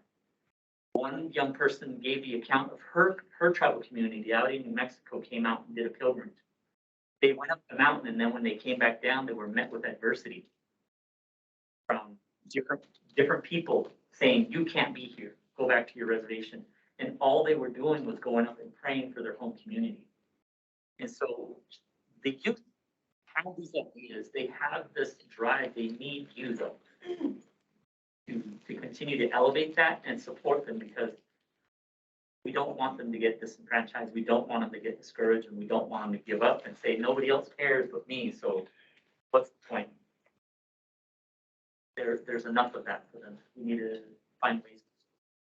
And in these efforts, and I think with the renaming, it's a different approach to addressing this, and it's bringing attention to the mountain in a way that I think is important. I think for many of us, and Darren, you said it earlier, you're like, you know, I have my last name, but people look at me different when I say it that way.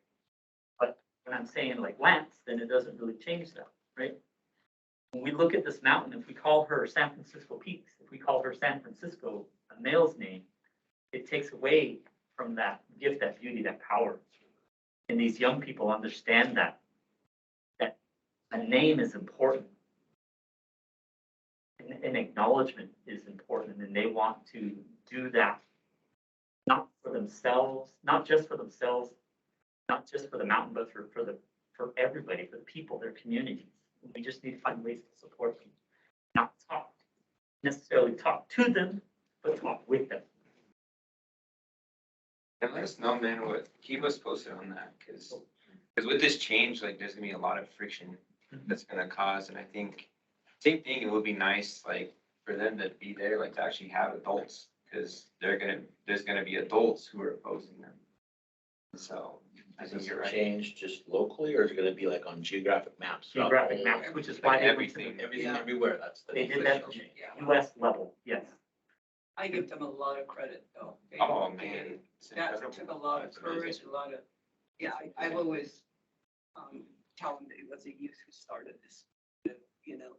And I always call it Sacred Peaks, you know, people, what are you talking about? You mean San Francisco? I said, yeah, I guess you would call it that. I said, but I call it the Peaks, you know, and I always call it Tocos, you know, to my family stuff, but I never really tried to, I never really care to call it San Francisco. So, yeah, getting a lot of credit for that.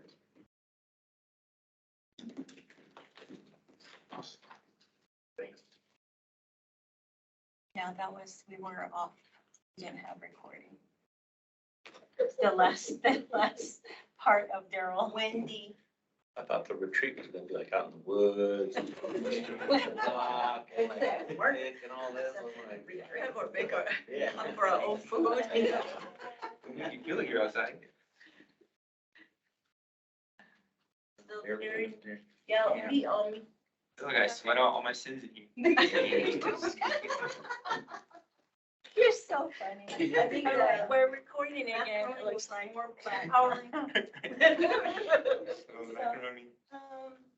Our next meeting is gonna be August 2nd.